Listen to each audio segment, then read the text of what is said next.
Meeting. It is 11:51 a.m. Joe, are we live? The meeting is now open, so if you request to close information, we do have to go into closed session. So just a reminder to everybody for the budget financial piece that we're about to cover. Roll call, please. Lana Cosley-Smith. Here. Rob McGrory.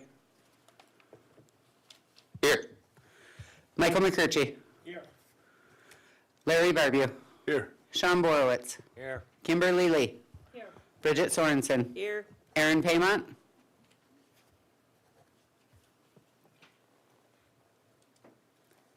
Aaron, we can't hear you. Can't again. hear you, yep. Isaac McKechnie. Here. Kimberly Hampton. Here. Kimberly Gravel. Here. Tyler LaPlante. Here. Austin Lowe's. We have a quorum. I see Aaron jumped off. He'll probably jump back on. Do we have a motion to excuse Chairman Lowe's? Motion. Motion by Larry, support by Kim. All those in favor? Any opposed? All right, motion to excuse carries. Dan, sorry, we got to approve the agenda. So under business, we have 12/2/26 minutes and resolution FY26 enterprise budget enterprise administration budget modification. Motion.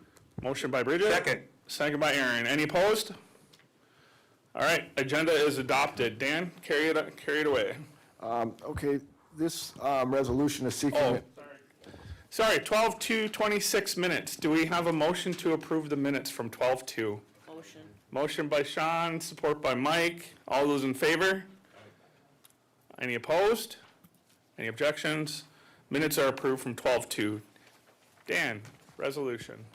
Yes, this resolution is seeking authorization to modify the current EDC budget to increase staffing one position. That will be to run the HR department for EDC. It will now have its own HR. Originally, we had intended to outsource that and had to pivot that strategy and determined it would be better to have an internal position. That position will be housed here at the casino for training on systems.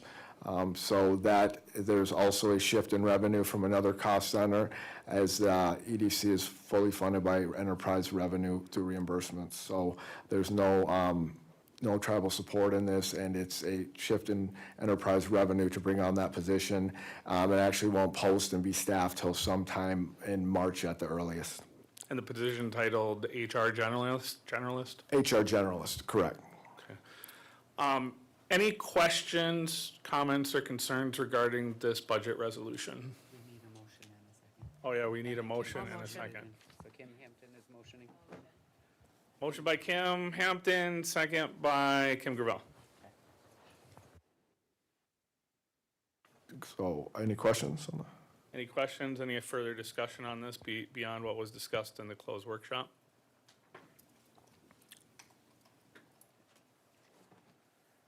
Hearing none, roll call it. Sean. Yes. Kimberly Gravel. Yes. Lana. Yes. Isaac. Yes. Larry. Yes. Kimberly Lee. Yes. Rob. Yes. Aaron. We can't hear you again, Aaron. Michael. Yes. Bridget. Yes. Kimberly Hampton. Yes. All right, looks like it's unanimous, motion carries, so you'll have an HR generalist. With that, that brings us to the end of our agenda. Are there any other questions, comments, or concerns for Dan? Aaron's got his hand up. Aaron has his hand up. Go ahead, Aaron. Can't hear him though. Aaron, we still can't hear you.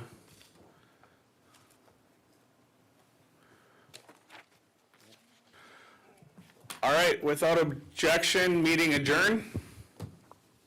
Hearing no objection, meeting is adjourned. We'll see everybody back at 1 p.m.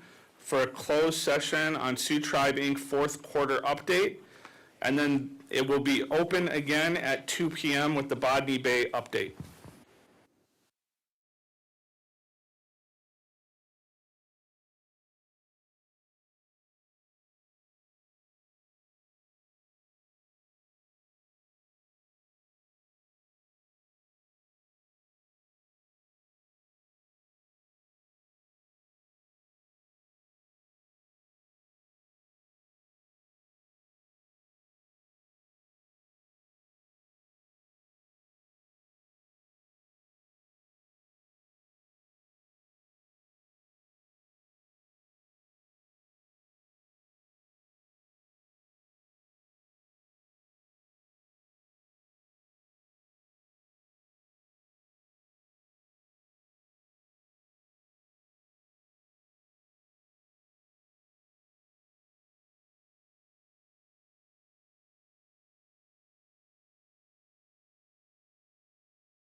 Now in open session for the rest of the afternoon. The next item on the agenda is the Bodney Bay update. Bob Marchand is here to provide an update. I guess, what do you, I don't know what anybody was looking for. I know the lease expired last year. We no longer have any commitment to it. If that was the update, or if there were questions that I could answer. Bridget? Well, it had been one of my concerns because I know it's kind of a valuable asset that we get to, well, we could use for several years. And we had the police academies, and I think YEA has camped out there before. So I was just kind of wondering where we're at with it, whether we were going to pursue that again. Obviously, we talked earlier today, but maybe if you can explain some of that to the board, and we can try to come up with a solution with NRC as well. So, I guess back up a little bit. We always had the junior police camp out there, very successful, 20 years. COVID hit, that kind of put a little bit of a damper on things for close to 2 years.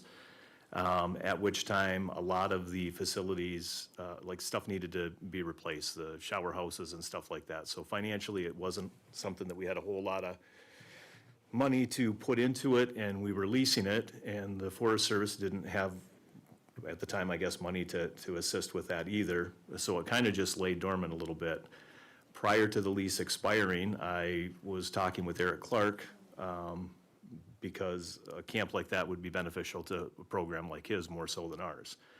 We only needed a week out of the year. He would be able to do some of his sampling and different things with the Natural Resource Department, so it seemed to fit. He had reached out and had some conversations with the U.S. Forest Service.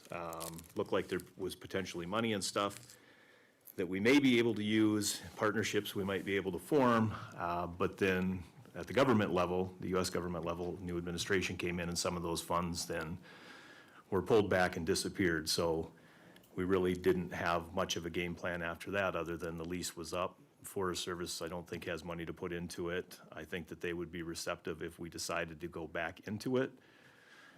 I just don't know what that would look like financially, unless we partnered with Natural Resources, or there was some funding that we could do some updates and upkeep and get a plan of what we wanted to do out there, as opposed to us having it for 1 week out of the year.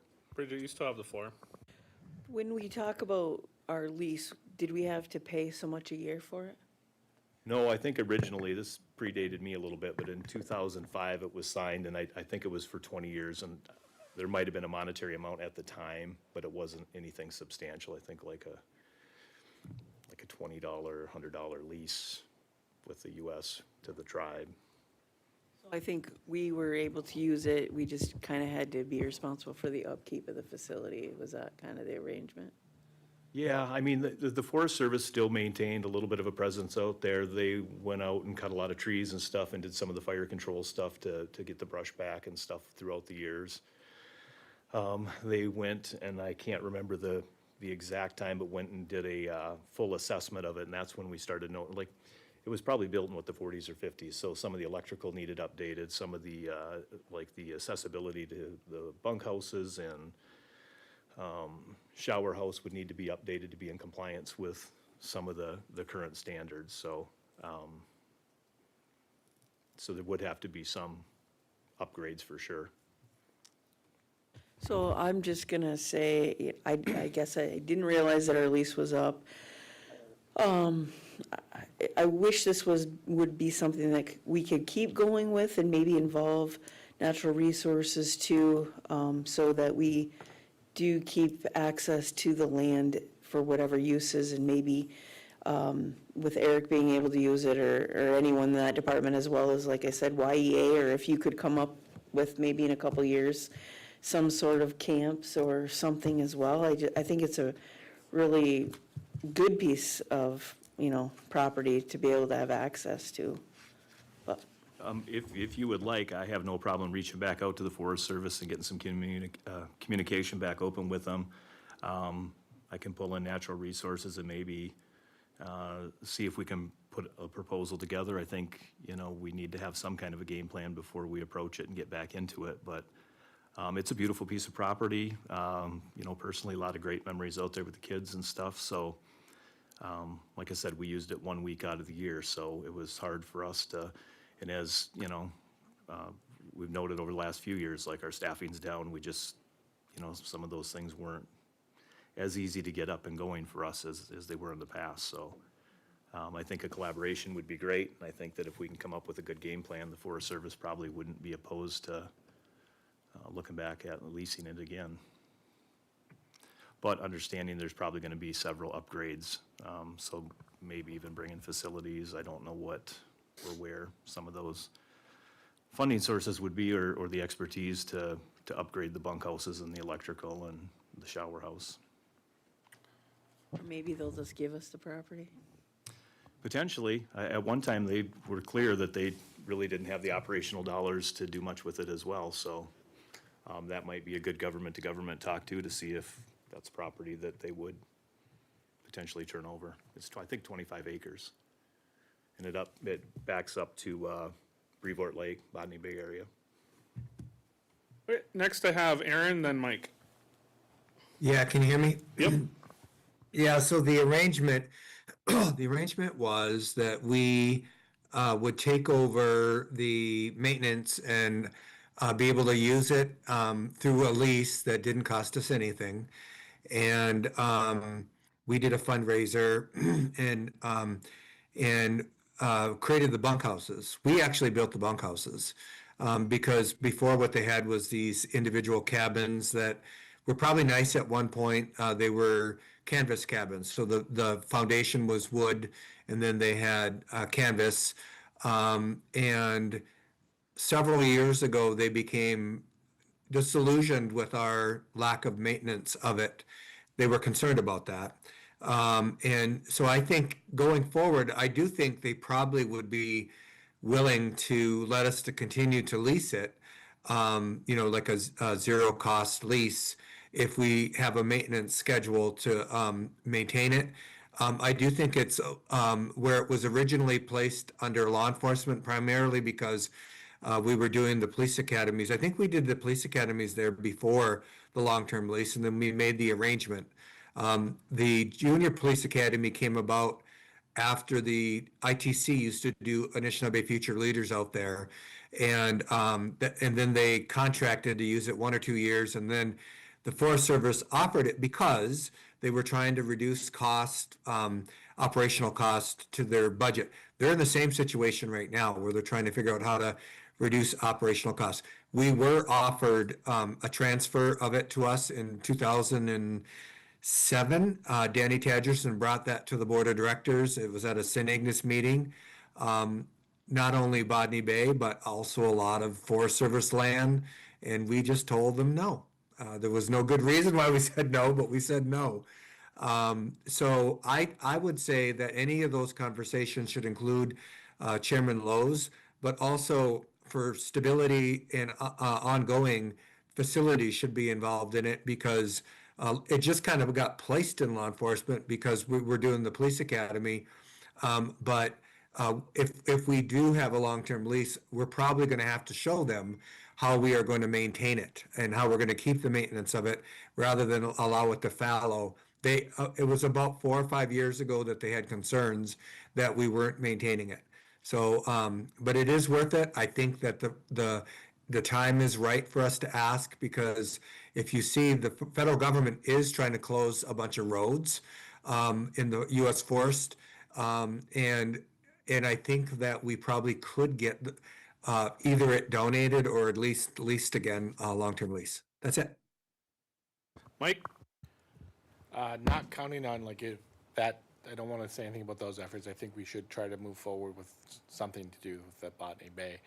But more so on the Junior Police Academy, I was always disheartened that we stopped the program. And I understand COVID hit, and I understand that those needed upgrades that we couldn't financially commit to. But we also do have a camp. We have a camp on Sugar Island that I don't know if there's ever been any efforts to utilize that until we get some more permanent something in Botany Bay, because I do think that program did well. I think it helped our kids. I think there was a population there because I went a couple times out there, and there was a certain population that really benefited from that and being included in, and seeing the police force as, you know, in that kind of environment, I think helped. So I do think that we should give it some consideration, and I don't know if you have, and it financially can't do it. I'm not entirely sure, but I would like to see us try some efforts to, if not there, somewhere else, but some efforts given to, I just don't want to see it go to the wayside. It's one of those things I think it really enjoyed, and it helps our kids, so. I 100% agree. I do think that to some degree there was a financial, also the population of the department. You know, we've increased, but we're still 4 or 5 down. And sometimes to provide a week camp where you're tasked with, 40 kids out there and you've got a department that's, 20 officers trying to stay out there 24/7, pose some dynamics as well. We got a younger department that are starting families, and it became a little bit cumbersome with, we had to go to scheduling people, from 11 at night to 7 in the morning, and we made it work. But it is trying at times, but I do think it's a benefit. We have been looking at doing more. I guess you always got to try to see what you can do. We're looking at maybe day camps, something where parents drop them off for the day or something like that. That would be a little bit easier on the staffing and probably conform a little bit more to what we can do and what we can handle at this time. Understood. Hearing those concerns though too, this is something I think we could explore, you guys could explore, is partnering with some of our other programs then. Right, and I Maybe think, possibly with YEA or cultural, and having them maybe a blend, hey, there's going to be a proponent of this camp that's going to be devoted to the junior police academy part, and then parts of it maybe for cultural and whatnot. And I think you there's resources there I think we could utilize and still host this camp. I think it's a good thing, and I think if you're running into those constraints, I think there's Right. other resources that we might be able to tap into. and I think that's where the conversation started with Eric's program, because realistically, he would be able to use it. It's right in his wheelhouse of what they do. And then we would be able to, I was looking at more for the upgrades and some of the infrastructure out there. And then we have partnered with other law enforcement, other programs. It just, it's a big undertaking, and sometimes, obviously, we're here to, help serve and protect the communities. So with staffing levels, sometimes it's tough to even organize and coordinate a lot of that. But I felt that partnership was a good beginning point. It just unfortunately kind of went to the wayside when administrations changed, and some of the stuff that we thought would be accessible to us is no longer. So I think that we can open those conversations up again and see if that's an avenue. And I do agree, we can probably partner, and where law enforcement's a key component, but maybe we're out there a day or two out of the week. So. Okay. Any other questions, feedback, discussion points for Badi Bay? Do you feel like you have an understanding of a direction? Correct. I think that I can reach out and start some conversations and try to maybe put a panel together that we collectively come together and try to get an operations plan of some sort. So I'll work on that, and we can, I guess, come back and brief you guys. Cool, thank you. that's Anyone the else? direction. All right, well, thanks for coming in and handling this. I appreciate it. Thank you. Yeah, thanks, Bo. Yep, thanks.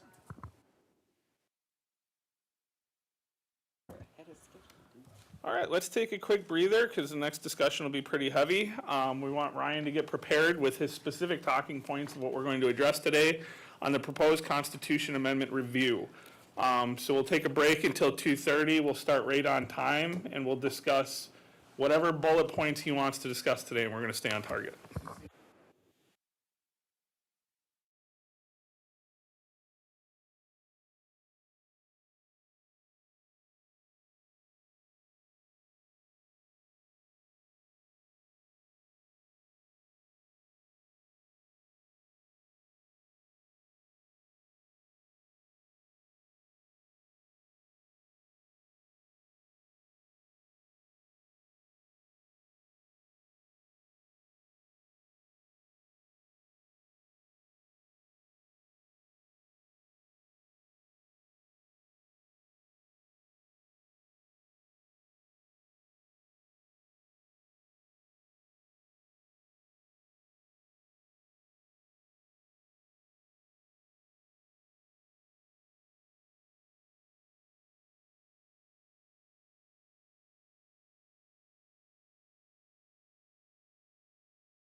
Hey guys, it is 2:30 PM. We're calling the workshop back to order.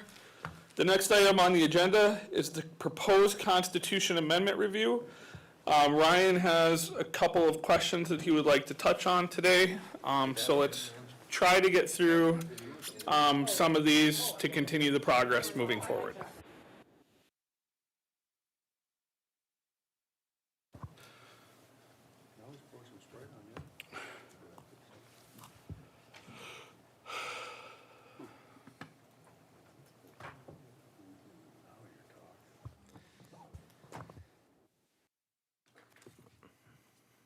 Oh, my Zoom crashed.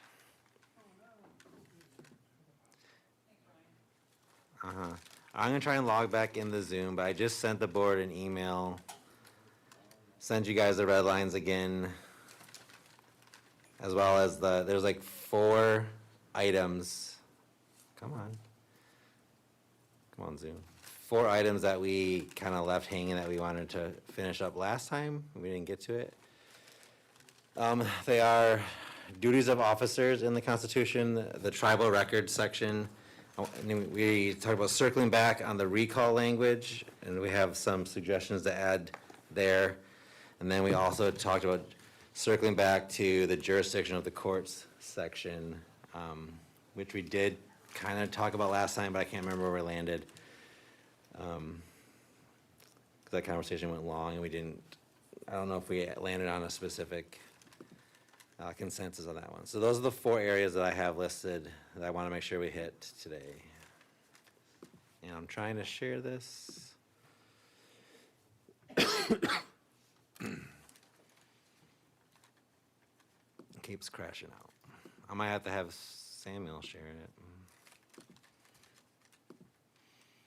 Yay. Yay, Zoom. Well, there we go. Don't watch the screen, you might get seasick here for a second. I'll let the internet catch up to where I'm at. Okay. So I want to start with the duties of officers. This is in our bylaws, Article 2.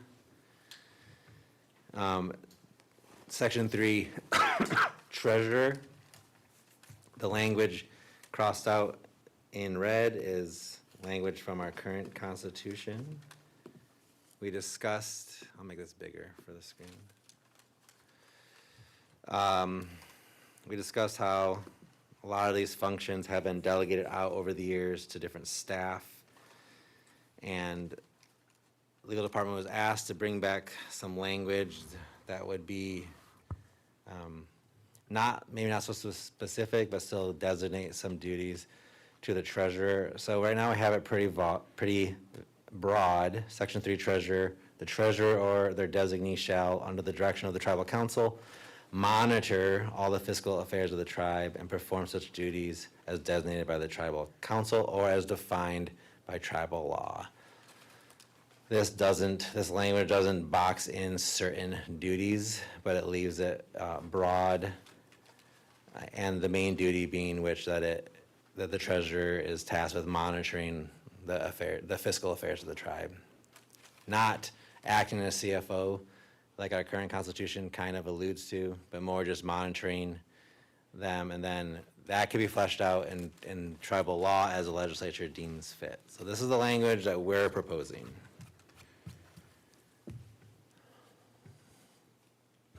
Aaron has his hand up.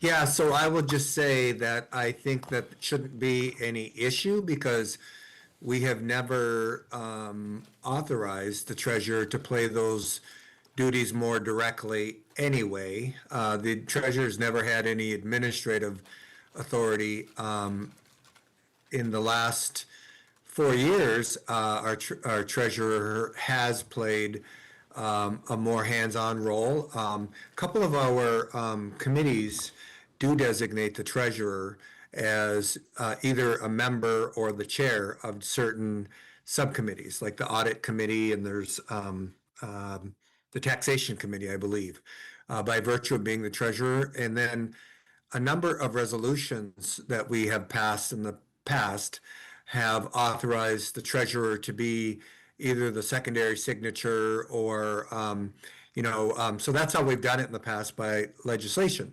So what you're drafting is not a departure from what we actually do, so. And that's right, Aaron, and that's where we were trying to, that's the exact direction we were trying to go with, because then it leaves intact the resolutions that are currently in place, as long as they're not in conflict with this draft constitution, and I don't think they would be. Allows the legislature to expand on those or limit them as needed, right? And then for the committee work, that's under the direction of tribal council, because under this draft, council creates, as they do now, creates all those committees, right? So that was our intent. Mike?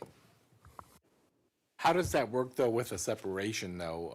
If you have an executive branch that's going to be overseeing the governmental operations, and then you're going to have a treasurer position from the board reviewing those financial, like, so I just want to make sure that because we are doing a separation now, because most of this language is derived from the current thing with no separation. So if you have a separation, I just want to make sure that we're not creating a spot where it could become, Where the legislature is like, well, we're going into the we're executive branch. going into the executive branch. So I just want to make sure, because of that separation, because we are moving towards that separation, does this coincide with that, and do we foresee any problems? So we have a bigger document that we're working on for that new timeline that would be due by the March 6th deadline. It's kind of the implementation plan. I don't think we called it that in the resolution, but that's one of the things that we are fleshing out in outline form at the legal department.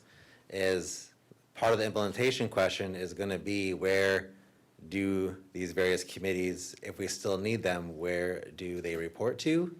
Some of them maybe are reporting to the tribal council. Maybe some of the committees go to the executive branch. So that's part of, I wasn't really prepared to talk about that in full today, but that is part of our analysis that we're preparing pursuant to that new timeline that you all adopted. For part of that, it's set for the March kind of review, and it fleshes out our recommendations of how certain committees, subordinate boards, entities, et cetera, where they would fall in the new structure, and how we might need to change their bylaws or codes, et cetera, to keep that separation going.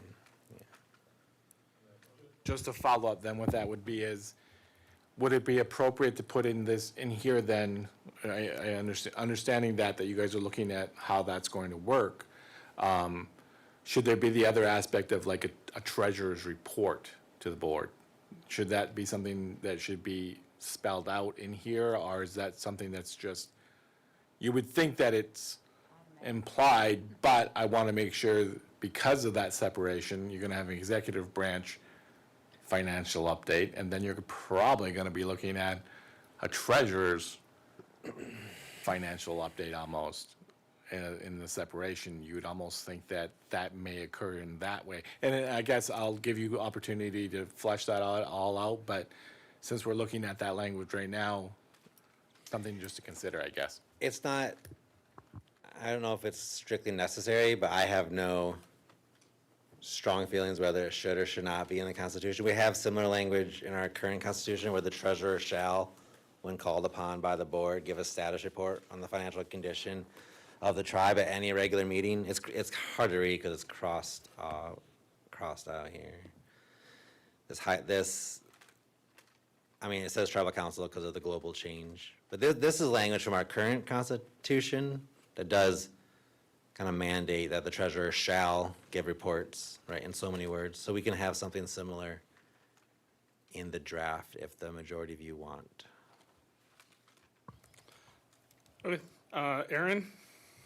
So, all right, so these are fundamental, foundational understandings of either state or federal appropriations. And so we don't need to reinvent the wheel.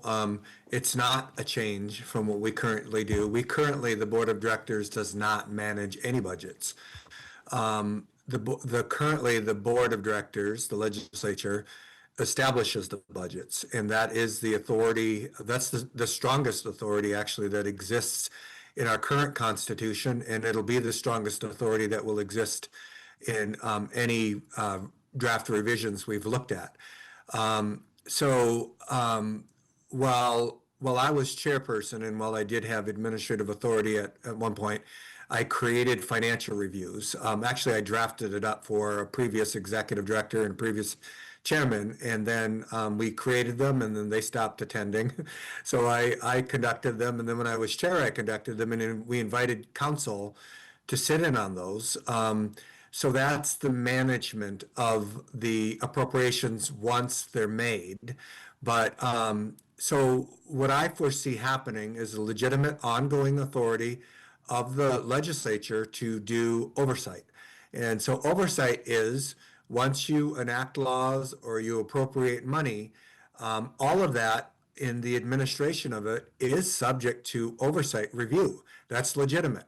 But what will be different is the micromanagement of, hauling people in and then telling them to change this or change that. That is not appropriate. That is not oversight. That's management.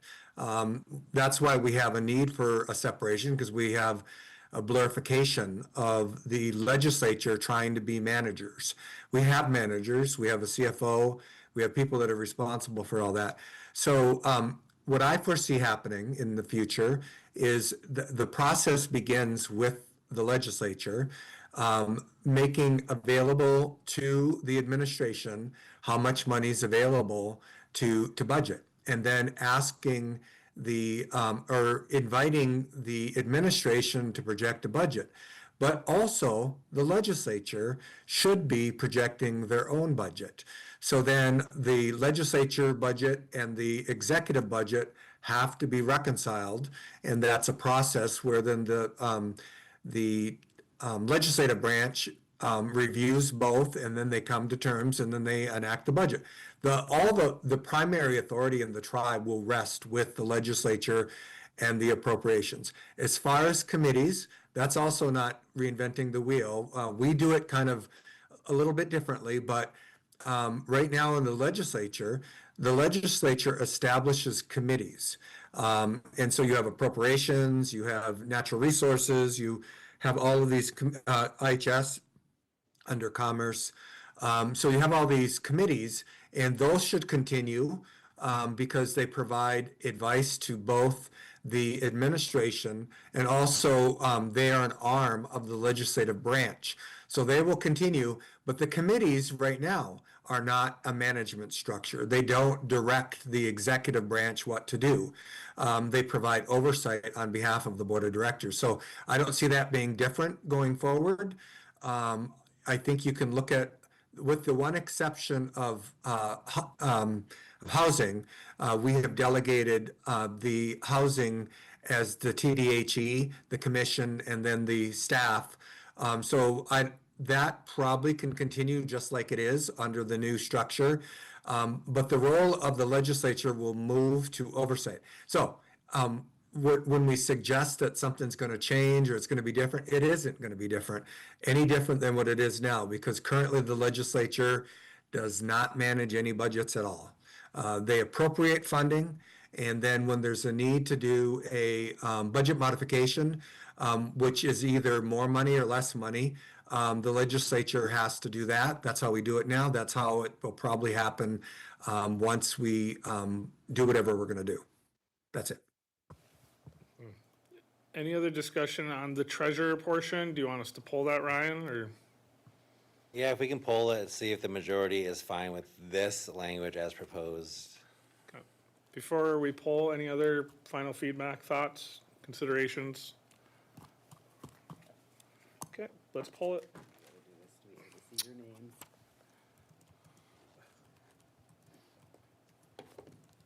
Aaron, Yes. Bridget, Yes. Kimberly Lee. Yes.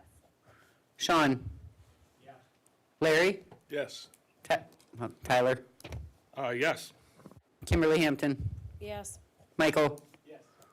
Kimberly Gravel, Yes. Isaac, Yes. Rob, Yes. Lana. Yes. Well, it sounds like it was unanimous that this language change is adopted. Next is secretary. Secretary, Section 4, the secretary shall, under the direction of the tribal council, keep an accurate record of all matters transacted at the meetings of the tribal council, and shall see that all ordinances and resolutions adopted by the tribal council are reduced to writing in the proper format, and any other such duties as designated by tribal council or as defined by tribal law. Further, it shall be the duty of the secretary or such person as the secretary may designate to submit promptly to the tribal Ogama copies of all resolutions and ordinances adopted by the council for action. We got Lana, then Bridget. Yeah, in the past, this was kind of confusing because, you know, we have an executive secretary that also has those duties, and the sitting secretary of the officer of the board doesn't hold those responsibilities. It's the executive secretary. So I think that, and like I said, in the past, we had those, so I think there has to be some sort of language in there stating that we have delegated those duties to. And I'm looking for it right now, but I'm not finding it. It's there. Is it So there? we have the catch-all, a secretary or their designee Okay, in the beginning and towards the end of that. That's kind of like your so catch-all. you did already change that. We added the designee language. That was not that's not in our current constitution. It just says the secretary will do these things that we've delegated out. And now we've had it so the secretary of the council or their designee, we added that in. Okay, all right, that's good enough, thank you. Bridget? Yeah, that was going to be my same concern. I guess, why wouldn't we just put it as the board administrator or something in there? Because I can't see it going away, that it would be the secretary going forward, I guess I would say. Because it's not an elected position, Yes.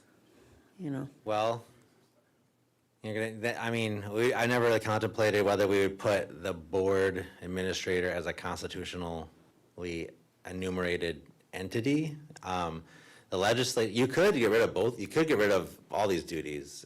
Up above in the Constitution, the legislature has the power to create their, promulgate their rules of order and create officers of their body. So this doesn't have to even begin in the Constitution. You have the power to create it. This is language in our current Constitution that we were kind of trying to conform it to the new direction that the board was going with this 3-branch government. I don't think I would necessarily recommend putting a staff position like that in the Constitution. I think it works with, if you want to name certain officers, and we did in the original Constitution, I think it's probably safer to keep it just the secretary or their designee. Maybe in the future, the staffing changes or there's different designees. Or you should remove this section altogether and let the board adopt it through chapter 14. The board has that power, the council will have that power to create their officers. It's a power that the council should have, and arguably has now. I don't know if that answered the question. That was just me talking for 2 minutes in a circle. But I don't think you need to add the board administrator. I think you can leave it as secretary and designee if you want to make sure we still highlight the treasurer and secretary as kind of those constitutionally elevated, so to speak, roles that they currently are in our Constitution. Yeah, well, so part of the problem with identifying this position is that when we change this to a board administrator, we also in code or in the resolution had to capture all of the other titles previously held by that position. So I think just leaving as or their designee is appropriate. But I have a list. I have Aaron, Mike, and did somebody over here have their hand up? Aaron and Mike. Yeah, so so governments don't put staff positions in the constitutions, and I think that's universally true. There are some positions by virtue of what they do that are in some constitutions, and in our constitution we do have a tribal registrar that is, I think, the only staff position that's identified in the Constitution. And so the interpretation in the past from the board has been that the board administrator serves at the direction of the council and works with the secretary to fulfill the duties of the secretary. Because the secretary of the board of directors is not paid differently than the board of directors. The secretary has all the same duties as the board, and these additional duties are not additional compensation. So over the years, the board created, and I think Sally McKechnie was Joanne Carr was our first board administrator, and it was called board secretary then. And then she left, she and her husband got deployed, and then Sally did it for a couple of years, and then Joanne came back. So Joanne was in that position for most of the time. And at different times that I've been on the board, Barb Pine read resolutions, and at different times she didn't. It then went to the board administrative assistant. The other thing that's a little different that what we do that other governments don't do, including other tribes don't do, is their secretary of their board of directors does not read the resolutions into the agenda or into the record. The administrator does, or they post it and they don't read it at all. So we labor through all of that just as kind of like a tradition from the past. And like I said, when Barb Pine was secretary of the board, she read them for, I think, maybe the first 6 months that I remember. And then for the year and a half that we served at the same time, she didn't. That was done by the board administrative assistant. So, so I think the way that Ryan drafted it up as defined by tribal law means that the board of directors can create the position. They have full authority over the position because they create the position, and the position reports to, the only thing I think is the position reports to both, well, that's in law then. When you enact the appropriations for the position, report to the board of directors and taking direction from the secretary, the tribal council secretary. And that's it. Mike? All right, my question is in regards to, and forgive me if it's in some other part of the Constitution, but right here is the part where it says the secretary shall promptly submit it to the OGMA for action. Are we leaving it at promptly, or is there any, like, we have notices on here that require 5 days for our meeting notices, but then on this part where we've actually enacted a law, well, a proposed law really, it's just, then we have to send it to the OGMA for ratification. But at that point, is it only promptly? Is that the only part in the Constitution that addresses this? And if so, should we think about putting a time frame on it that once we enact, oh, there's an echo going on. Once we enact something and propose it to the OGMA, I don't know where I'm coming from. So.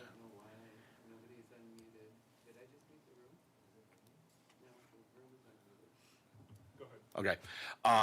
If it's not addressed anywhere else, this might be the only spot where we can address it. So I don't think we should leave it vague with promptly. I think there should be within, 5 business days kind of thing, that if we're trying to get a law passed and it needs to get ratified by the OGMA, I think that we shouldn't have a lag there where we could potentially hold something up and it not get over to the OGMA's office for quite some time. So if it's addressed somewhere else, great. If not, I would like to see a time frame put into that into the secretary's spot, because that's the only part. Point of inquiry? Yeah. Mike is referencing having the OGMA ratify it. Where does it say that? It says it goes for action. So he could veto it, or he could. So that's not ratification. I wouldn't stay away from that term. Agreed. I'm okay with yeah. staying away from that term. I just, there should be a time frame though where he can, Yeah. where he can veto something. So Yeah, because It- the time frame for the veto is 10 days from the date it's submitted to him. But I do not believe in the legislative section, we put a timeline On when it gets tribal submitted to him. council needs to submit by. So it'd I'm be. double checking. So it might fall under the secretary to submit it to the Oglama's office, and that would be considered the submitted, and then the 10 days to veto it starts then, the clock starts then? Correct. I have a suggestion for that one. It's my turn. Yeah, we didn't, yield. I just went up to the legislative section. You're right, Mike, we didn't specify a timeline for when tribal council needs to have their resolutions, et cetera, to the Ogama's office. Only the timeline on the Ogama to sign it, which is 10 days. So yeah, this would be a good section to put it. You can put it up above too. Okay. Aaron?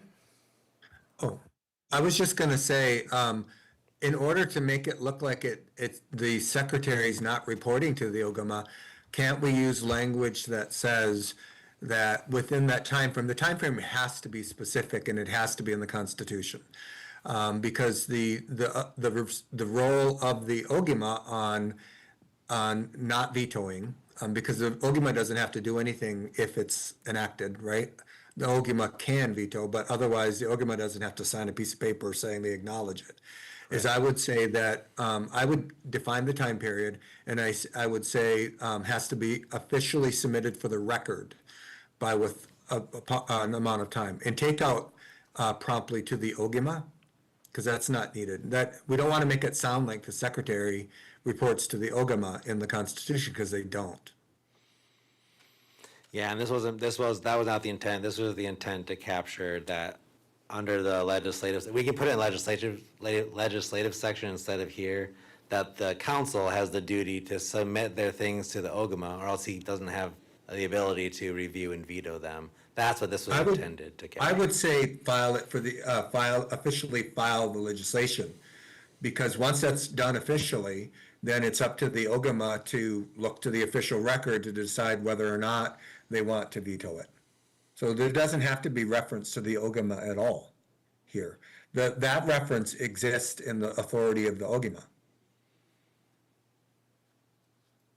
What timeline you guys want? Within 3 days? 5 days? I would say 5 days. You got signatures, but a lot of tribes also don't do manual signatures anymore. They authorize electronic signature by law that can only be used under certain circumstances, because that would then prevent you from having to be back together again in order for the officers to sign it. So if we did within 5 business days, that would give the Ogama 15 days to review and veto, because he would have 10 days on his own to then veto the resolution. Yeah, we didn't specify business days. We just said 10 days for the Ogama. Kim? Oh, if we meet on Tuesdays, we know that it's not going to be sent on a Saturday. Right, Kim? but we'd know by Tuesday that he got it. But, so then that gives 15 days before something could actually, we would know if it was going to be enacted? After we Yeah, vote on if it? tribal council has 5 days to send, and then Ogama has 10 days of veto, then at least, then the 15 days before you know that law is, 2 weekends in Vetoed or between, not. so it could be almost 20 days before anything happens. Why do we even have a board if, I mean, technically, he's making all the decisions. We could all vote on something and 10 days later, goodbye. It's called a balance of powers.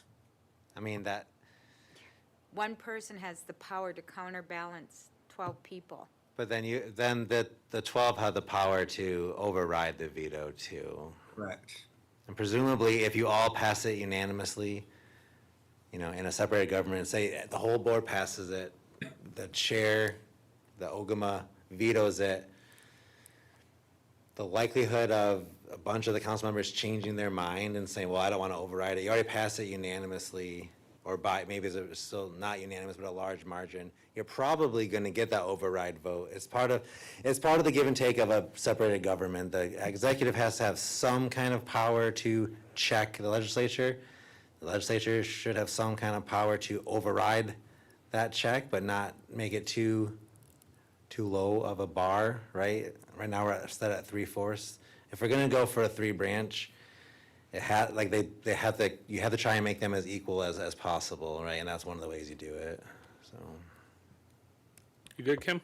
So we could go back and forth for 30 days, 45 days. Well, presumably you wouldn't go back and forth for that long. You would get the veto, and then you would know if the council would, I don't know how long it would take for them to put it on their next meeting, special or regular or emergency, right? Whatever one they deem is necessary under the Constitution. Then they would try to override the veto. If the override fails, then the law's dead. It doesn't go back anymore. If you override it, then the law is enacted, and then That's it, it's the in. executive has no power anymore to veto it. Potentially, a referendum election could occur, go. and the It's- people I see the could be a things check, that are right? played. Or the court, if there's a lawsuit, could be a check. I mean, Okay, before we continue down this path, we are on the section of secretary, and we're addressing the 5-day business timeline. So Aaron, you're next on the list. Secretary, 5-day business timeline is what's on the floor.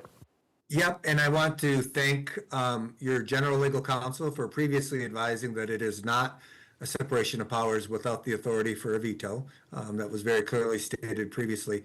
But I would say when we are referencing the current board schedule on Tuesdays, and you're thinking through like what the timeline is for how you're going to be able to get this over to the, officially on the record so that we find out whether or not it's vetoed, you're basing it on 1 day a week on Tuesdays.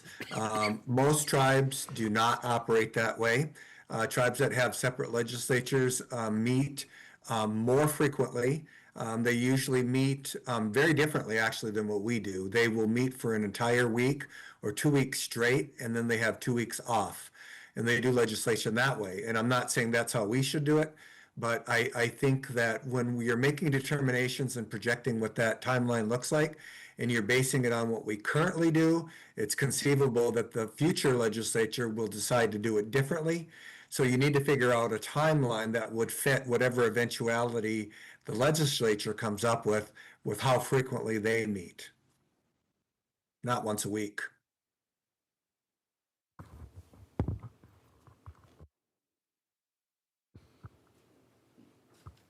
So I made some notes here.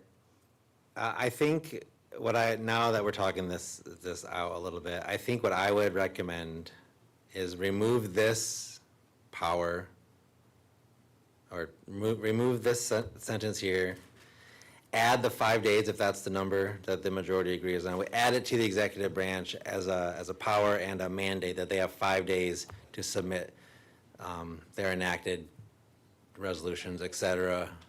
Well, we can make it say business days and then make the Ogama one say business days. The Ogama one just says 10 days, so that's up in the air, right? Unless the code defines it And maybe further. we redefine the 10 days for the Ogama and switch that down to 5 days too to expedite it.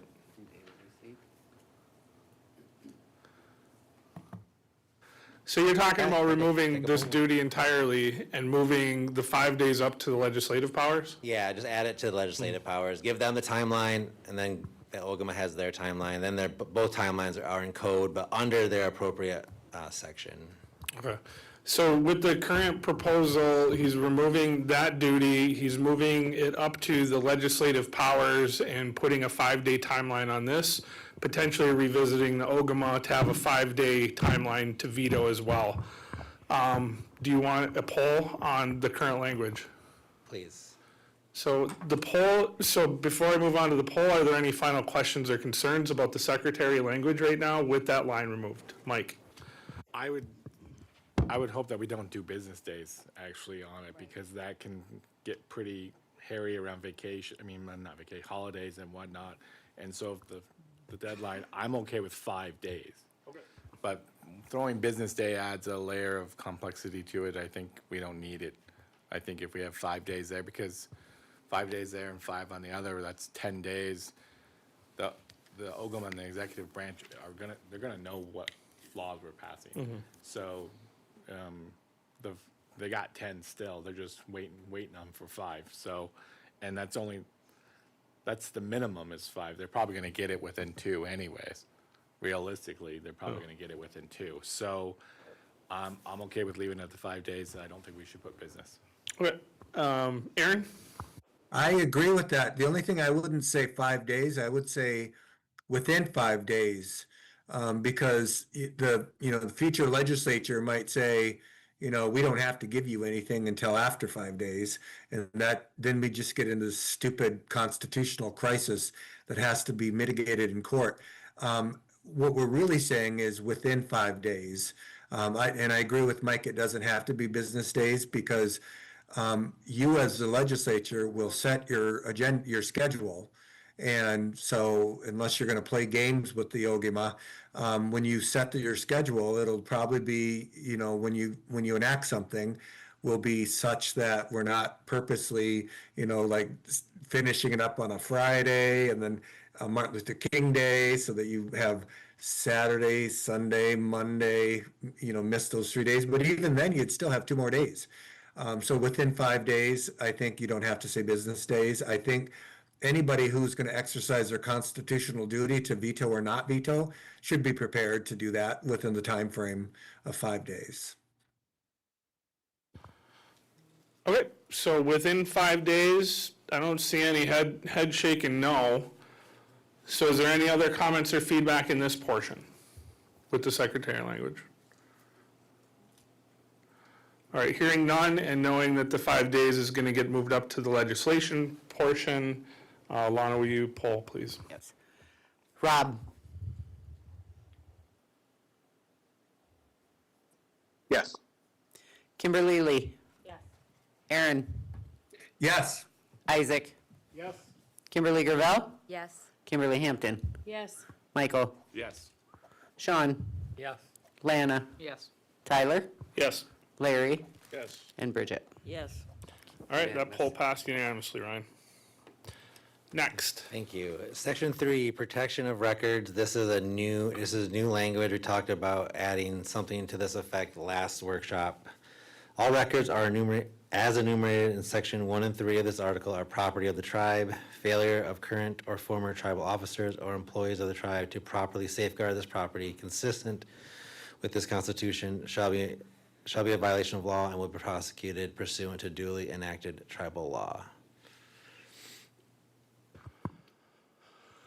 I'm not real high on this language, to be honest with you, but this was the best we came up with between the workshops. It kind of feels like almost like legislating in the Constitution. But there was a request to try to have some kind of protection of records language. So this is it. Okay. This is the current draft. All right. Open to suggestions. Open to suggestions, starting with Aaron. Yeah, I support this and I do believe it's necessary for 2 reasons. One reason is a board secretary that left office burned about 30 or 40% of all of our official records of the tribe because she was mad that she lost her election.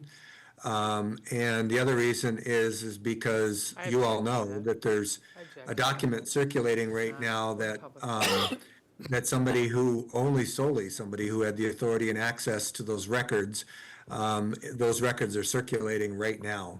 And so we don't want to leave it up to the future legislature to decide to exempt or provide amnesty for one of their former board members if they choose to violate the law, which is kind of what's happening right now because we know what's happening and we're not doing anything about it. So I think it needs to be in the Constitution. All right. Any other discussion? Mike? Notwithstanding a bunch of accusations, but I do think something should be in here, but stating that it's a violation of law and then referring to a law, I think is a problematic. I think that there should be something noted in here and that it would be subject to tribal law maybe, but stating that it's a violation of the law and then referring to a future law to me, I think is problematic. So I'm not sure how the language should read. I don't disagree with having protections of our tribal records, and it can even be in the Constitution if we need it to be. But having that language to me seems a little off. So if it's something that's just stating that it's a constitutional thing, that they're protected documents and that will follow tribal law, I think would probably be more appropriate. I'll yield. Yeah, and maybe something like this: all current and former tribal officers or employees of the tribe shall properly safeguard this property consistent with this Constitution. So if you don't, it's a violation of the Constitution, then the rest has to be necessarily, even with the other language, fleshed out in code what you do when that violation occurs. So something like that could work. You good, Mike? Okay. I have a list. I have Aaron, Rob, and Kim G. So that's a good catch, Ryan, because, it was just being asserted that that doesn't look right, or it's not, it won't work, or whatever. That's totally not correct, because all laws are enacted to comport with your supreme law. The supreme law is the Constitution. And I just gave you some examples of why it's necessary. You can ignore them.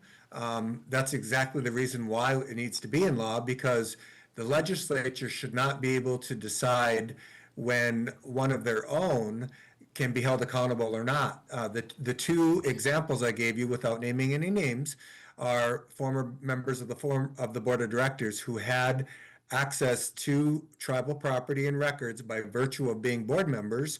And I mean, you can dispute it, but there's a packet of materials out right now that only one person had access to. The way you wrote it, Ryan, is perfect, because the Constitution makes clear that it's the property of the tribe, and that any laws that are written thereafter have to be consistent with the Constitution. They can't flout the Constitution. They can't ignore the Constitution. They can't give amnesty to somebody, because of politics. And so I think that your correction on it does the job. Okay, moving forward, I understand everybody's emotions regarding this, but instead of making accusations of people in current or former positions, let's just make up scenarios and fake titles. No more accusations moving forward, just to keep a calm head as we go through this, so we can get through as much of this today as we can. So Rob, then Kim G. Ryan kind of covered what I was going to suggest. I was just going to suggest to put in there, I agree with Mike that it shouldn't refer to an actual law, but it should lay out the groundwork of what the expectation of the legislator is. So I would maybe even do something like Ryan said, or my suggestion would be just to enshrine in it that the legislator shall enact laws to protect our intellectual property. Thank you. Thank you. Kim Gravel. I'm okay with the way you rewrote that, Ryan, and thank you, Tyler, for making those comments, because that was going to be my comment, as I object to the accusations. If we started bringing up everything that people have done around this table, we'd be sitting here till the end of next week. So, and it's funny, only one person knows that someone went out and burnt a bunch of papers. So, yeah, let's not bring that up anymore. Fake scenarios to prove your point, no more of that. Ryan, I do have a question regarding this. Something that we might be able to do now is, what prevents us to just creating a NDA for board members and key employees or people with access to sensitive information? I mean, wouldn't that be a step in the right direction to protecting these documents and addressing the concerns that our board has related to people's misuse of these documents? Yeah, the way I see it, excuse me, nothing prevents us from doing that right now under our current constitution and laws. I think we've talked about it. Maybe at one time we had some kind of confidentiality in some context. We use it sometimes with certain committees. The enrollment committee is one that I work with that has that set up, and certainly we can put a process like that in place now. We don't have to wait for any of this to take place. Yeah. Okay, Point of information, we did have one with, for the treaty, for the negotiations, and we Yeah, had we all did. of our, yep, yep. Aaron and Rob, Aaron, do you guys put your hands back up, or Yeah, Aaron, then Rob? yeah, so I'll comport with using a hypothetical. But when we're writing the Constitution, we cannot at all shy away from creating the protections for our future that transcend anybody who's sitting on this board right now who may be uncomfortable when we're having these conversations, because someday we won't be here. And we are replete with examples of the reasons why we should protect tribal records. So I'll mask it, I'll disguise it to make people feel a little bit more comfortable. But for the members that are listening, there's good reason why we're talking about this, because it has happened in the past, and people have not been held accountable for violating misuse of our records. I would say also, to correct Ryan a little bit, is we have levels of jurisdiction over our tribal members. We don't have carte blanche authority over tribal members well into the future. We don't have that. We have criminal, unless you write a law that makes it a criminal violation, then we do have that jurisdiction. So the legislature, it'd be up to the legislature to write some laws that can address the examples I gave or other examples, and to deal with it. And then once you write the law, it's not left to the board to decide whether or not to apply the law. It then becomes actionable, and the enforcement rests with the OGIMA, and can then bring prosecution. So I'm comfortable with that, because I do not like this pick and choose sort of approach to who's held accountable and who's not held accountable based on politics. And so when you do write the law, when the legislature writes the law, they should be specific too, because documents that leak out, whether they're draft documents unsigned, or, we've seen that happen too, where they end up on the internet less than 5 hours after we talked about them.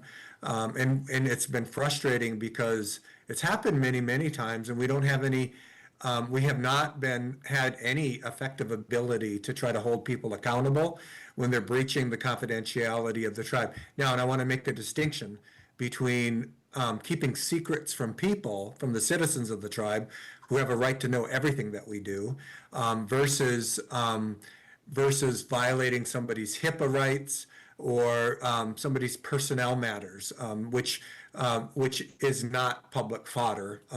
So that's it. Thank you, Aaron. Any other discussion on this section 3 with the new language? All right, hearing none, let's poll for Ryan.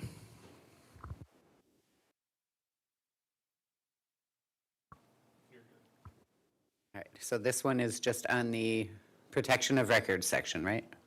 Yeah, section Yeah. 3. The language that's on the screen is the language I Language, want to see if the majority agrees with.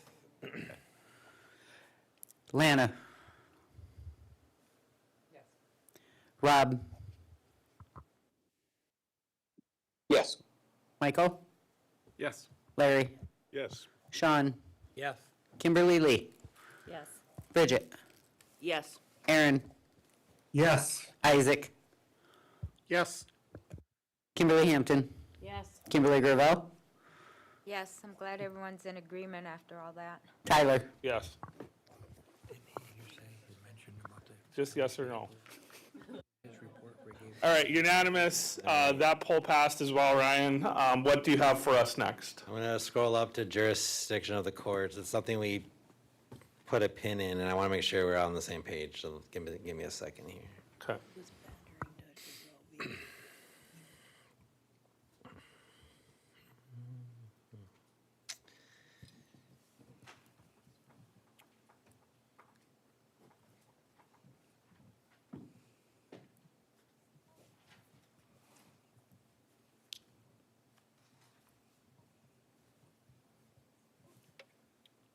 Okay.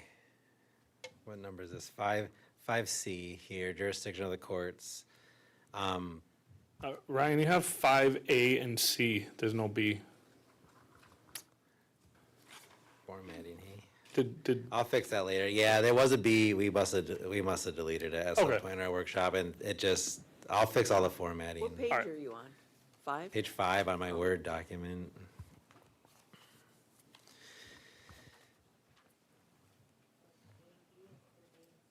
Yeah, 5B.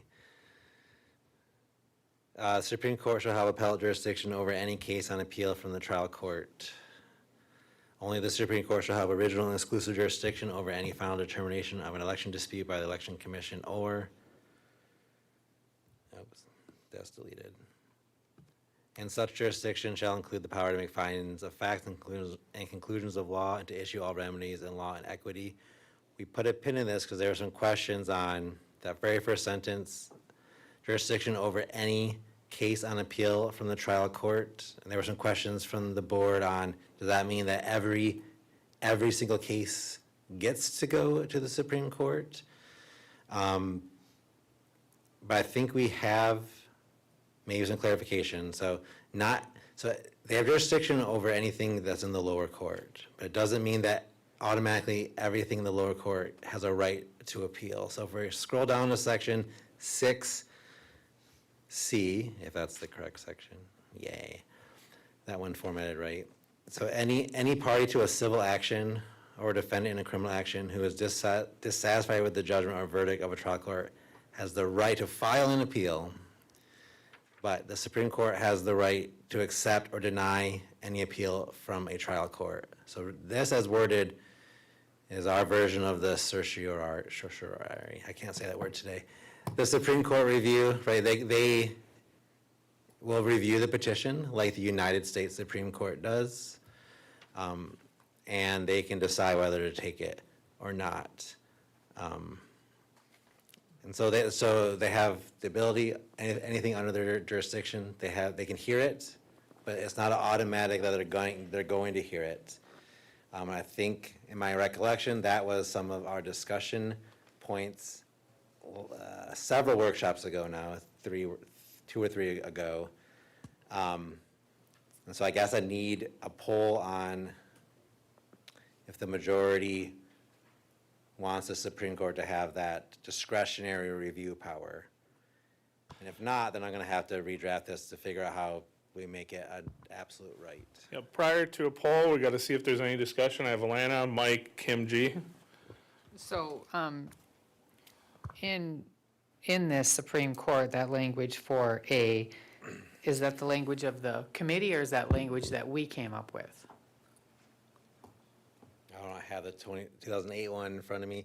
It's not maybe exactly the language of the committee. I'd have to pull that up and see, but it's substantially similar. It's a similar intent. But I'd have to pull it up and see if it's exactly verbatim. Yeah, because I'm kind of keeping and I know we'll probably get it Give me at a the second, end. I'll look. Okay, Yeah. yep, because I'm trying to keep a little Normally I running have my total. 2008 draft next to me. I didn't Yeah, print it yep. today. I'm trying to keep a kind of a running total, or, running list of what is changed or what's not, so that'll be the question. Thank you. Are you looking that up right now, Ryan? Yeah, but you can continue the discussion. I can listen and grab it. Let's just give you a moment. Okay.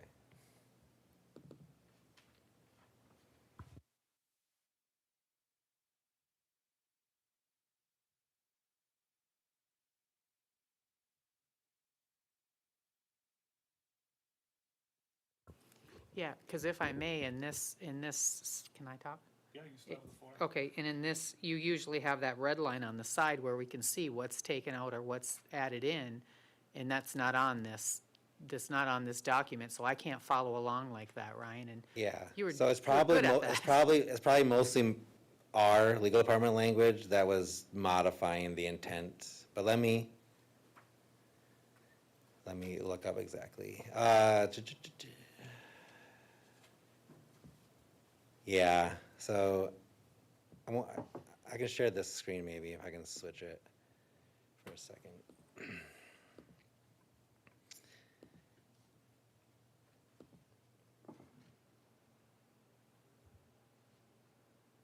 and if never mind, I'm just gonna leave that one alone.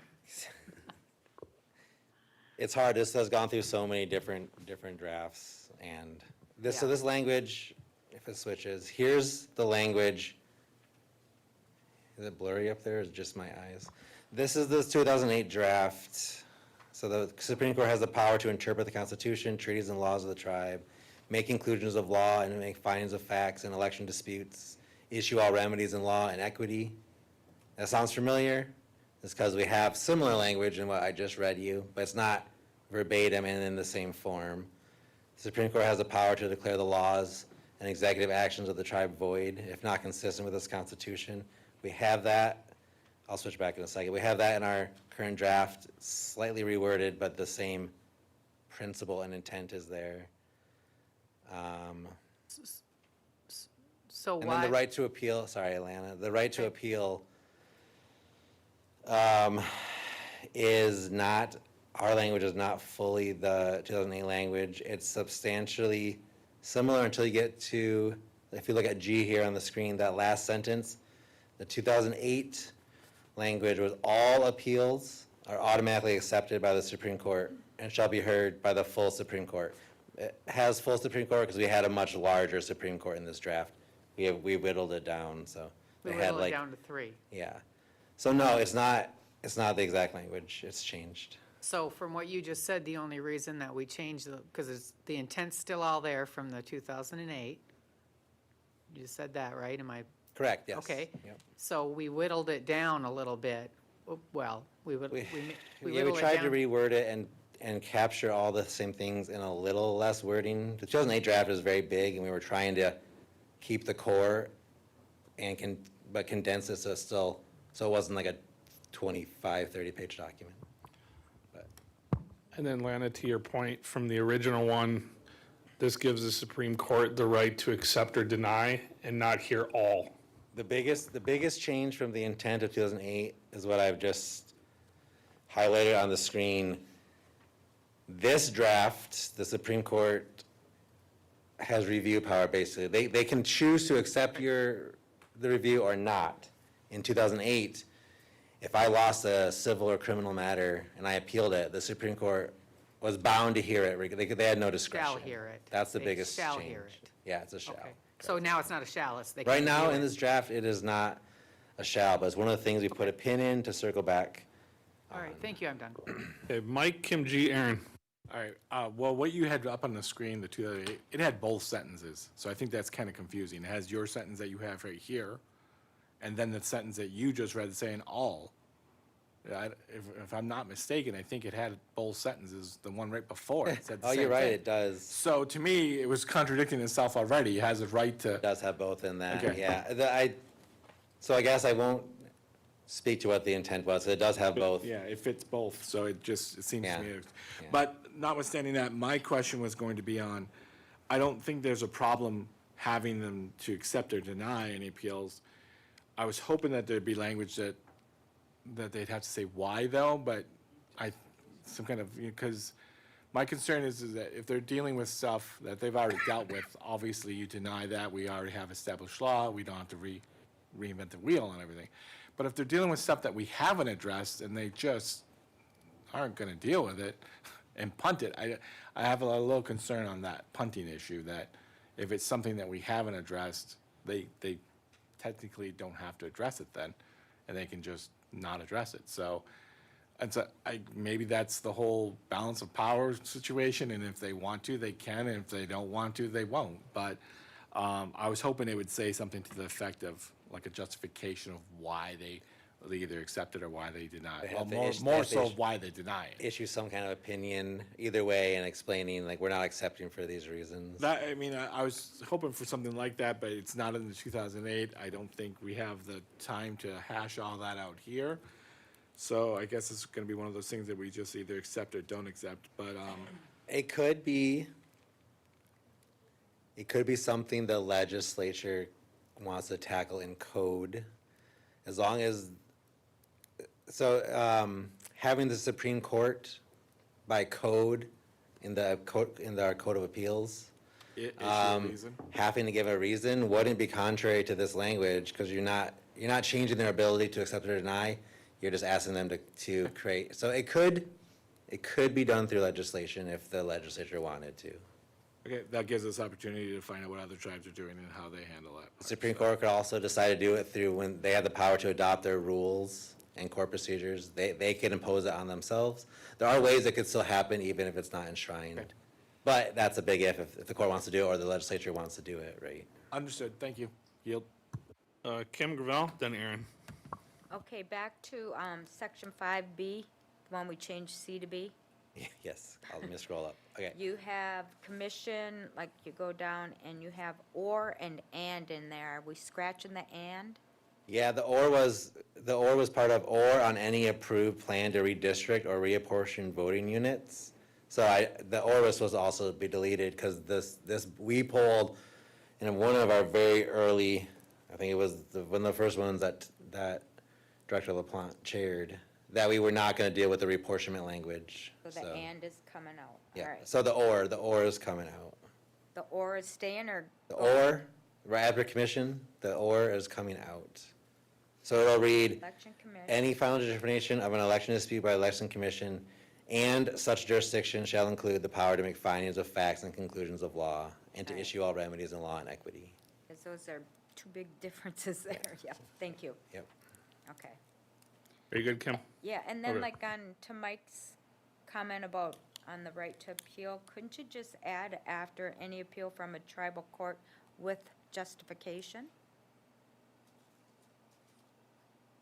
There's nothing precluding us from adding in 6C here, the Supreme Court shall have the right to accept or deny any appeal from the trial court, something to the effect of upon a denial of an appeal, the Supreme Court shall issue their reasoning. That's Or- not very yeah, eloquent, but something to that effect. Right, something simple, you can think about it. I don't think it's necessary, but there's no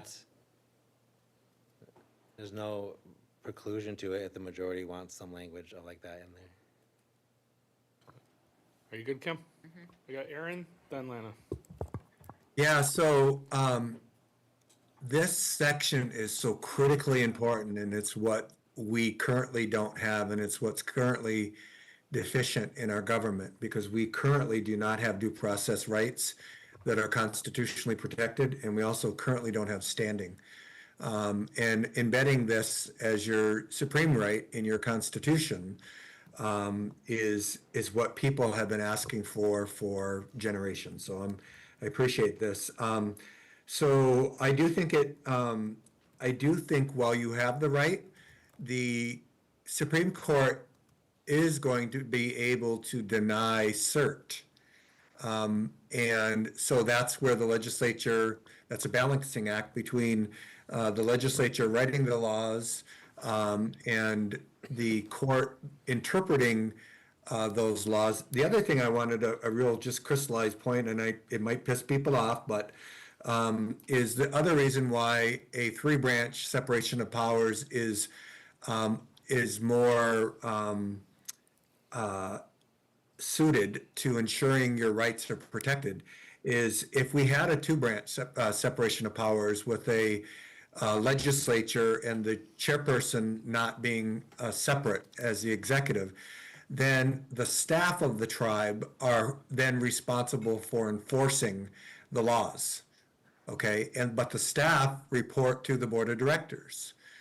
And then it puts the court in a impossible situation, because if the law is clear, but the interpretation of the law as it's interpreted by the legislative branch, and then if the legislative branch is the one that, through their direction over staff, is misinterpreting the law, then you have no remedy, because then the court can't overturn that. Unless you're giving the court carte blanche authority over, and then you need to separate the enforcement and interpretation at the staff level of what the law says. And again, if those staff report to 13 members of the board of directors, and they can be hired or fired, they could, receive the raise or not. And that's not to say that we've done that, but you need to write your laws that transcend the people that are here now. So that's exactly the reason why you need a three-branch, because the legislature has all the authority to write the laws. they cannot write a law that will violate your supreme law. That's a violation of the Constitution. So then you need somebody to enforce those laws, and that's what the executive branch will do. And then if it's deemed that your laws, your rights are being violated, then you need a pure way to challenge that. So I do think it would be helpful if we do put in the Constitution that they have the right, if they deny that they need to describe why, because sometimes the Supreme Court, United States, will tell us why, sometimes they won't. They just reject it. Like lately, they've really been doing that because they don't want to get on the president's bad side for the conservatives that do his bidding. The other thing I wanted to say was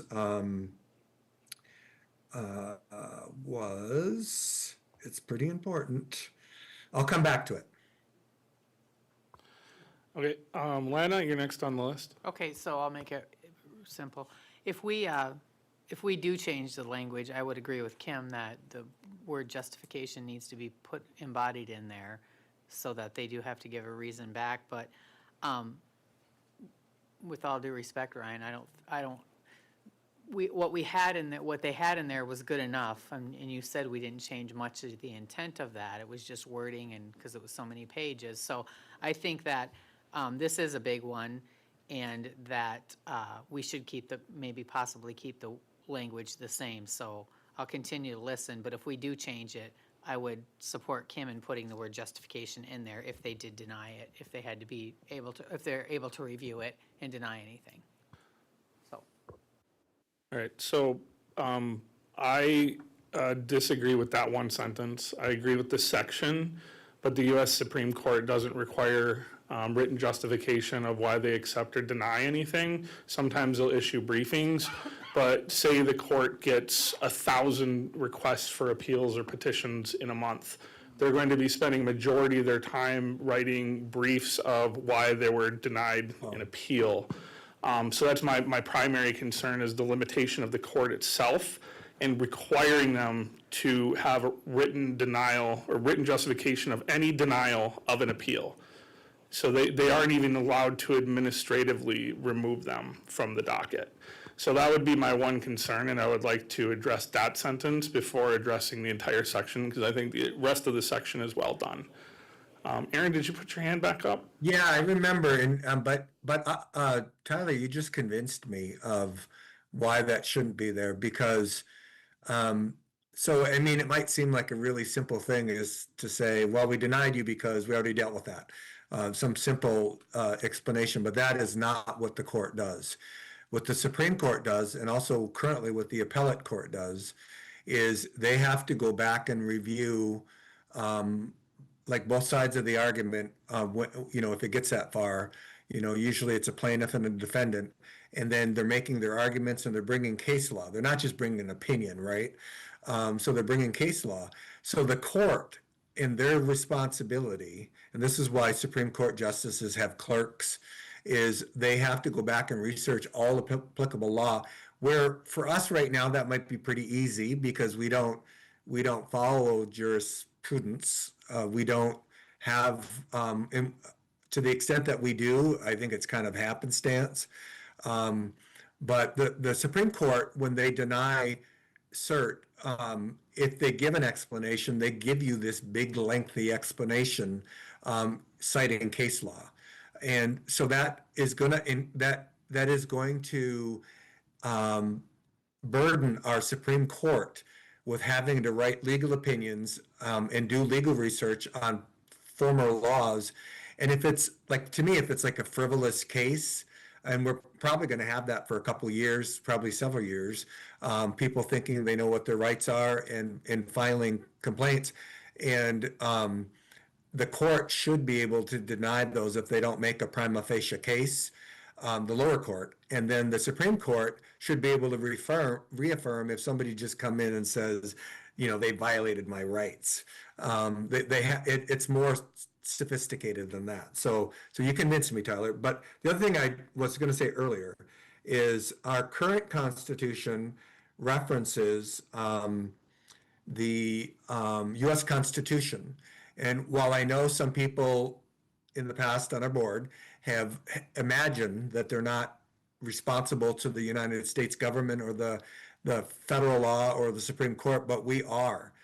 We are United States citizens. There's nothing we can write in our Constitution that exempts us from federal law. That's why that section exists in our Constitution. And also, if I'm correct, and Ryan, correct me if I'm wrong, we also reference the American Indian Civil Rights Act, I think, in our Constitution. So there's nothing, I don't know if that's in our preamble, but there's nothing we can do in our law that will abridge or violate your U.S. Supreme Court rights.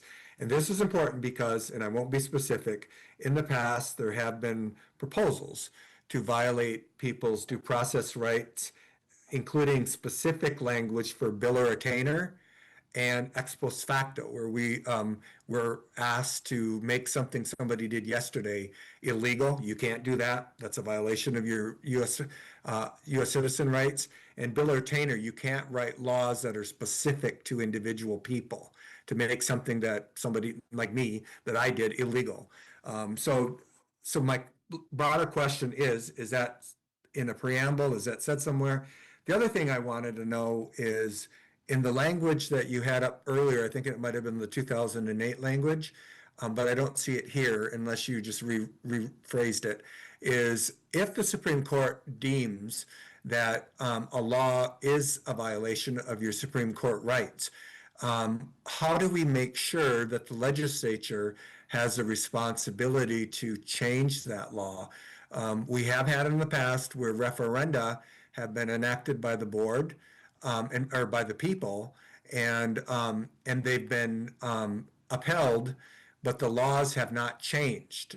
For a long time, the law didn't change to comport with the appellate court's opinion. It might have been a level of resistance. The board at the time, this is a while ago, the board at the time didn't want to accept it, so they never changed the law, even though we had a law on the books, a ruling on the books that said that violated the person's rights. So I think the language you had up earlier from the 2008 had where they had the authority to remedy that. So ruling it out of order or ruling it a violation of your Supreme Court rights or your constitutional rights doesn't necessarily effectuate change. So what language exists in the current draft that does that? Because I did see it in the previous draft that you had. So Ryan, if you could address that question really quick, but then let's focus on the section that we're about to poll vote on. So to answer your question, Aaron, the 5B here on the screen, it says C, but it's 5B. Their final enumerated jurisdiction is, such jurisdiction shall include the power to make findings of fact and conclusions of law and to issue all remedies in law and equity. We took that language from 2008, but we stuck it in a different section. Okay, good. Yeah. Good. I didn't see that part happen, so thank you. Okay. Back to the jurisdiction and powers of the court.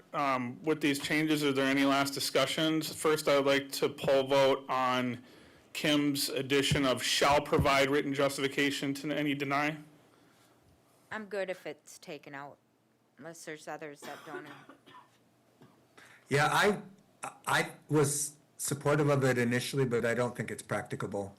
I think the legislature can write a law to compel it, but it's going to then mean they're going to have to spend the resources to write out this big legal justification for why it was denied.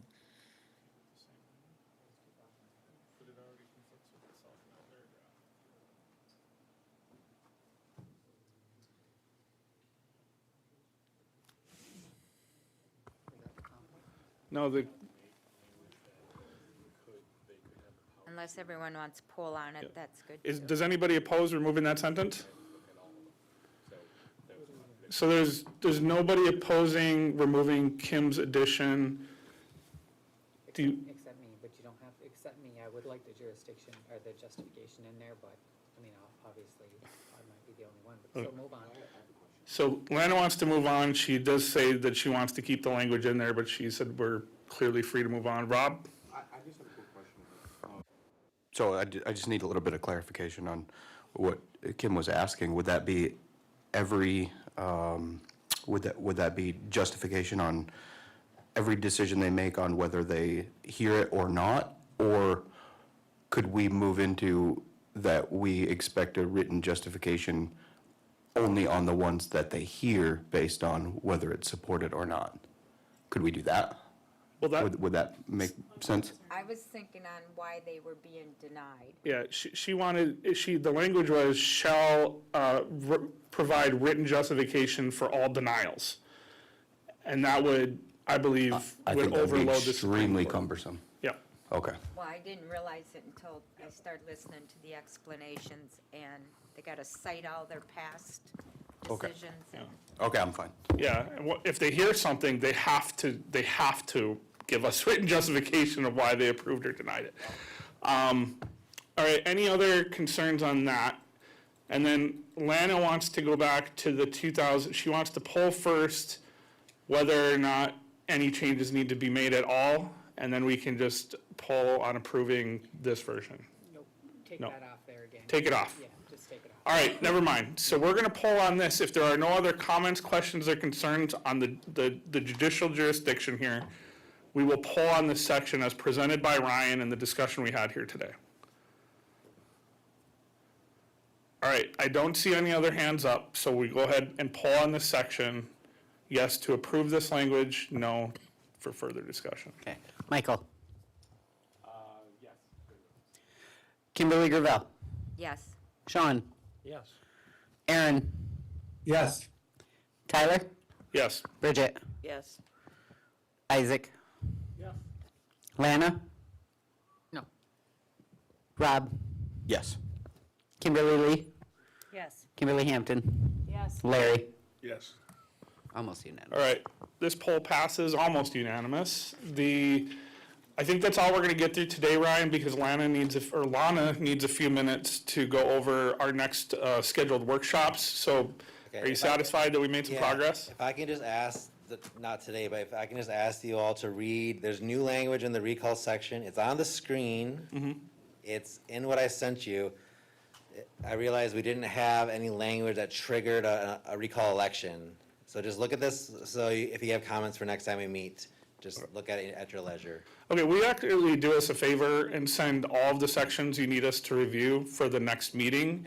I think that's, So I that- think that's the only one. So that our discussion can be directed at the sections you need to do, and then any further discussion by board members can be brought up after the fact. Yep, I will. But I have Lana with her hand up, and then Aaron with his hand up. And I don't know if we need to poll on this, we talked about it in the past, but the next time we meet, Ryan, can we have in front of us, what the changes we have made this far, going forward? So when we're discussing changes moving forward, we already know what we have. I'm keeping a running total, I got 1, 2, 3, 4, 5, 6, 7, and I'm looking at my notes from all the other times, but if you can have like a bullet of what we did change, because I know we went back and changed a few things, and then changed it back again, so that's important for us to Yeah, visualize. I sent you all a summary that was through. Yes, the one of first time. And I'll Yep. update it. Yep.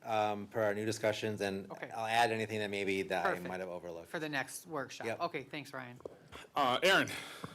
Yeah, I was just gonna say, I think he did do that. We just got that yesterday or the day before. But maybe put them in a different Point of color. information, we got it the first time we workshop, Ryan just said that. We haven't had an updated one.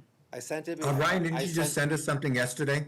I sent the summary before the January 6th workshop, which is the last workshop we had on this that morning.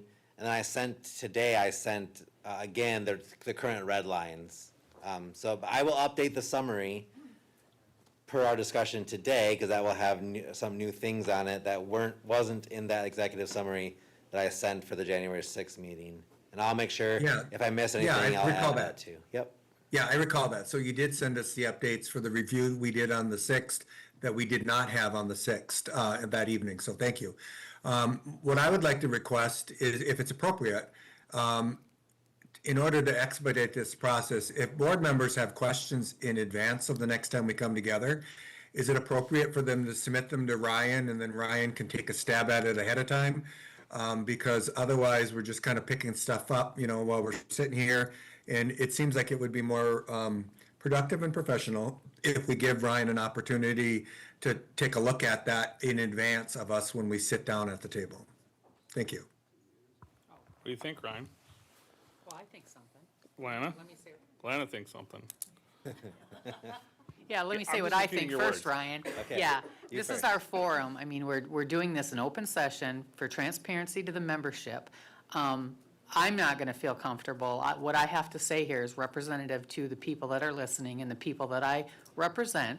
So even though I feel like I could send something to you, I'm going to do it at this table in this forum. So that's professional, that's transparency, and that's the discussion that I'm going to keep to, because it's going all right. So, So yeah. back to me, I had the floor, Tyler? Aaron, you stopped Yeah. talking and I called on Lana. Yeah, okay, then my hand's still up. though. Okay, Aaron. Okay, so however, that method does not give the staff the opportunity to review the question in advance. That isn't professional. I think it is more professional if the staff have the opportunity to hear the question before they come to the meeting so they can think about what alternative language they could potentially come up with. Doing this off the top of our head at a meeting, when we do this, I review stuff in advance. I go back and review other tribal constitutions. I review the United States Constitution. I do my best to be ready for it. If I have questions in advance, I'll submit them. I just think board members have the prerogative to do it however the heck they want to do it. But I do think it would be more productive if our staff has the opportunity to hear the question in advance and can take a stab at pulling together some substitute language or, find alternative ways that other tribes have handled it. So that's all. Thank you. All right, thank you. We're going to move on to Lana. She has identified times the next 2 Tuesdays where we can continue this discussion and finalize this draft of the Constitution. So Lana is going to propose the times. If everybody's comfortable with it, we'll go ahead and mark it. We'll poll it, and then we'll mark them down as official. Okay. And I did speak with Ryan because his availability is also crucial, right? On variations of this, we were looking at Mondays, so next week's workshop agenda is pretty full, but we have time from like 3:30 in the afternoon. We can put this back on there. We'll have at least an hour and a half.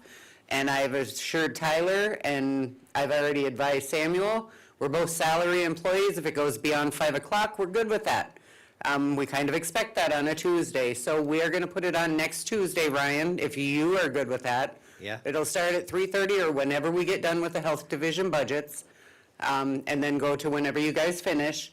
And then we cleared all but one item from the February 3rd workshop agenda. It's also a meeting day.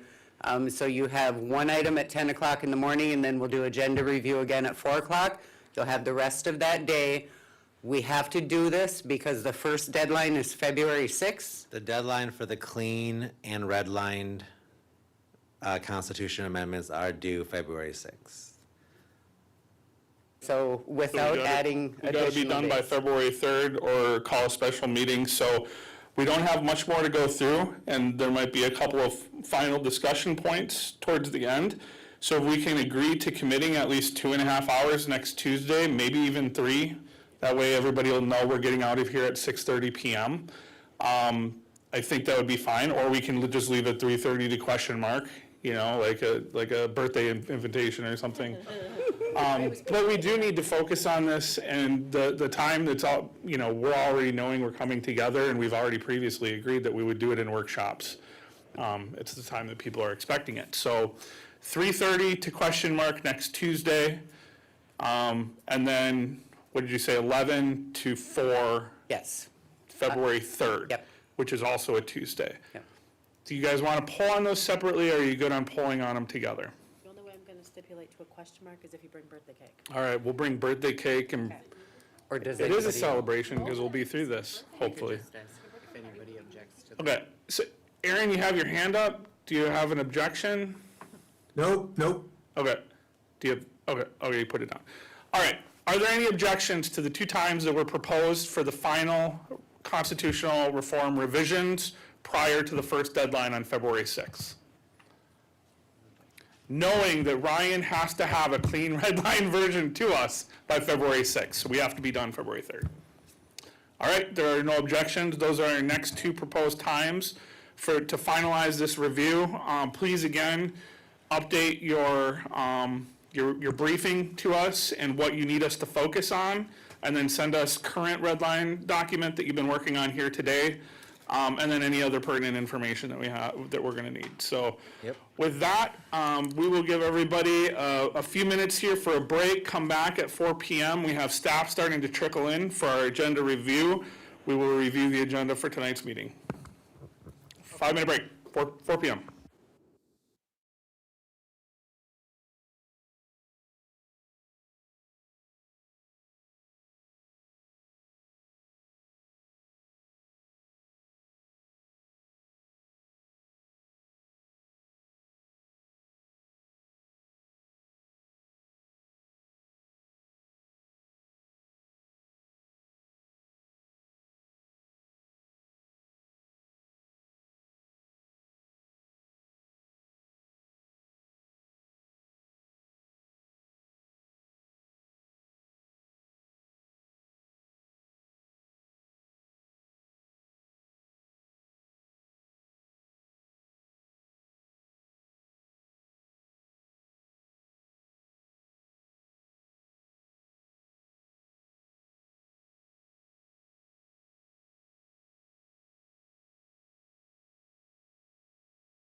First one, we went over this morning. Holly, we have authorization for 2025 year-end budget reconciliation, as well as amending resolution 103, extension of tax cessation services.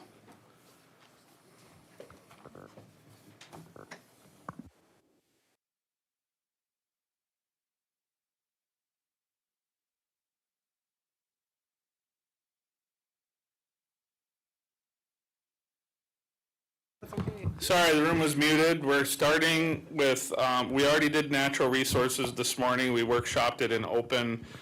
We're starting with authorization for year-end budget reconciliation and amending resolution 2012-103 with Holly.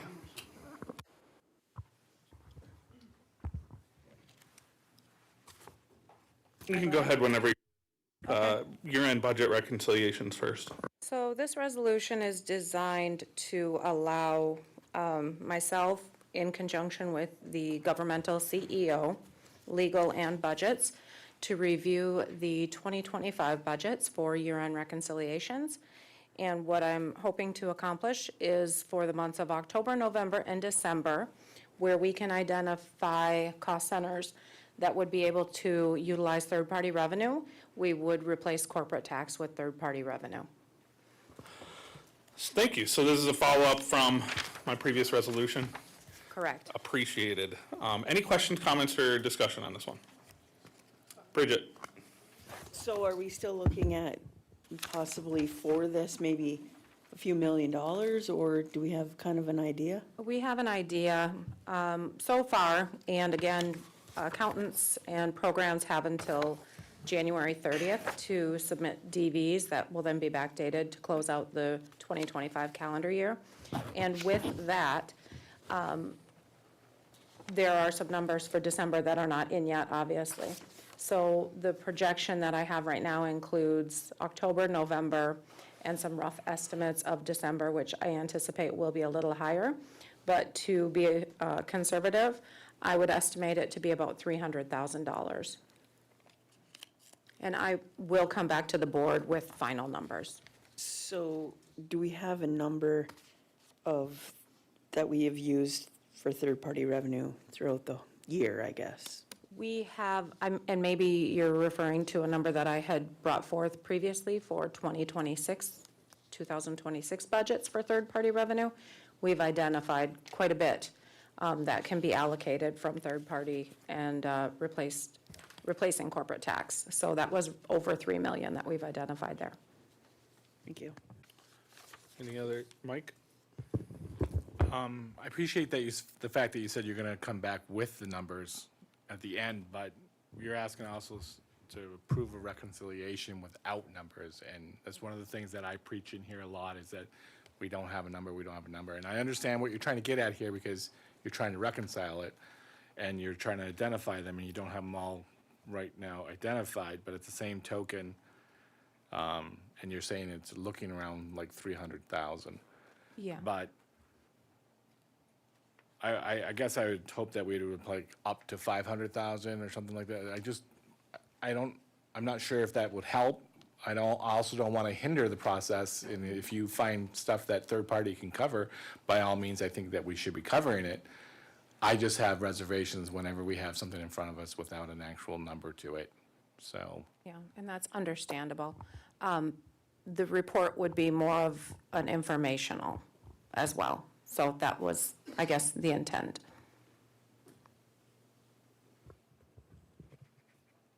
Okay, Lana?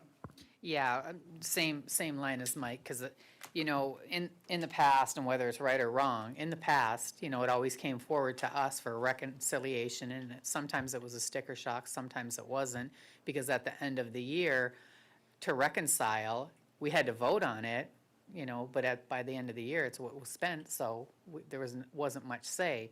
But I agree with Mike, you know, that's something that we should have, because if we say, yeah, we'll go with this, and we're gonna get it in an informational status point, not approving it, I'm not comfortable with that either. Again, like he said, understanding that you guys wanna figure out third party and what we can save in tribal support and use third party, I just think that and it's no fault of yours or Bill's or anybody's, it just, we're not in the loop enough to know. You know, why are we changing it the way we've done it in the past? So that's the question. I guess I would say we're changing this part of it to get it accomplished and get it kind of cleaned up, if you will, for those programs. We've identified them for 2026. There's only certain programs that are eligible to utilize third party. So that's more the intent, is to just get it cleaned up and then have a more firm number for our tribal support. So we're thinking at this point right now that it'll be around $300,000 though. Correct. That we have to reconcile. We're gonna look at third party to see what we can get out of there out of that money. Correct. Okay. Okay, thank you. All right, I don't see any other hands. Do you want to move on to amending resolution 2012-103? I'm sorry, Mr. Vice. Aaron? Yeah, I just want to add that, you know, I want to make sure everybody understands what this request was, it is taking extra work, but the purpose of it is to be able to bill to third-party revenue that will alleviate tribal support. So when we're facing, you know, budget challenges, it's absolutely what we should be doing, and it's worth doing. The question is if we'll get it done in time, because we are permitted under accounting principles to be able to do reconciliations up to the end of the month. So we won't be meeting again until after, well, are we? No. Wait, that's a question. Are we meeting again before the end of January? No. Not an actual meeting, though. We have a workshop. So the thing is, I'm comfortable with having accounting go back and reclass those to third-party revenue if possible, because it's gonna save travel support. And that's what we always should be about doing. Otherwise, we have to leave it expenditures for travel support when we know we can bill it to third-party revenue, or at least that's what we're looking at. So I don't know, maybe today's Tuesday. If it looks like we might have a better idea, to post a special meeting for next Tuesday in order to do it. But it's worth our effort. It's not an interruption to our job. I just want to make something clear. Yeah, I just want to make something clear. I am not in opposition of you going through the third-party revenue to identify savings out of tribal support. That's not my concern. My concern is, we have always voted on the reconciliation at a board level, so we're all in the loop of what is being overspent or what we have to reconcile. That's the position I stand on, and I don't want to oppose you guys looking where you can identify third-party revenue being used. So just to be clear.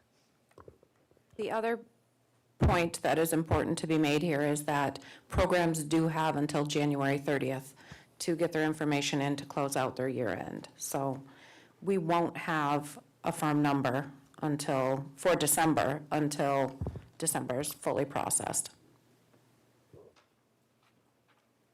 Isaac?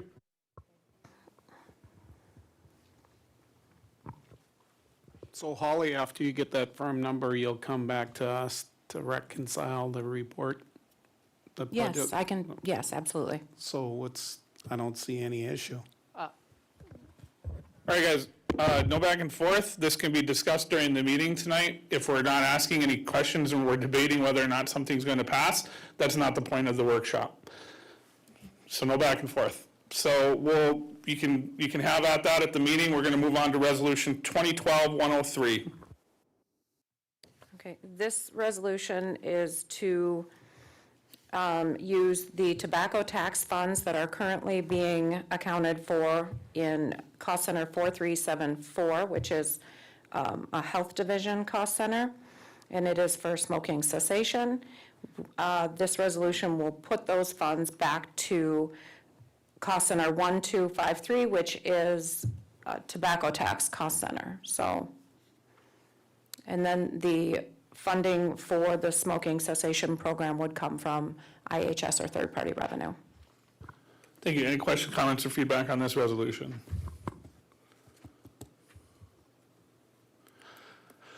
All right, thank you, Holly. We'll see you in a little bit. Okay, thank you. Next up is Stephanie, accept 2026 MyLeap. Hi, good afternoon. This resolution is being presented for approval to accept the 2026 MyLeap out-of-school time grant in the amount of $705,355.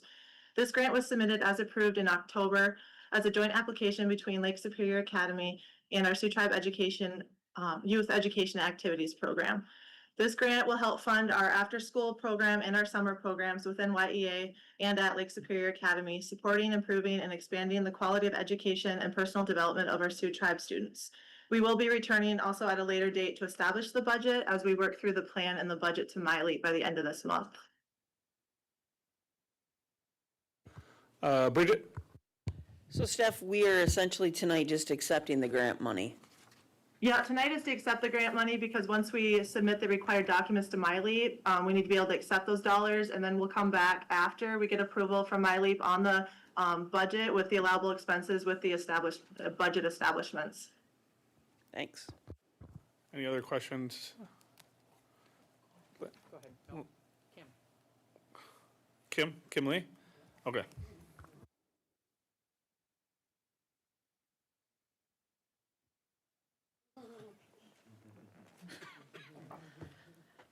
Hey, Steph, so I did pull up that, the grant application and I guess the qualifications to meet the grant. And are we using our numbers that we already account for, or are we gonna have to meet new goals?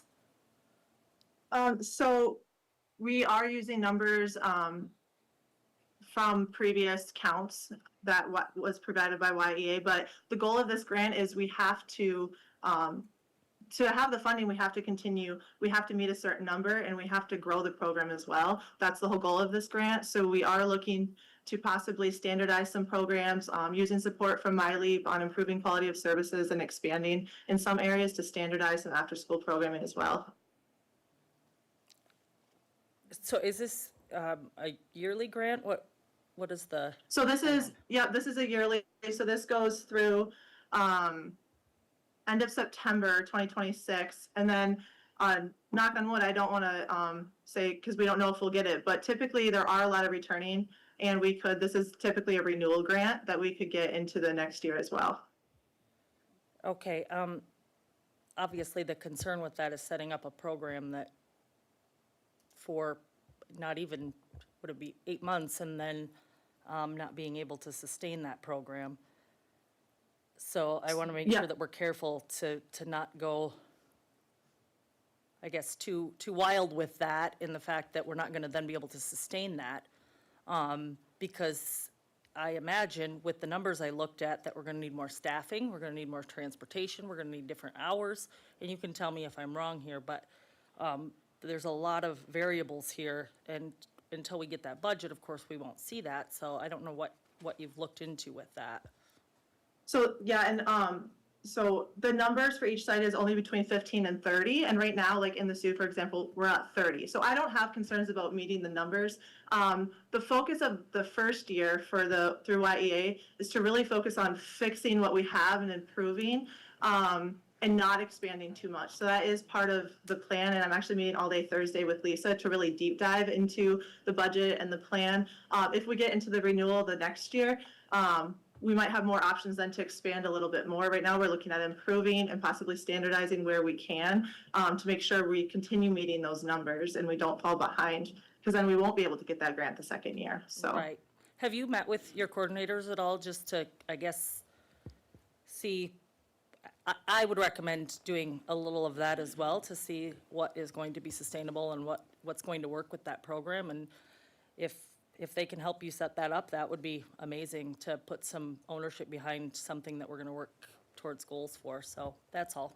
Yeah, no, I agree. And Lisa preliminarily met with them. We couldn't go too much into it yet as we work through some stuff with MyLeap, because there are certain allowable expenses that we have to spend it on. But she did briefly mention to them the grant, and then we do plan on meeting with them more. I do, to make sure we have their input. I just said that to Lisa. But there are some things that we kind of have to standardize to meet numbers, and I think will really help our program. But yes, we will meet with them. Thank you. Yeah. Thanks. Anything else? Lana?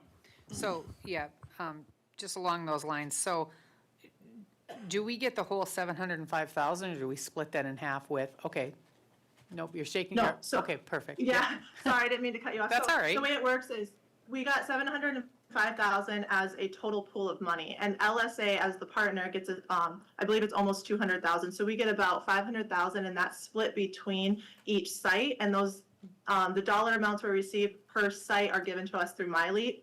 And so we're actually gonna have a separate budget for each site, Okay. that we have to follow and meet. And then the only other question I have now, are we gonna service just tribal members with our portion of the money, or is it all community members as well? So that's, obviously our priority is tribal students, but we also do not only service tribal students, like in the schools, for example, right? So the education of non-tribal is very important for our traditional, education as well. So no, we do not have to, I actually asked that question in a webinar. We do not have to only service, Sioux Tribe students. So we are looking at, we're meeting with schools, hopefully to maybe potentially partner a little bit more in after-school programs and expanding our numbers as well. And yeah, sustaining, like Kim said. So this first year, we're being really careful about that, making sure we can sustain going forward. And then if our numbers increase, we could potentially get more next year. And if we're being successful, this can continue on, so. Okay, thanks, Stephanie. Yeah. Anything else for Stephanie? All right, thank you, guys. Thank you. See you in a bit. Next up, Andrew Lane. We're looking at award generator maintenance contract to Wolverine Power.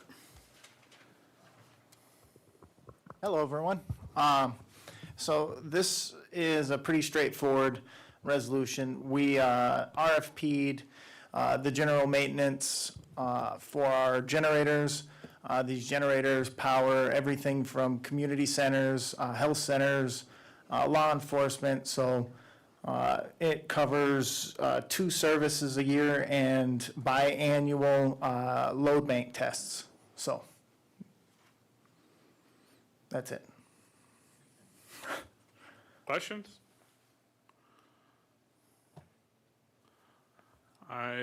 We'll see in a little bit. Thanks, guys. Thank you, Andrew. Okay, sorry, sit back down. Bridget? Sorry, it just came to me, but, so you're saying all of our community centers have the generators? Not all of them, no. Just some community centers have them. Okay, so I guess in that case, are those that have those generators, when we get in maybe situations of power outages and that, we could possibly use those for, people to gather at, or? That has been discussed, but I think that goes a little, from what I understand, beyond just a facilities decision. But the intent of some of these community centers that were just recently built was for warming stations and/or emergency shelter locations. And I just don't think the infrastructure from the tribe side has been put in to formally make that, as far as I know. So the community centers are probably the new ones that have the generators, correct? Yes. Okay, thank you. Isaac? Hey, Andrew, the generators that are at those community centers, will they run the whole community center? Yes. Okay, then we'd have to figure out if the utilities would be functional, such as light, the water and gas. They, if they have generator power, they have, and as long as the gas service from DTE or Simco, whoever is the provider, is providing gas, then yes, they will run everything in the building. So maybe we should carve out some time to do some tests, make sure that's correct? They do get, like I said, semi-annual load bank tests.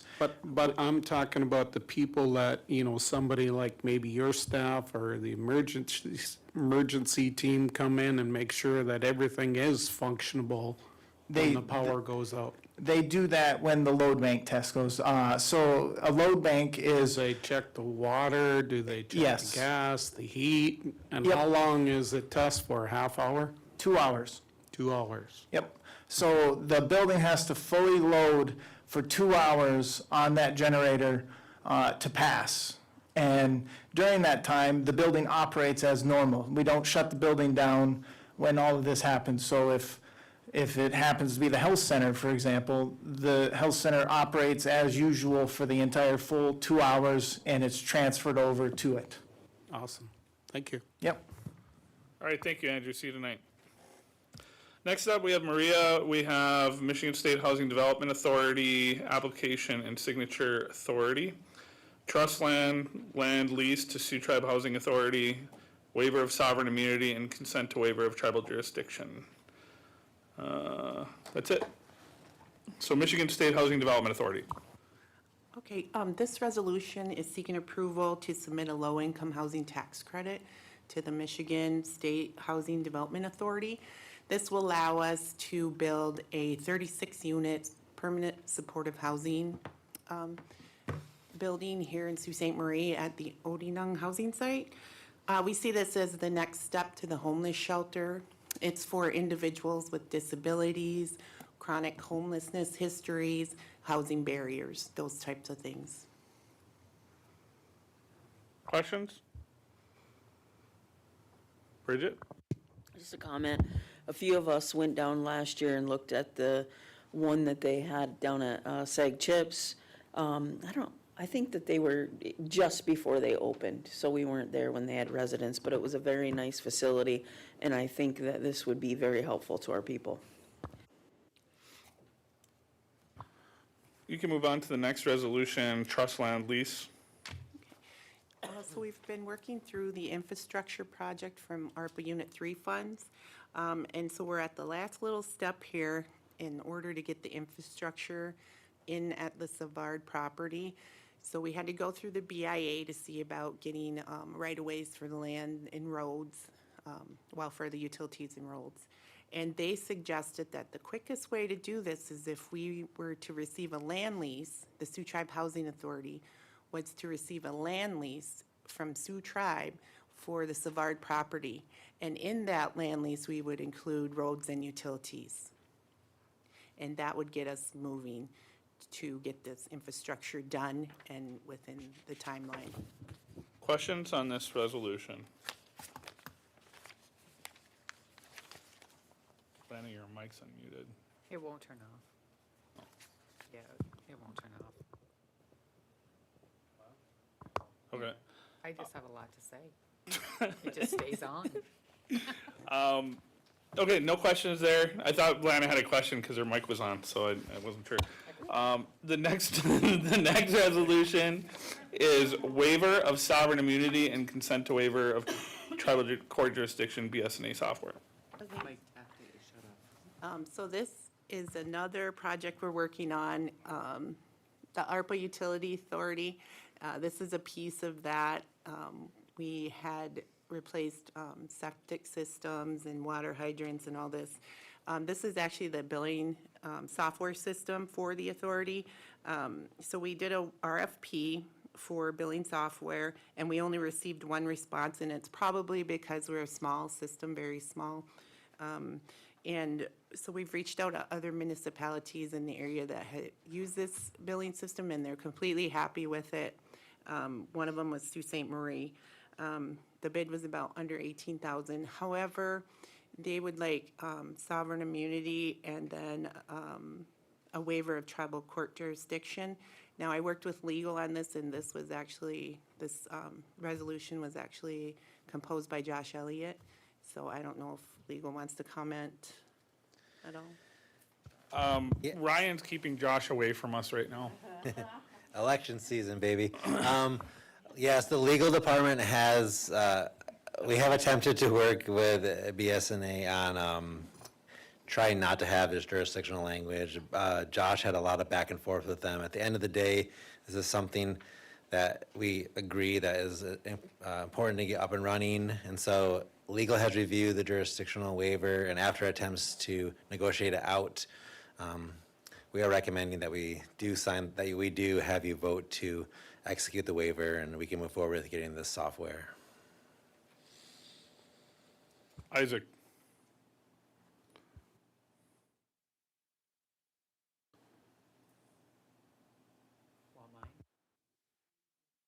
It works once in a while.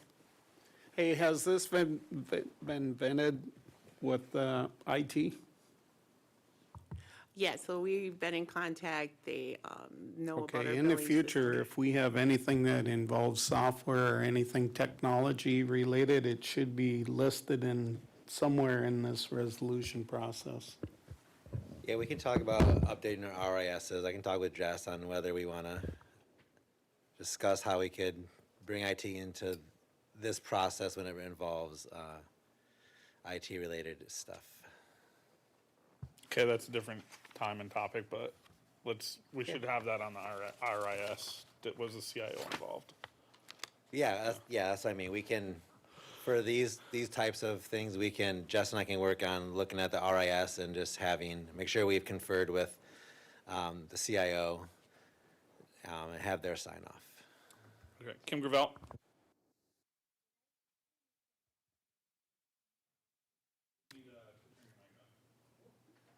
Did I hear you say 118,000? I said under 18,000. Oh, okay. Yeah, it's not very big. But this says 1.8 in the IRS. Is that something different? Does it say that? Unless I'm looking at the wrong one.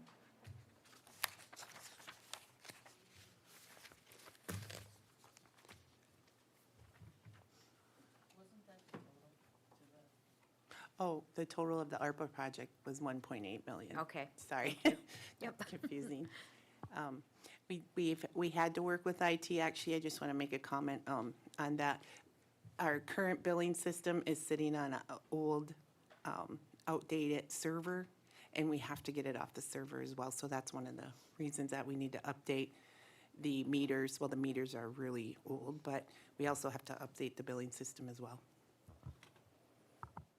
Okay, I don't see any other hands up. We'll see you tonight. Thank you. Thanks.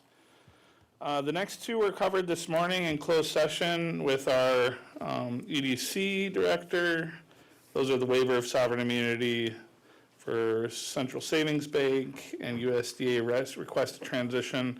Both include proprietary information, and we would have to go into closed to discuss further anyway.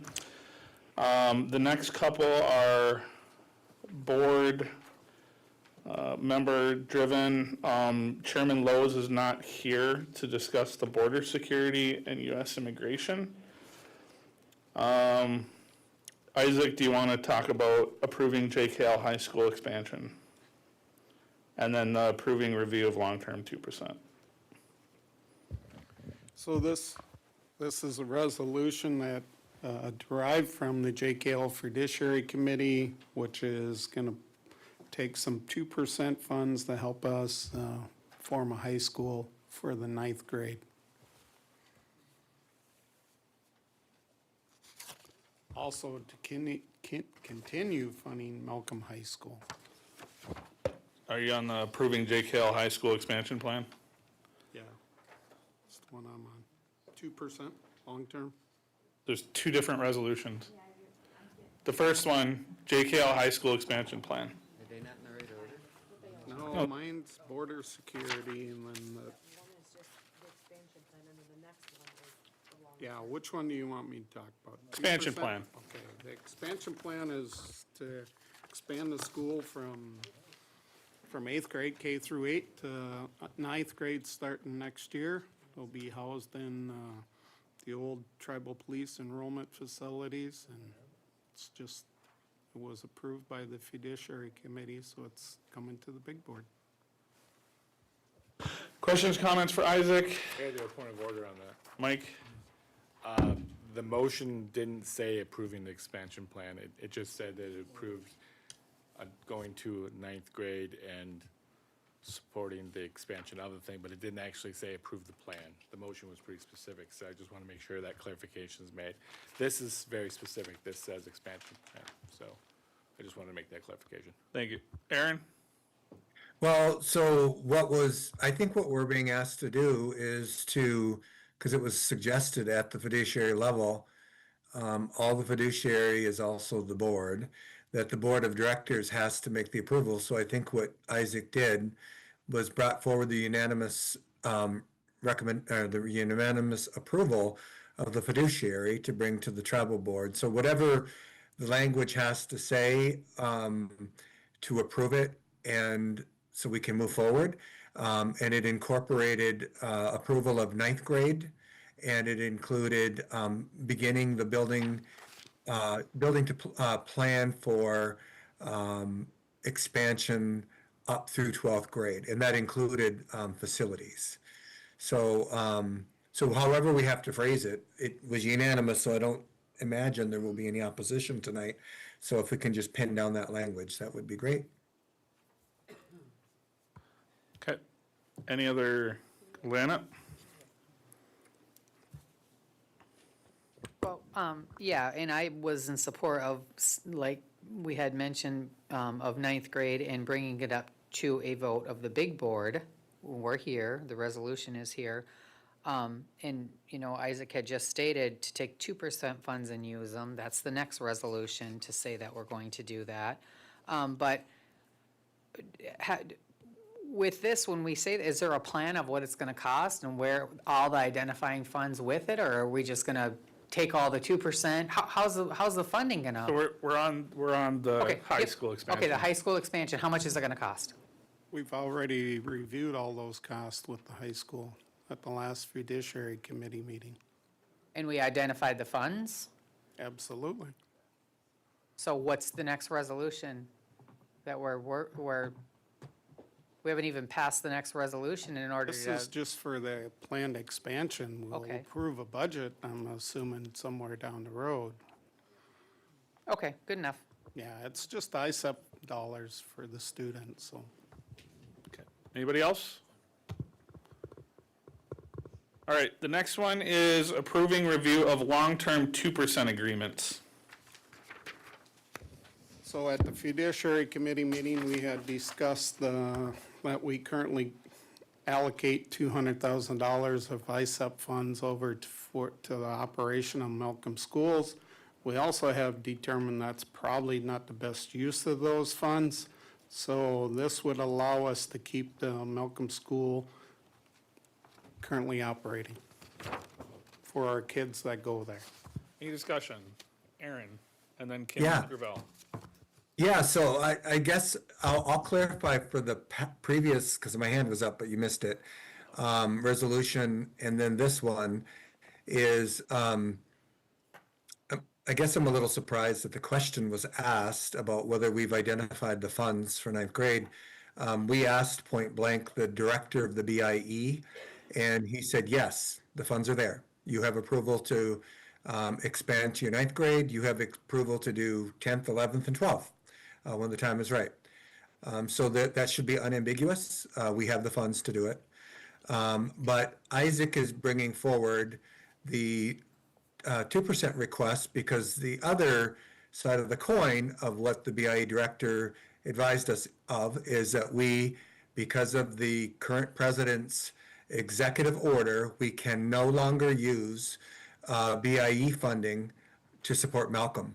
And so for those of us who have consistently said there's a valuable role for Malcolm in our community and to continue to play that valuable role, we don't want to interrupt any funding for it. But it's clear and unequivocal, and you can ask your legal counsel to clarify this, but we can no longer use BIE funding for Malcolm School. So we don't want any interruption. Me and Isaac and Rob had talked about using short-term. Aaron? Yes. We can't have legal respond. That was a closed discussion. Okay, but it's not a private or closed information. The BIE director, because of the president's executive order, so Ryan doesn't have to answer, but it's clear and unequivocal.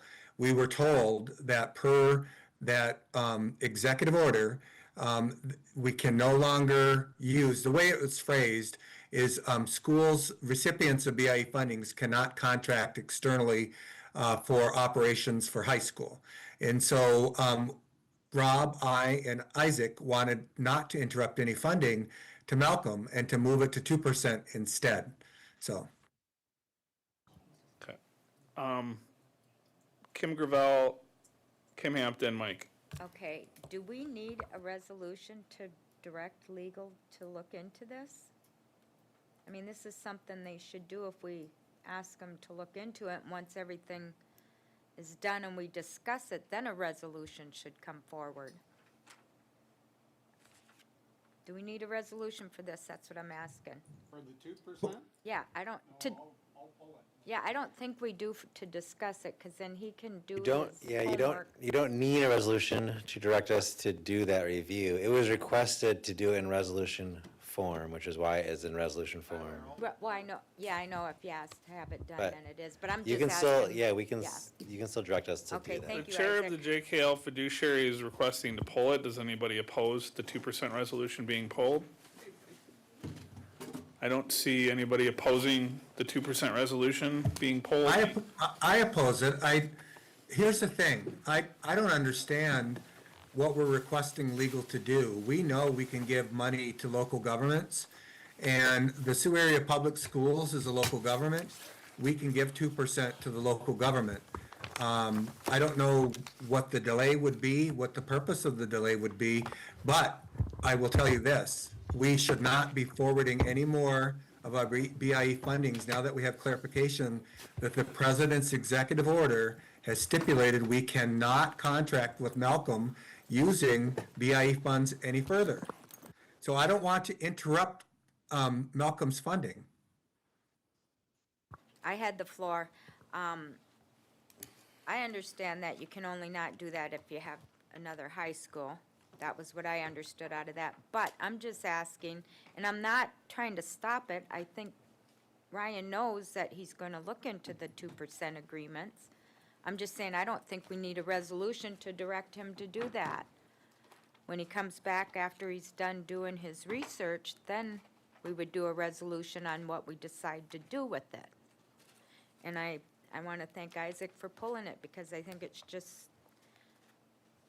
an extra step we don't need. My hand's back up.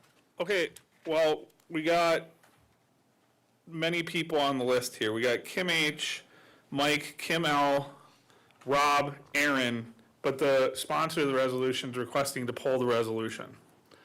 And our chairman's in the room, so I'm letting him get set up. So do you want to continue to discuss this, or do you want to allow I'll him? put it on my board issues, no worries, I'll put it on my board issues. Okay. We'll talk about it tonight, though. So there's only one objection to pulling this resolution? Two objections? Oh. So that leaves 10 people in support of pulling the resolution. The resolution will be pulled tonight. The next item on the agenda is establishing use of tribal vehicles as elected officials and tribal team members.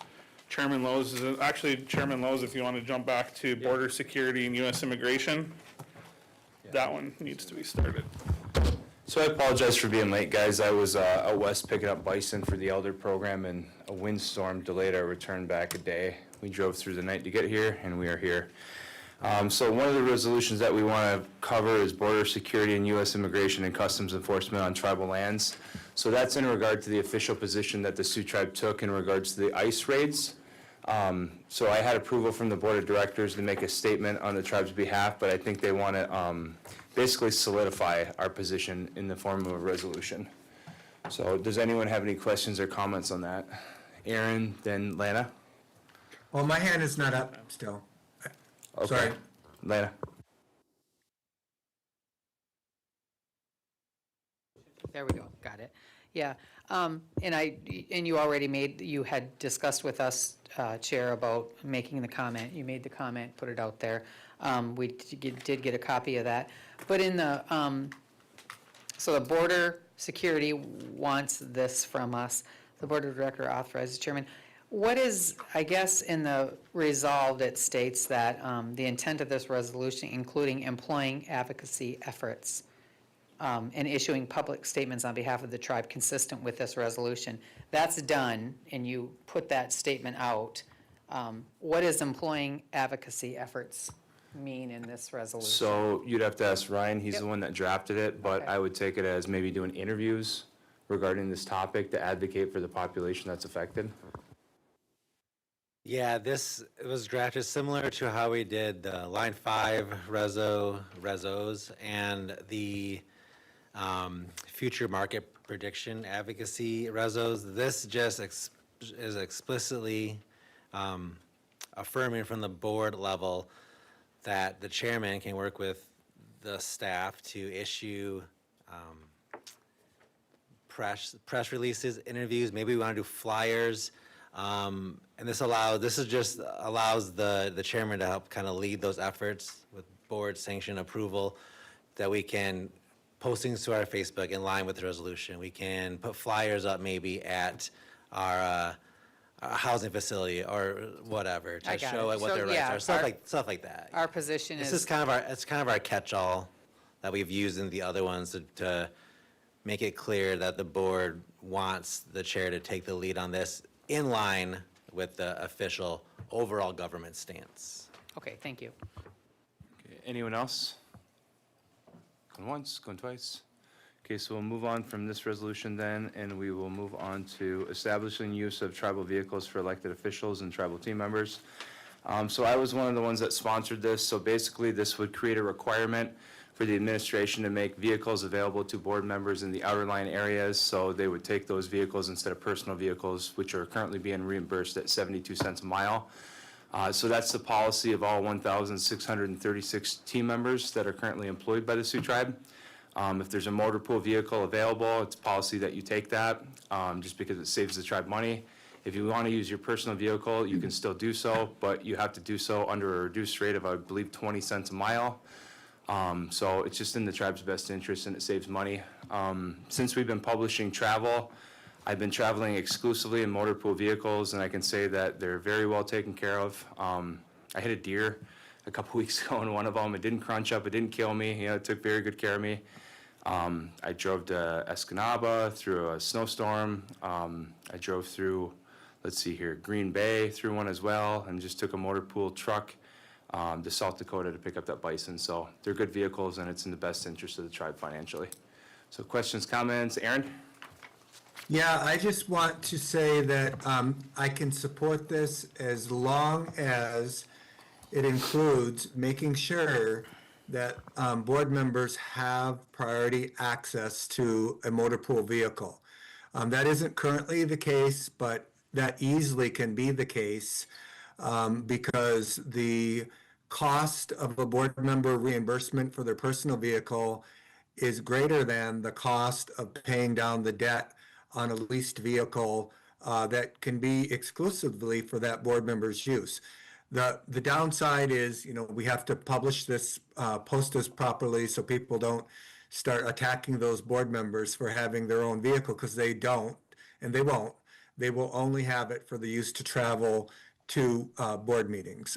So I 100%, when I travel on the tribe's business, I use a motor pool vehicle. They are well kept. They're not in disrepair as it was previously suggested. And they, in some cases, they have less miles than my car has, so it's a better quality. And they also have four-wheel drives, all-wheel drives now. So my caveat is, as long as we ensure that board members that have to travel, especially in the wintertime, have access to a motor pool vehicle that is that's equipped for winter driving. Thank you. Okay, anyone else? Going once, going twice? Okay, so that brings us to establishing use of camera policy for remote attendance. Again, I was one of the ones that put this on.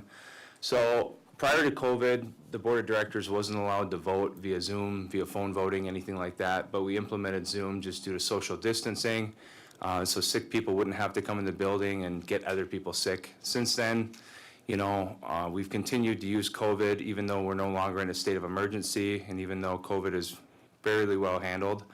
And it's become Zoom etiquette, if it is going to be used, that the cameras be turned on. Most professional settings require it. There's all kinds of articles. If you got to do is Google, professional workplace Zoom etiquette, it'll say cameras on, and it's just the way it works in the professional world. I recognize that Zoom is an important accommodation. I've kind of come around to that. We have board members that, sometimes will take family members. The medical appointments, they can't be rescheduled. Sometimes they have pretty severe health problems of their own. But at the end of the day, just keep the cameras on. We're elected officials and we have a constituency to report to. And I think it's just good government. So any questions, comments there? Go ahead. So what we'd really be doing would be amending chapter 14 then? Is that the intent of this? You have to ask Ryan, he's the one that drafted it. So I don't know if you have to amend chapter 14, because chapter 14 in the voting section disallows proxy or telephonic voting, but does allow video conferencing voting. Presumably, the intent is if you're voting, you're on video. So you already have it in chapter 14. We just haven't really enforced it So as this a is tribe. just clarifying what video conferencing is in chapter 14. Yeah. Okay, with that being said then, is the other part of it saying that they're gonna have the administrator and board administrative assistant enforce the camera policy? Is that the intent to just for the board members attending, not the membership attending these meetings? Because I think the language would need to be specific. So we can't have members' cameras on. I mean, you survived through one obscenity, right? Well, I don't disagree, I Yeah. don't disagree, but, Yeah. but having that language in here that they're gonna enforce the camera policy without it being specific, I think it might need to be specific to board members. I can't make them turn their cameras on. Yeah. or unmute. I don't want you to boot people though, if they're not, I don't want there to be any ambiguity in this, if we're changing tribal law and having it be enforced. I just think that the language should be there that it's only pertaining to board members. That's fine. Yeah, we can motion to amend it. Okay. Rob? So I'm okay with this and I agree with it, but I do have one question about if we can put in some kind of a stipulation to where even if the board were to poll on a waiver just by day, and the only reason I'm asking is because I have a major operation coming up, and I'm gonna be hooked up to all kinds of machines, and I just think that's a little bit invasive. I really don't want to have my camera on in my hospital room. That's So- fine, and hats off to you for appearing on Zoom, when you're in that kind of situation. So, yeah, we can amend it to reflect that as well. Right, and I would only ask in that situation to where I just don't feel like being on camera in that Can you send some language situation. to amend that? Okay, thanks, Ryan. Thank you. Yep. Aaron? Hey, yeah, I raised my hand again. So also we need to provide for if there's technical problems, because today, you weren't here yet, Mr. Chair, but today I wasn't heard. I raised my hand several times, but my sound wasn't coming through. And we fixed it, but then it kept happening, so I might gotta get my computer checked. But let's test it right now. So, can you see me yet? Nope, you did for a second. Yeah, so it's working right now, but if our cameras aren't working, then if we let you know at the beginning of the meeting, our cameras are not working, as long as we, don't get counted absent, so we're not allowed to vote, because our camera's not working for that meeting. Obviously, we wouldn't keep using that as an excuse chronically. Yeah, I hear you. Each one of us is assigned a laptop, and I believe each one of them has a camera on it. Am I correct in that? Each one of us Yeah. has an iPhone with a camera on it as well, so, we have the capacity to get these cameras turned on. Anyone else? Okay, so that brings us to the last resolution that we'll cover for agenda review, and then we'll move on to new business, and that's titled Adding Mackinac Band as a Historical Band in the Draft Amended Constitution. So we have Directors Borowitz, Barbo, Sorensen, and Paymont as sponsors, so whichever one of you guys want to talk on it. I initially got this going because I think, first of all, I'd like to state I'm all for the three-branch government, always have been. And with the 6 historical bands in there under Article 3, and over 52% of this tribe is MAC band, I think we should be added to the Constitution before this is sent out. So I know we could do it later on as an amendment, but I think the MAC band members would always feel left out or not really part of the tribe if they weren't added in right away. Since we're doing this historic event, I think we should do it right the first time, add them in there. I don't think they're going anywhere, and that's why I put this resolution in place. Okay, thank you, Sean. We'll have a speakers list with Aaron, then Rob. Yeah, so I 100% support this, even though it was not raised by anybody in the last year, and it just kind of showed up at the last minute. I had to put that aside because the substance of what's being requested, I think, is a good thing. And I will say that I know there's some of my biggest supporters will disagree with me on this, but I have read some of the original correspondence between our tribe and the federal government that sought to have Mackinac Band included. We were directed, the tribe, I wasn't on the board then, obviously, of 7, but the tribe was directed to take it out or they would not be recognized. So the tribe did take it out.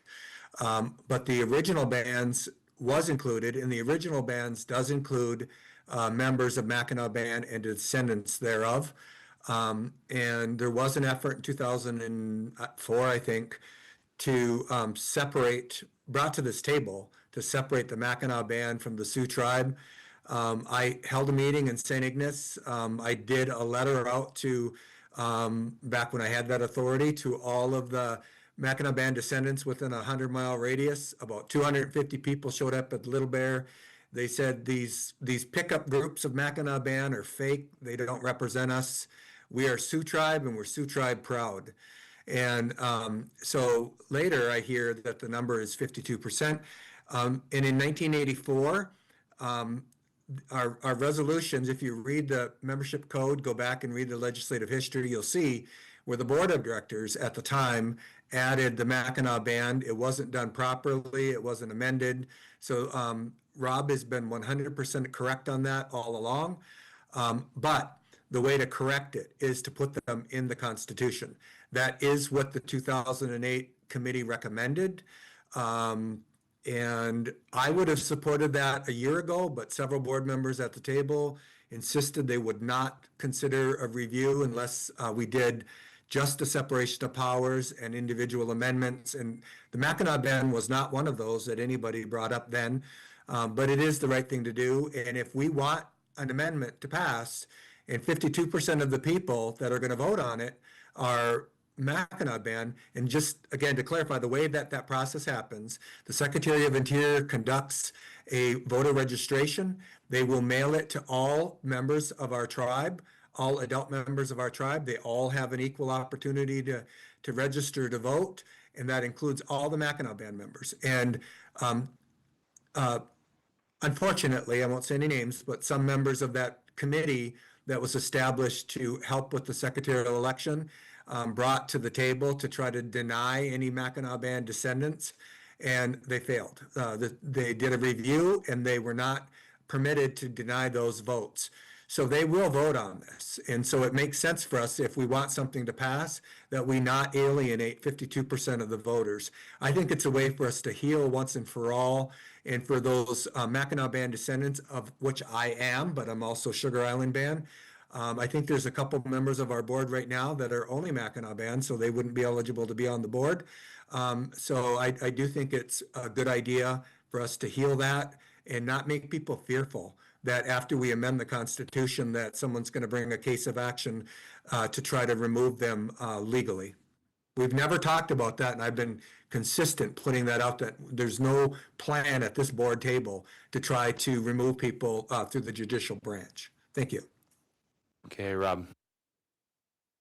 So I think the fact that no resolution has come forward since I've been on the board would serve as proof that there's not a single board member sitting right now that supports removing Mac Band, including myself.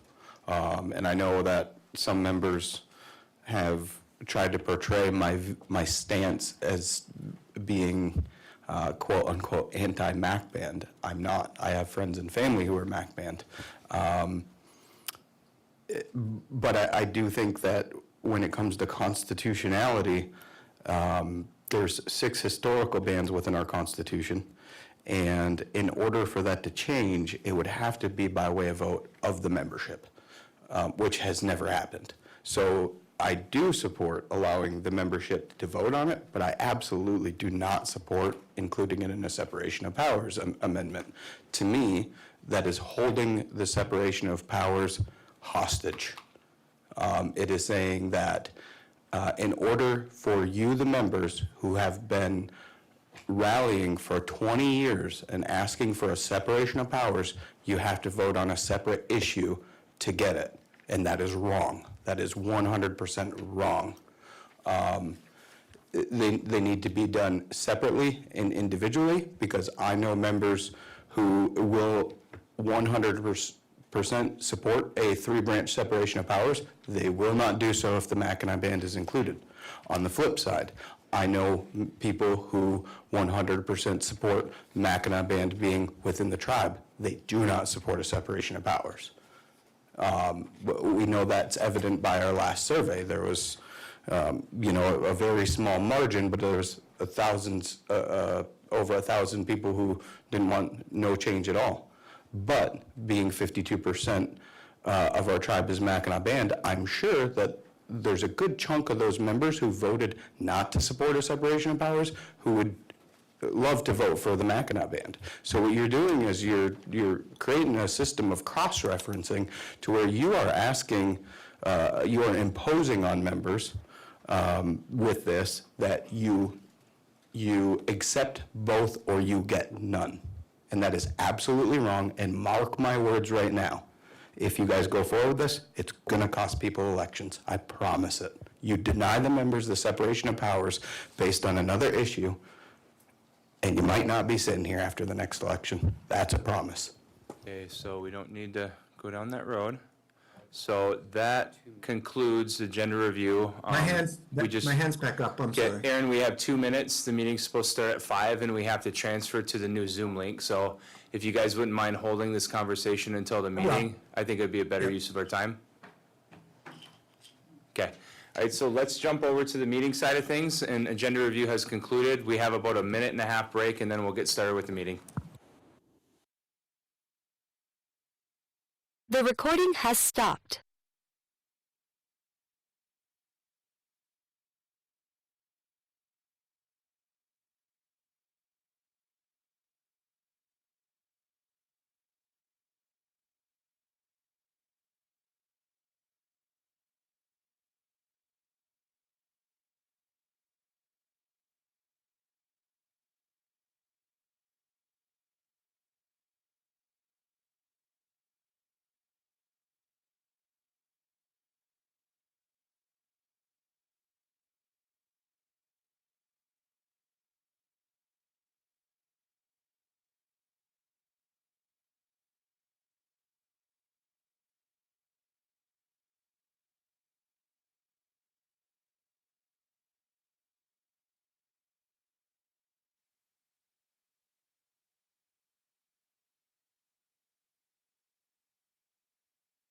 This meeting is being recorded.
ahead and start making our way to our seats, and we'll begin in just a minute.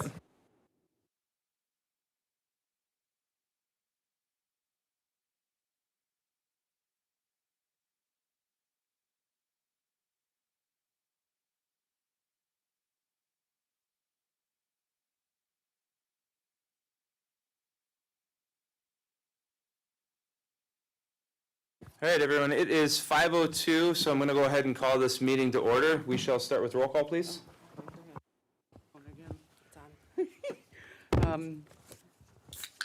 Isaac McKechnie. Here. Tyler LaPlante. Here. Larry Barbeau. Here. Kimberly Gravel. She's here, just not in the room. Lana Cosley Smith. Here. Bridget Sorensen. Here. Aaron Paymont. Here. Kimberly Hampton. Here. Sean Borowitz. Here. Rob McGrory. Kimberly Lee. Here. Michael McCurchy. Here. Austin Lowe's. I'm here. Okay, guys, we have a quorum. On today's agenda, we have the following items. We have invocation with Gerard from Traditional Medicine. We have membership participation, and we have the following resolutions. They are titled Nature Conservancy Establish FY26 Budget, Authorize 2025 Year-End Budget Reconciliation. We have amend 2012-103 Extension of Tobacco Cessation. We have accept 2026 My Leap Out of School Time Grant. We have award generator maintenance to Wolverine Power. We have MDHGA LIH tax credit application, it's a tongue twister. Land lease to Sioux Tribe Authority. Waiver of immunity BS&A software. We have waiver of immunity Central Savings Bank. We have USDA request to transition to standard USDA forms and contracts.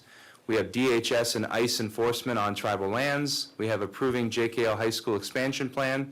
We have use of tribal vehicles by Board of Directors and employees. We have use of camera policy for remote attendance. We have add Mackinac Band to draft amended constitution. And under new business, we have committee resignations and board concerns. Is there a motion to accept the agenda?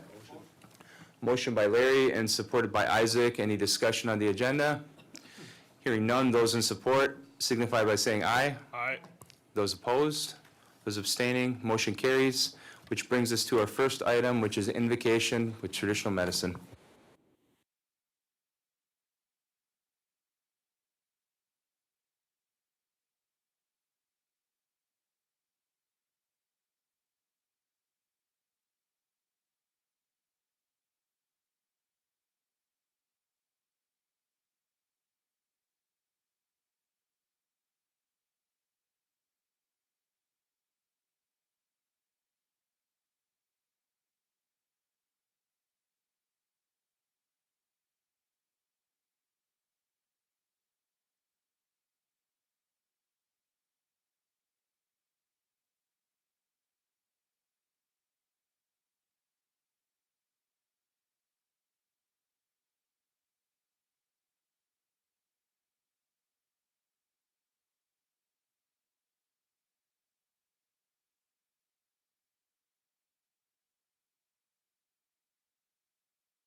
Okay, thank you, Gerard.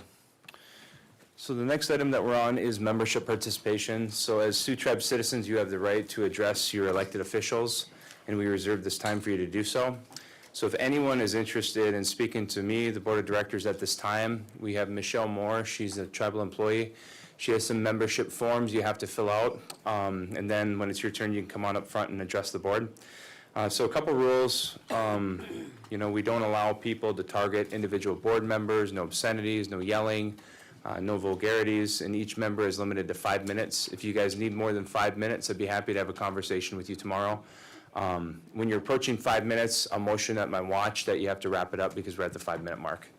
So, okay.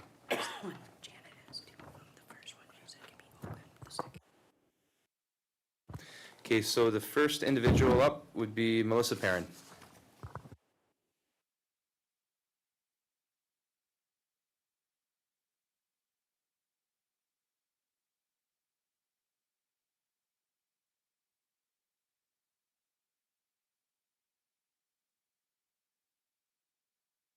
Oh, thank you so much. Hi, is that better?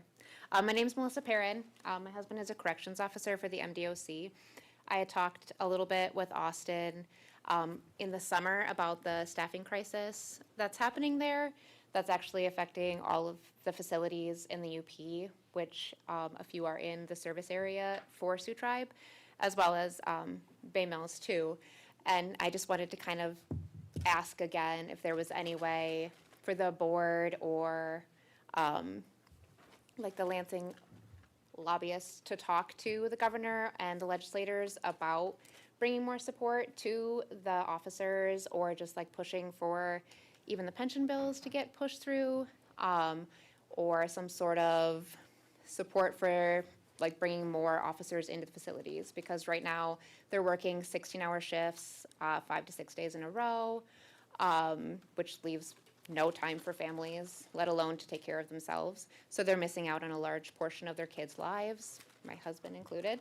Otherwise, they're going in at 2 a.m., working 12 hours to kind of like prepay for the mandate, which still means they're going to bed at about 5 or 6 p.m., which leaves little time after school to spend with their kids. And so basically, I was just hoping that maybe with your guys' support, we could talk to the governor and kind of bring more light and attention to that, because like I said, it's not just the facilities here, but it's throughout the UP. The Marquette and Alger are just as short, well, IRF is the most short, but, and they just need help, so. Okay, I appreciate Melissa. Yeah. So I've spoken to some of our elected officials about this. I haven't spoken to the governor about this, but at some point, I think that we should add this to our white papers, because you're correct, this does impact a lot of tribal families, and my heart goes out to you. I have a lot of family members who have worked and retired from MDOC, and I know how difficult that can be, so I appreciate you coming here today. Is there any way that I could get some follow-up at any point, or like check in to just kind of see like, because I have all of the information, lots of statistics. I started an advocacy group specifically for that, and so I just didn't know if it was something that you guys like needed more information on. Like, Okay, at why don't any you come up point, to my or- office and we'll work on it together, okay? Okay, perfect. All right, Thank you. you, Melissa. I appreciate it. Next up is Janet Liedel. So she has two things she wants to address with us. The first would be open, and then the second would be closed.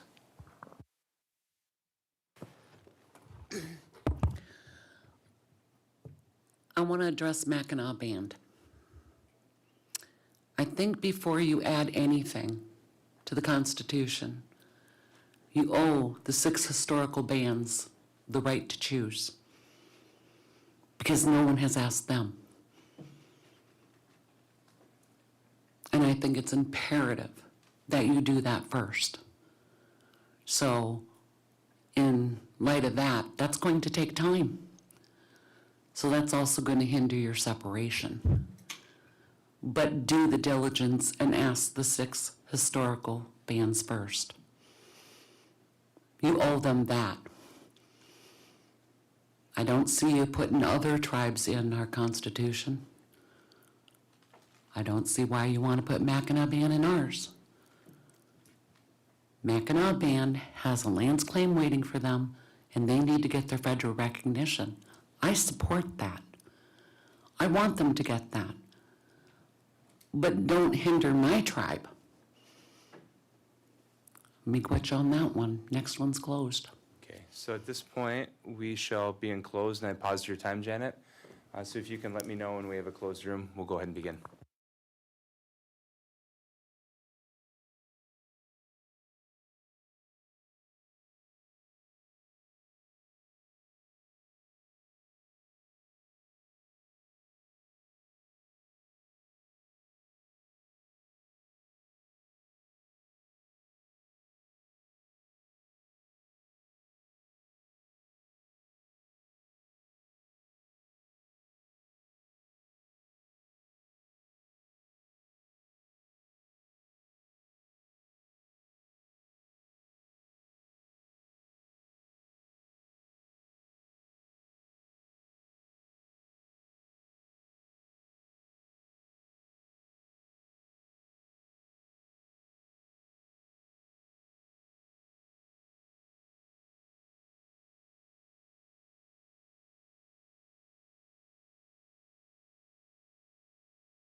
We are going to begin with our resolutions today. So for the board's information, I'm going to be enforcing the two-speak limit. If there's a motion to amend, that's a separate motion, so that would restart the speaking list. So we're going to go ahead and do a better job enforcing that. So the first agenda that we have on for this evening is Nature Conservancy Establish FY26 Budget. Be it resolved that the Board of Directors of the Sault Ste. Marie Tribe of Chippewa Indians hereby approves the establishment of an FY 2026 budget for Nature Conservancy with other revenue monies of $50,000, no effect on tribal support. Okay, motion by Isaac and support by Larry. Danny? Hi, everyone. My name is Danny Fagan. I'm the Director for the Natural Resources Division. This resolution authorizes the establishment of a cost center and budget for a $50,000 grant from the Nature Conservancy. This primarily will pay for a fisheries aid, and this is for a Tickamegre Lake Whitefish project. So it pays for staff time, pond fertilization, fuel for travel to the Nuns Creek hatchery, as well as fish translocation, surgery, and other hatchery operations. Thank you, Danny. Any questions or comments from the board? Hearing none, roll call, please. Tyler. Yes. Sean. Yes. Kimberly Gravel. Yes. Lana. Yes. Isaac. Yes. Larry. Yes. Kimberly Lee. Yes. Rob. Yes. Aaron. Yes. Michael. Yes. Bridget. Yes. Kimberly Hampton. Yes. Motion carries. Thank you. Thank you. The next resolution is authorize 2025 year-end budget reconciliation. Now therefore it be resolved that the Sault Ste. Marie Tribe of Chippewa Indians Board of Directors hereby authorizes the governmental CFO to utilize third-party revenue to replace tribal support for any eligible uses of third-party revenue from October to December 2025 for year-end budget reconciliations with the assistance of the Budget Department, Legal Department, and Governmental CEO. Be it finally resolved that the governmental CFO and CEO are authorized to perform any administrative budget modifications that may be necessary for the 2025 year-end reconciliation, budget reconciliations. Okay, motion by Isaac, Support. support by Larry. Okay, Holly? Good evening, Holly Hoppola, Governmental CFO. This resolution has brought forth. What it will do is it will allow me to work in conjunction with legal, the governmental CEO, and budget department. What this will do is it will identify the cost centers that are eligible to utilize third-party funds and that are currently utilizing tribal support or corporate tax. And we will replace for the months of October, November, and December of 2025, the tribal support funds with third-party revenue. Okay, Aaron?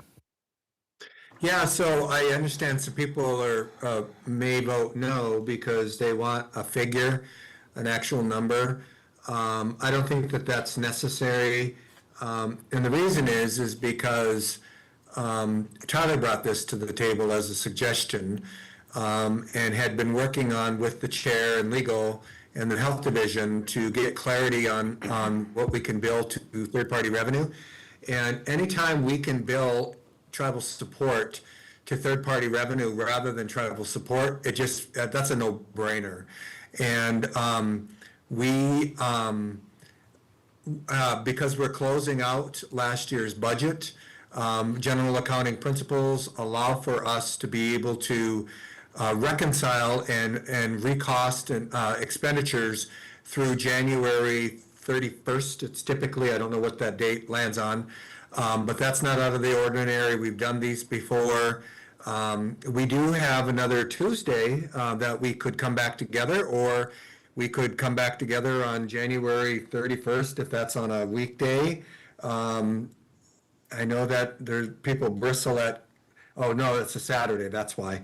I know people bristle at meeting more than one day a week, but this is the way that within the parameters of what we're legally able to bill to third-party revenue, that we can move those tribal support expenditures to third-party revenue. And what that means is that alleviates that amount of tribal support for next year's budget if we should need it. So it's a very smart thing for us to do. I trust all of the people that are being the assignment delegated to them. They've never steered us wrong, so I support this. Okay, anyone else for discussion? Lana? Yeah, I completely agree that they should identify the third-party revenue where we can use it. We talked about this afternoon. The only thing that I would want embodied in the resolution, because I'm supportive of you guys looking at and reviewing it, and I too trust those two named individuals to look through that. In the past, the board of directors did vote on a reconciliation at the end of the year. We knew how much it was. We knew where it was at. So I would just ask maybe that we embody in the resolution to identify a detailed list that will be provided to the board after it's compiled. So that's, unless I'm missing it, that portion's not in here. But, you know, once you guys identify it, what can be used in third-party revenue, the board of directors will then know and see where we had the deficit or we had the reconciliation. So I guess my amendment would be, once identified, a detailed list will be provided to the board of directors for information. I think that's the word you I'll used second there, that. Holly. Okay, anyone else right now? I'll second that. You need a second, Mr. Chair. So she didn't motion to amend it, but I want to say something Yes, though. I did. Oh, you motioned to amend it? I used the language, yep. Once identified, a detailed list will be provided to the board for information. Okay, so we'll discuss that amendment, just the amendment. So it's about the detailed list that's going to be provided to us. Any further discussion on that? Aaron? Yeah, I think it makes sense because she's not asking for that to require it to come back for approval. It's just that we be informed of those changes, and I think that's a reasonable request. Okay, anyone else? Okay, so we'll vote just on the amendment. Those in support signify by saying aye. Aye. Those opposed? Those abstaining? So motion to amend successfully carries. Quick question, and this is for the board. What are your thoughts on including the health CEO in this conversation? So there's going to be a conversation to identify third-party revenue, you know, that can be used, but it makes sense to include the man since these are his dollars that are going to be used to cover our deficit. And, you know, there's gonna be some expensive projects coming down the pipeline like the annex. So in my opinion, we should include James as well. Isaac? I think it's imperative that he's included. How's he gonna budget and be physically responsible if he's not involved in these conversations? Okay, so I'd like to entertain a motion to include James in this as well. So a motion by Isaac. All right, support by Larry, so now we'll have discussion with that. Rob? Not only do I think it's imperative that he be included, I think that he should actually lead the conversation because he knows better than any of us what should be the prioritization of our health dollars. And what we need to do is listen to the professional that we hired to inform us what spending will make the most positive impact on our patient outcomes before we start spending money on things that don't align with the prioritization of our health CEO. I think he should lead that conversation. Aaron? I support that too. I guess I'm surprised that Isaac and Tyler asked for this probably 3 or 4 months ago. I know that he's separate from the typical administration, but I'm not sure why we wouldn't have been talking with him all along. But I think that we have a healthy third-party revenue, and I don't think it's going to pull from any other priorities that he has. So I do think, and I agree, I think you could have probably asked that one without objection. Okay, Kim? Does that need to be in the resolution? Wouldn't we just include him in our meetings? He has been included in some meetings. He's definitely been invited. Okay. Thank you. He's not listed in the resolution, is all. So, anyone else? You So, amended it though, right? Yeah, there's a motion and to amend on the table. okay, so I don't see any more hands up, so we'll vote on the amendment. So this is just to include the House CEO in this discussion as well. Those in support signify by saying aye. Aye. Those opposed? Those abstaining? So motion to amend successfully carries. Now we're back on the resolution, which has been amended twice. Any further discussion? Okay, hearing none. Roll call, please. Larry? Yes. Michael? Yes. Bridget? Yes. Tyler? Yes. Kimberly Hampton? Yes. Rob? Yes. Kimberly Gravel? Yes. Isaac? Yes. Kimberly Lee? Yes. Sean? Yes. Lana? Yes. Aaron? Yes. Okay, motion carries. Thank you. The next resolution is amend 2012-103, extension of tobacco cessation. Now therefore it be resolved that the Board of Directors of the Sault Ste. Marie Tribe of Chippewa Indians hereby amends Tribal Resolution 2012-103 to fund the tobacco cessation services entirely through IHS funds and third-party revenue. Be it further resolved that the Board of Directors of the Sault Ste. Marie Tribe of Chippewa Indians hereby authorizes the governmental CFO to perform any administrative budget modifications necessary to appropriate the tobacco tax funds previously allocated under Resolution 2012-103 from the Health Division to tribal tax. Be it finally resolved that this appropriated will be effective January 1st, 2026. Motion. Okay, motion by Isaac Support. and support by Kim. Holly? This resolution will take the current funds that are tobacco tax funds from cost center 4374, and that is currently a health center cost center.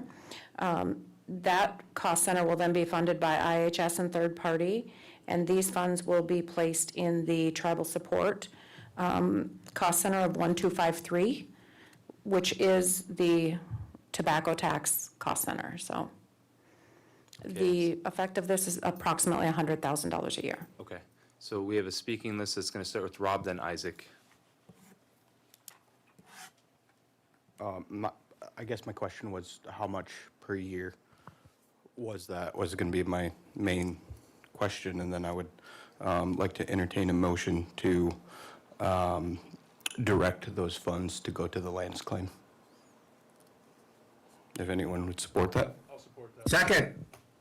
So we have a motion and support to amend this to redirect the tobacco tax to supplement the lands claim fund, which will ultimately help increase the elder dividend check. So Isaac, I'm not sure if you want to be on that speakers list. Do you? Actually, I wanted, the motion should actually be, because we talked about it, is the second resolve should say, be it further resolved, the Board of Directors hereby authorizes the governmental CFO and legal department to analyze whether the tobacco tax funds can be used to supplement the elder fund and bring back to the board within 90 days. But he already has a motion and support on the table. So Ryan, what's your opinion on that? Do you have a legal opinion if those funds can be used for that, or do you need time to review?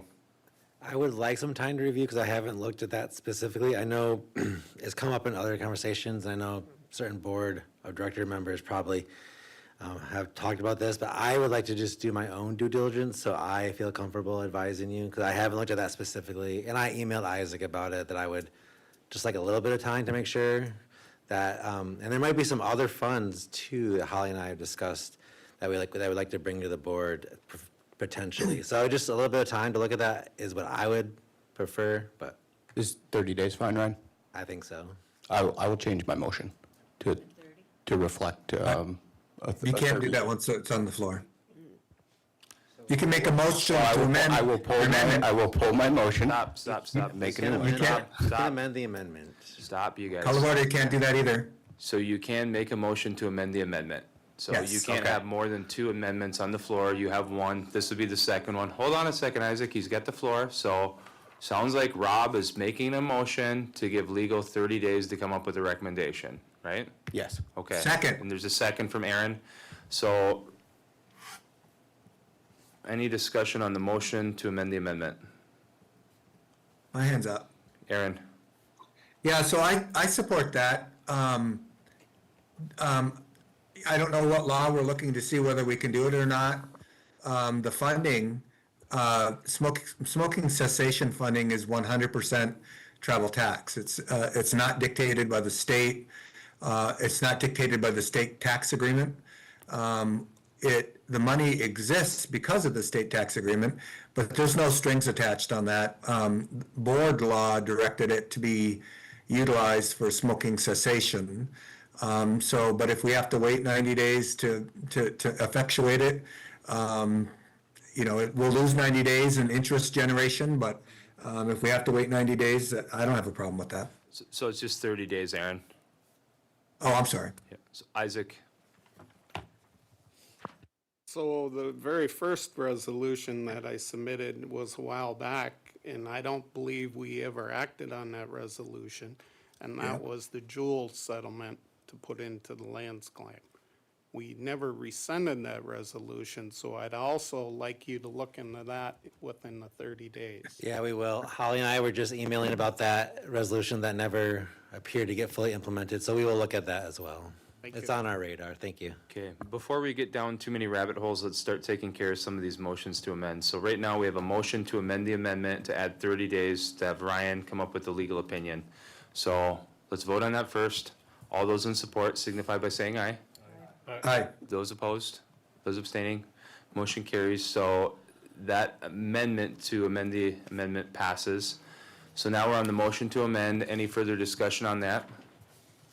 Okay, so this is just a motion to amend. Those in support signify by saying aye. Aye. Aye. Those opposed?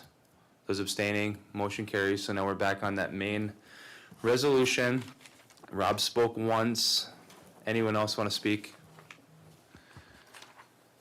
So I don't know if this has happened, but if it hasn't, can it be placed in standard practice? Like, I'm not sure if the health division has been made aware that we're voting on this resolution, because this is a program that's historically been paid for with this tax. I can be supportive of it because I know that they have third-party revenue and they have insurance that can help cover this. But can we make it policy, like anytime that we're voting or workshopping something that impacts another division from the tribe, that we have that top executive present as well? That way they can voice any concerns that they may have? Yes. Okay. Aaron? Yeah, I would just say, all resolutions come to the board administrator, and with the direction of the tribal board, what she looks at is to make sure all the boxes are checked properly. And if it's a resolution that affects somebody else's budget, it would make sense if the board administrator has the authority to circulate it over to any staff who it might affect. Okay, Isaac. Yes, we have also asked them to attend audit and tax committee meetings, and this was discussed at the tax committee meetings. Okay. All right, thank you. Any further discussion here? Okay, roll call then, please. Bridget, Yes. Aaron, Yes. Larry, Yes. Kimberly Lee, Yes. Michael, Yes. Kimberly Gravel, Yes. Sean, Yes. Tyler, Yes. Kimberly Hampton, Yes. Lana, Yes. Isaac, Yes. Rob. Yes. Okay, motion carries. Thank you, Holly. Thank you. Appreciate it. The next resolution is accept 2026 MyLeap out-of-school time grant. Now therefore it be resolved, the Board of Directors of the Sault Ste. Marie Tribe of Chippewa Indians hereby accepts the grant funding from the State of Michigan Department of Lifelong Education, Advancement, and Potential. Be it further resolved that the Board of Directors of the Sault Ste. Marie Tribe of Chippewa Indians acknowledges that the Youth Education and Activities Program will return with a budget establishment. Be it further resolved that the Board of Directors of the Sault Ste. Marie Tribe of Chippewa Indians acknowledges and supports the partnership with Lake Superior Academy in the implementation of the MyLeap out-of-school time grant program for FY 2026, recognizing the Youth Education and Activities Program and Lake Superior Academy's vital roles in providing educational enrichment and support services to participating youth. Okay, motion by Kim. Support. And support by Isaac. Stephanie? Hi, everybody. Stephanie Sprecher, Sioux Tribe Education Director. This resolution is being presented for approval to accept the 2026 MyLeap Out-of-School Time Grant in the amount of $705,355. This grant was submitted and as approved in October as a joint application between Lake Superior Academy and our Sioux Tribe YEA program.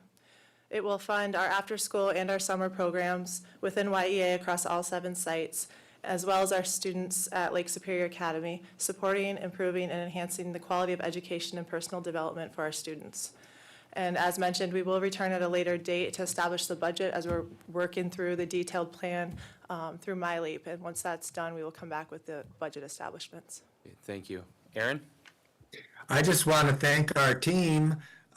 This came to me from the Lake Superior Academy staff member Susie Schlehuber, I believe, and it was very, very late in the game, and I put the pressure on Stephanie and Jessica, and they moved very quickly to mobilize. We're not talking a very long time period. They put it together really quickly, and then when we found out that not only would it be the base budget to support YEA, but also each YEA in the supplement. So the total amount was over $700,000. But I just want to give kudos to our team who worked very quickly. So thank you very much. Okay, thank you, Aaron. Anyone else? Kim? I had asked Steph earlier just to make sure that we were going to be able to meet the requirements of this grant and that staff and everyone was going to be included on how to make this work so we don't collapse our YEA program. And she did assure me that those things were going to be noted and looked at. So I guess we'll look at all that when the budget comes back. But that's a large amount of money, and it could do a lot for our program. But we have to make sure that obviously it doesn't collapse our YEA program as well. So thanks, Steph. Yep, and I do want to mention, we are really, I didn't mention this earlier, we are really looking at, as we look at the budget, cost savings to our tribal support, but making sure that we can sustain if there's a gap between September and January. So we're not putting our current staff in this grant, so we can sustain that. We're looking at funding additional activities, which can continue to be planned with our staff. We don't have to define the activities and necessarily how we're going to sustain our numbers right now. We just have to know what we are spending with the allowable expenses. So it's a work in progress. Thank you, Stephanie. Yep. Lana? Anyway, yeah, we talked about it this afternoon as well, and when is it supposed to start, when's the grant supposed to start? And I know that you mentioned it this afternoon, but I didn't write it down. So When will we get the budget?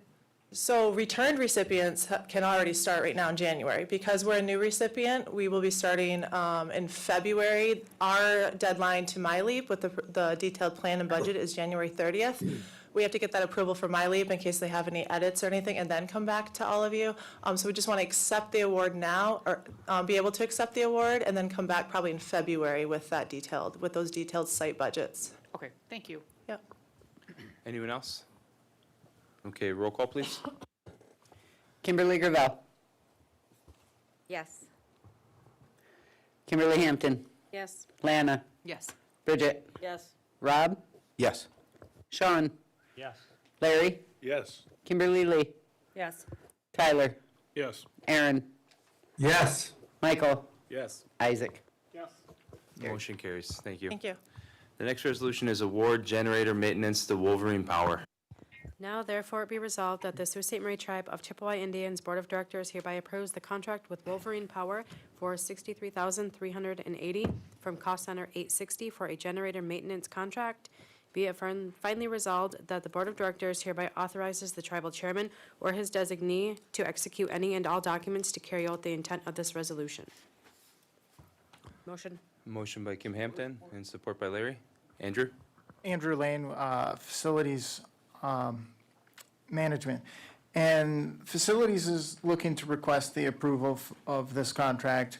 The contract will serve as a preventative maintenance on all of the existing generators at our community centers, law enforcement buildings, health centers, and childcare centers as well. And that will cover 2 maintenances in the spring and fall, and then a biannual load bank test. Okay, appreciate it. Any questions or comments from the board? Kim? I guess we talked a little earlier about bringing up some of the facilities that could be utilized as emergency plans. I would like to ask Jess if she could start looking at that on the centers that can be used for emergencies, and warming stations or gathering spots, what we need to do and who we need to get in the room to start having those discussions while we're on this topic. Well, it should be a collaborative approach because I believe those are under facilities and Andrew's right there. So it should be him, probably the different entities within the tribe, because it might make more sense to have a casino, house people in the event of a natural disaster. They might have better capacity to do that. Can you guys meet as a group and just come up with some new recommendations, just try to how to improve things? Because always that's in the back of my mind now is that ice storm, which we narrowly missed last year. And what happens if we get hit by something like that? Like, what's the plan? So beef it up a little bit? Yes. Okay, appreciate it, Andrew. Anyone else? Okay, roll call, please. Kimberly Hampton. Yes. Tyler. Yes. Rob. Michael. Yes. Kimberly Lee. Yes. Isaac. Lana. Larry. Yes. Bridget. Yes. Kimberly Gravel. Yes. Aaron. Yes. Sean. Yes. Okay, motion carries. Thanks, Andrew. Okay, the next resolution is MDHDA LIH tax credit application. Now therefore it be resolved, the Sault Ste. Marie Tribe of Chippewa Indians Board of Directors hereby authorizes and directs the Sioux Tribe Housing Authority to prepare and submit an application for a low-income housing tax credit award through the Michigan State Housing Development Authority.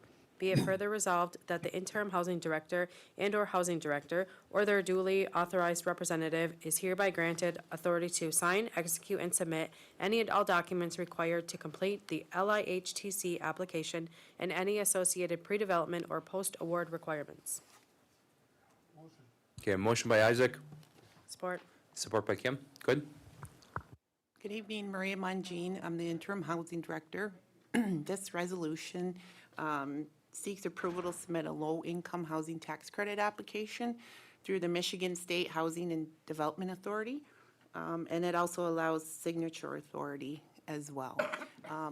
That would be a supportive housing unit, and we see it as the next step to the homeless shelter. So it would be a housing first models. We would meet them where they're at, and then we would have supportive services on site for the clients. The clients would typically be those with disabilities, chronic homelessness, those kind of issues, housing barriers, any types of those things. Okay, thank you. Board discussion, start with Lana. Yeah. Maria, I just really want to commend you guys because, you know, we've tried through the years. I know in the past we had a disabilities committee and that kind of, you know, petered out a little bit and we never really got back on that wagon to identify the people with disabilities. They slipped through the cracks. So I really commend that you guys are looking at that because they don't qualify, if they're single, they don't qualify for an elder unit, they don't qualify for a family unit. So identifying that they're disabled and a history of homelessness, whether it's, you know, whether it's mental illness or there's plenty of things that can happen with that. So I think that this is really a step in the right direction and we talked about what happens after they're in the homeless shelter, where they would go, and this is an avenue that you guys are looking into, and I think it's incredible. I really think it's a good thing, so I appreciate that. Okay, anyone else?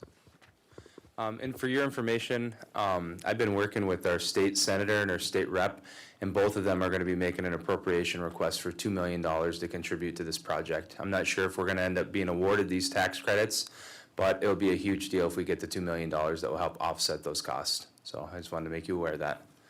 So anyone else? Okay, then we shall vote. Those in support signify by saying aye. Aye. Those opposed? Aye. Those abstaining? Motion carries. Aaron, you were in support, right? Support. Yep, support. Okay, thank you. Motion carries. The next resolution is land lease to Sioux Tribe Housing Authority. Now therefore it be resolved that the Board of Directors of the Sault Ste. Marie Tribe of Chippewa Indians hereby authorizes the tribal chairman and treasurer to execute a lease of tribal trust lands as they deem to be in the best interest of the tribe, and land being described as follows. See Exhibit A. To the Sioux Tribe of Chippewa Indians Housing Authority upon such terms and conditions as they may set out, and to execute such further documents and certificates as may be necessary to complete the lease. Be it further resolved, the lease is in promotion of public purposes, and the negotiated rental amount has been determined to be in the best interest of the tribe and its people, and valuation in accordance with 25 CFR 162.320 is hereby waived. Motion by Bridget and supported by Isaac. Go ahead. So we've been working with the BIA and we are trying to develop infrastructure down at the Savard property in St. Ignace. That will be our next housing development. So the BIA has recommended that the quickest and easiest way to do this is, since we are TDHE, the tribe can approve a land lease to the Sioux Tribe Housing Authority, and then we can do the infrastructure without having to wait on the BIA. And hopefully we'll meet that deadline, that ARPA deadline, which we have to have the funds spent by the end of the year. So we're ready to go if we can get this land lease in place. Okay, thank you, Maria. Any questions or comments from the board? Hearing none, those in support signify by saying aye. Aye. Those opposed? Those abstaining? Motion carries. The next resolution is waiver of immunity, BSNA software. Any objection to waiving reading? Any objection to Kim waiving the reading? Hearing no objection, the reading will be waived. Isaac put in motion. Do we have a second? Support. It's second by Kim Hampton. Go ahead. The Housing Authority is doing a project with the Utility Authority with the ARPA funds, and this is a piece of that project, and we're getting really close to wrapping that one up as well. But we need to purchase new billing software. Our server that our current billing software is on is no longer supported. We did an RFP. We received one response, and it's probably because we're a small utility system. But all the municipalities that we spoke to in the area really like this billing software. It's easy to use, those kind of things. And so we're looking to get a waiver of sovereign immunity and then a waiver of tribal court jurisdiction. That way we can get into a contract with BSNA software. Okay, appreciate it. Questions, comments? Isaac? Is this going to be cloud-based or WAN-based? I believe it's cloud. Okay. Can you just verify that and let me know? Yes, I will. Okay, Kim? Just a quick question. Is this going to possibly bring the opportunity for tenants or residents to be able to pay their utility bills through the 3 housing sites online, using a card or anything like that? Yes, we're gonna get into the current times. Welcome to the, 21st That is a century. big, huge goal of ours. We're gonna be able to accept online payments this year. Awesome, thank you. Tyler? Yeah, I had actually received a question from a constituent, which you responded to immediately, so I appreciate the background knowledge on that. I actually had no clue. So I learned something new every day in this tribe. I didn't know that we were paper check by mail only for the Wetmore property. Okay, anyone else? Okay, then we shall vote. Those in support signify by saying aye. Aye. Aye. Those opposed? Those abstaining? Motion carries. Thank you. The next resolution is waiver of immunity, Central Savings Bank. Any objection to waiving the reading? Is there any objection to this reading being waived? So hearing no objection, we shall waive the reading. Motion? Motion by Kim Hampton and support by Isaac. Mr. Connolly. Thank you. Bill Conley, Accounting Department, Finance Department, for this project. I'm working with Mr. Doyle, Cloverland Electric for the broadband implementation for the fiber optic lines is requiring a letter of credit, $100,000 for the use of their poles. We're planning on, at least at this point, using 738 of their poles. And so they're requiring this letter of credit. Annual cost is $1,500. Okay, thank you, Bill. Any questions or comments from the board? Hearing none, those in support signify by saying aye. Aye. Those Aye. opposed? Those abstaining? Motion carries. Thank you. The next resolution is USDA, request to transition to standard USDA forms and contracts. Now therefore it be resolved that the Board of Directors hereby authorizes the transfer of applicable grant-related duties and responsibilities from the development agreement to the prescribed USDA forms and contracts described in the attached RIS with supporting documentation. Be it further resolved that all terms, conditions, and obligations applicable to the original development agreement shall continue to apply to the duties and responsibilities transferred to the USDA forms and contracts unless otherwise required by USDA. Be it finally resolved that the tribal chairman is authorized to take all actions necessary to carry out the intent of this resolution. Okay, motion by Isaac, support by Kim. Okay, Danny? Yes, we discussed this earlier in workshop. In 2024, we entered into a development agreement with Cherry Capital Connections to perform duties during the grant, as part of the grant, and then also a operational agreement post-grant. At that time, the USDA insisted that those duties during the grant and post-grant be capsulated in one definitive agreement. Since then, they've changed the process under that agreement one time, and now they've requested that we remove the duties, the described duties in that agreement, and put it in multiple agreements, some standard USDA forms and another type of contract. They approved that agreement, stamped that agreement, but now the request has been made to change that agreement. So been working with the broadband team. Legal has reviewed this. They do not believe the changes are material or substantial enough to bring each one back. So before we would move any of those duties to comply with the USDA, we're seeking authorization through this resolution to perform those actions. Thank you. Any questions or comments from the board?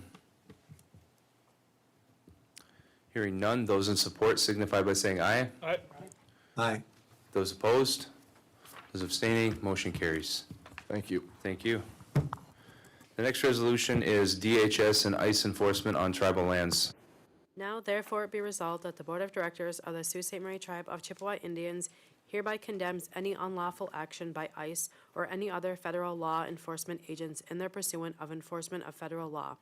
Be it further resolved, the Board of Directors hereby authorizes the chairman or his designee to take any action deemed necessary to further the intent of this resolution, including employing advocacy efforts and issuing public statements on behalf of the tribe consistent with this resolution. Be it finally resolved, the Board of Directors hereby directs that any statement issued from the chair's office consistent with this resolution be sent to the Board of Directors. Motion. Okay, motion by Alana and supported by Rob. So I can speak about this. So obviously ICE is, doing raids throughout the country. And due to something that's commonly known as Kavanaugh stops, they're able to racially profile. So if someone has brown skin, dark skin, they speak with an accent, due to that legal, I don't know what you would call it, that legal finding, whatever you want to call it, it basically has been giving ICE agents what they perceive as the right to racially profile people. And Native American people have been caught up with that in the Minneapolis area, elsewhere as well. So last week, the Board of Directors authorized me to make a statement on behalf of the tribe. And we solidified what our approach was as a tribe and what our position was, and that's that we're opposed to this kind of thing. This resolution basically formalizes that. So if anyone has any questions, comments, we can hear them now. Bridget? Just gonna ask that, when that is, the next one is done, that we get it in our email, because I didn't see it till it came up on Facebook. So just so that we get it before it goes out, I guess. Yep, I can do that as a courtesy Thanks. moving forward. Anyone else? Okay, I don't see any more hands, so those. Oh, my hand's up. Oh, sorry, Aaron, go ahead. Yeah, so I appreciate the chair bringing this to our attention. I think when he explained how it was going to happen, it did not have to come back for the board's approval. So it happened as he described it would happen, so thank you for that. I do want to say that I got a little frustrated when we were discussing it because I brought this up almost entirely a year ago when Navajo Nation had people detained. So this is not fake news. I know I've got an uncle who's a big Trump supporter, and we are the indigenous people of the land, of this land, and we should feel secure in our homelands that we've been here since time immemorial. And I brought it up over a year ago when we could have still appropriated unexpended Rescue Act funds to be able to pay for enhanced IDs. And the board had a discussion about it. We gave some direction for staff to look at it. I guess that's not complete, but it looks like now the funds are not available. So that's why I was frustrated, because tribal IDs are not going to get the job done. People are advised to carry your driver's license if you have one, or a state ID. Carry your tribal card, which can be supplemental, but your tribal card in and of itself is useless because it doesn't have your address on it. So it doesn't prove that you are a U.S. citizen at all. So anyway, I was frustrated, but I am grateful if there's any chance we can move forward with finding a way to do enhanced IDs. That's really what you need because it matches the Smart ID federal requirement, and it'll make it easier for our people. We have not had any issues yet. I heard an allegation, and I'm reaching out to the Grand Traverse Band of something that might have happened there, but I haven't heard of that yet. But it's just a matter of time. And so I do appreciate the chairman detailing out what you should do, how you should be prepared. You worked with our staff on that, so that information, the sooner the better. I don't think everything has to be rubber stamped by the board all the time. Thank you. Okay, anyone else? Okay, I don't see any hands, so those in support signify by saying aye. Aye. Aye. Those opposed? Those abstaining? Motion carries. Thank you. The next resolution is approving JKL High School expansion plan. Now therefore it be resolved, the Board of Directors of the Sault Ste. Marie Tribe of Chippewa Indians hereby approves the JKL High School expansion plan starting with 9th grade, recommended by the JKL Fiduciary Committee on January 13th, 2026. Be it further resolved, the Board of Directors hereby directs the tribal administration to work with JKL School to identify all available funding sources that may be utilized in furtherance of the intent of this resolution. Be it finally resolved, the Board of Directors hereby authorizes the chairman or his designee to execute any and all documents to carry out the intent of this resolution, that do not require additional board approval under any applicable tribal policies. Is there a motion? Motion. Motion by Isaac. Second. And support by Aaron. So who would like to speak first on this? And again, it's going to be limited to 2 times per person. Aaron. All right, so I'm starting my clock because the parliamentary meeting rules do allow us 5 minutes each time. So what I want to say is, Aaron, I it's don't know actually why. 10. Oh, okay. Well, thank you very much, Mr. Chairman. So that's going to be 20 minutes total possibly if it's needed, only if it's needed. Just having fun with you, Aaron. It's 10 though. Okay. I don't know why this has been so difficult. I did the original survey to find out if our members wanted a K-12 system. 80% said yes. And you don't have to believe me. You can go read the application. There are comments from our elders, from our young people, our young families that have wanted this from the very beginning. I know there's been some angst or consternation from some of the other units because they haven't been able to benefit from it. And while it's been raised and it's been asked and answered that up until now we weren't permitted to use BIE funds to extend to the other units. So it's not something that we did to deny anybody. It was the federal government. So also in 2000, we surveyed the members, and the members told us, yet again, that they, like 80% of the people said, yes, we want a K-12 system. And then the JKL school last year had their young people bring a proposal forward. So then they surveyed all of the families that go to school there. So this issue affects them, so we should be asking them, right? And again, it was overwhelming. We have a quality school. In about 6 or 7 years ago, we had the fiduciary committee was not supportive of doing a high school, but they were supportive of supporting Malcolm. And so we put forward a proposal to the BIE. And then when we brought the BIE director to visit our new gymnasium, he asked us, hey, can you show us where your 9th grade is? Can you show us where your 10th grade is? And so we had to tell him, no, we use those monies to contract externally for that. And he didn't seem to be too happy with that. But our long-term plan has always been to expand 9th, 10th, 11th, and 12th under JKL. That's in our application. It's irrefutable. It's in our application. So one of the questions that was asked at the fiduciary level that, I guess they didn't know the answer, so they asked it, was can we operate JKL K-12 and also externally at the same time? Because we use grade 9. Malcolm reports only grade 9 students. And so there's a potential issue there because they've received more than the number of grade 9 students that they have.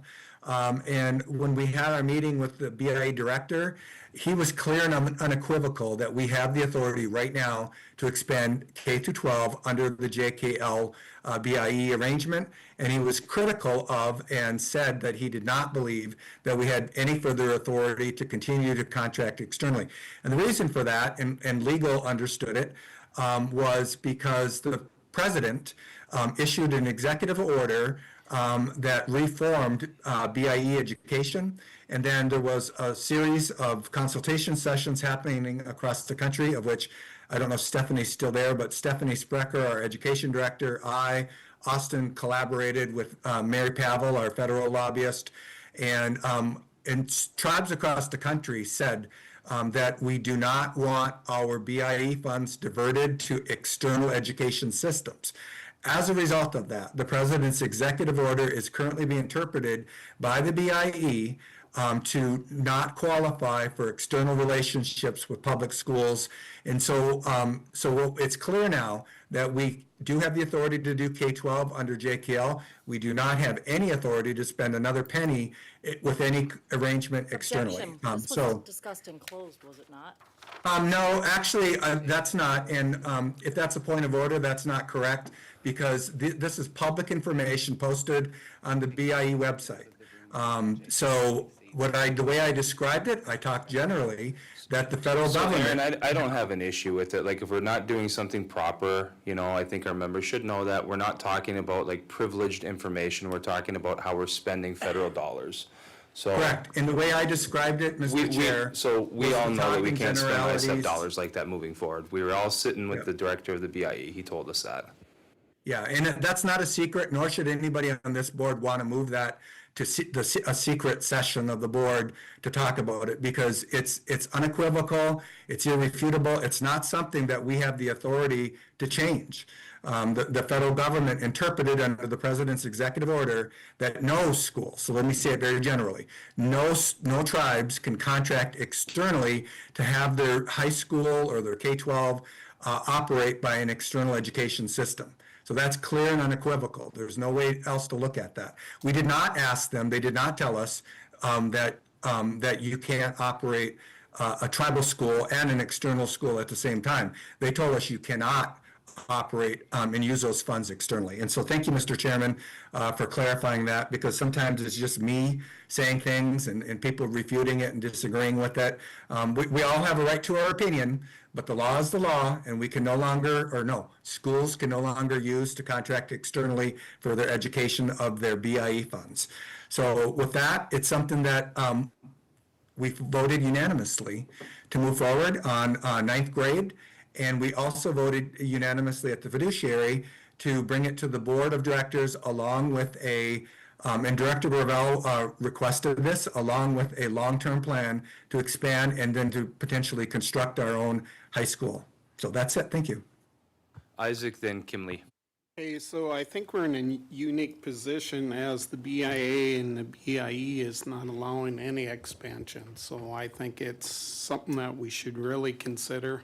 I do want to make a motion to amend, since the language that was discussed in the fiduciary committee meeting wasn't, the resolution's not quite the same. So my motion would be to amend the resolution to clarify that the JKL fiduciary committee approved the recommendation to expand the JKL school to include ninth grade for the 2026-27 school year.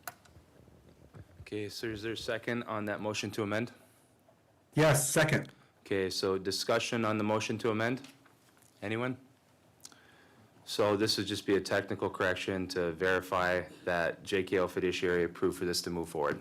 So. And get away from the high school expansion language. Yep, so I don't see any hands, so this is just on the amendment. Those in support signify by saying aye.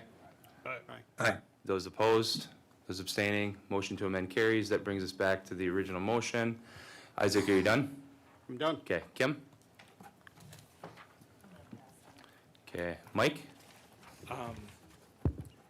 I agree with pretty much everything that was said with how we're gonna expand, I do think that Director Lee wasn't trying to hide anything. I think she was just noting that it was closed, and our typical response usually here is to note that it was closed just in case, because those conversations were enclosed. So I think she was just trying to protect the tribe in that aspect and stick to our normal rules. With that being said, though, too, I do want to say that I support expansion. I support the ninth grade, starting to do it in stages. My concern has been since the beginning is just the location. I think I don't want to get stuck in putting money into a spot where I don't think it's going to be the long-term solution. I don't think we're going to have add 10th grade there and 11th grade and 12th grade all on that spot. So my concern has been from the get-go, and I've been very consistent, is just the location. I think that we should have looked at maybe adding on to the admin building and doing construction, new construction, because I think that worked well with the middle school and the gymnasium. I think that those steps were necessary, and I think those were needed. I think we got stuck a little bit on the middle school expansion because we were throwing money into the portable units way too much than we had to. So I just don't want us as a tribe to get stuck spending money and resources on that aspect of the school rather than building new. I think we should look into a loan and just did it the right way. But I do support expanding. I I support doing it in stages. My concern has only been the location, so I'll yield at that. Rob? Okay, so I do have some issues with this, and I don't see things exactly like Director Payment does. My biggest concern with this is that we have not done a full impact analysis of how it will affect our students in the public school system. That's crucially important because as we open an expansion to our JKL, it will take FTEs away from the public school system, and as a sovereign nation, I believe that we have an obligation to determine what that impact will be on our students within the public school system.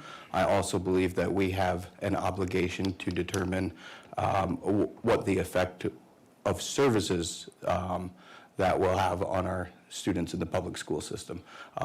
I support a long-term plan to open, to expand JKL, but I won't do so at the cost of not knowing how it's going to affect our students in the public school system. They're still our students. They're Sioux Tribe members. And if I have to point this out every time, when you charter a school, the current selection process for JKL is lottery, which means that you have a school on sovereign land to where our students do not get preferential treatment. It's always been my opinion that if we have a Sioux Tribe school that's considered ours on our own land, that our kids would get first dibs to be in that school. That is not the case. So, and then with regards to Malcolm, what happens there is that the bottom, I won't say the bottom 30%, but the kids who are struggling most to graduate end up in that school, and we have resources, the MOU there. So I did hear what the director said about the president's executive order, but what I understood that to be was that we cannot contract services for those education services over there. However, we have standing legal review, and I don't know if Ryan could pull this up, but it's been determined in the past at the fiduciary level that we absolutely can spend funds on JKL alumni, which there has not been a year that I'm aware of that JKL alumni have not been heavily prevalent within the Malcolm building. So I'm okay. I would agree to opening a school because JKL is an amazing school, and it would be nice to expand that. But I need to know the full impact on all of our students, and I absolutely need to be sure that we are going to fund our most at-risk students who are at risk of dropout. Because if that declines anymore, we're talking about dropout rates being directly linked to health factors, long-term career goals, post-secondary education, health concerns all go up when they don't graduate. So that should be our number one priority, and I think that we have overlooked it in this process. Okay, so I have Aaron and Sean. Anyone else on the speaking list? And Aaron, this will be your second time speaking. Okay, all right. So first of all, on the notion of discriminating against our own people, both the charter funding that we willingly receive, and the BIE funds, federal funds, do not permit you to discriminate based on race.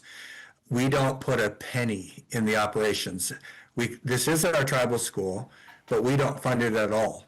And so as long as we receive federal funding and we receive state charter funding, then we cannot discriminate. We can afford legacy preference to tribal members.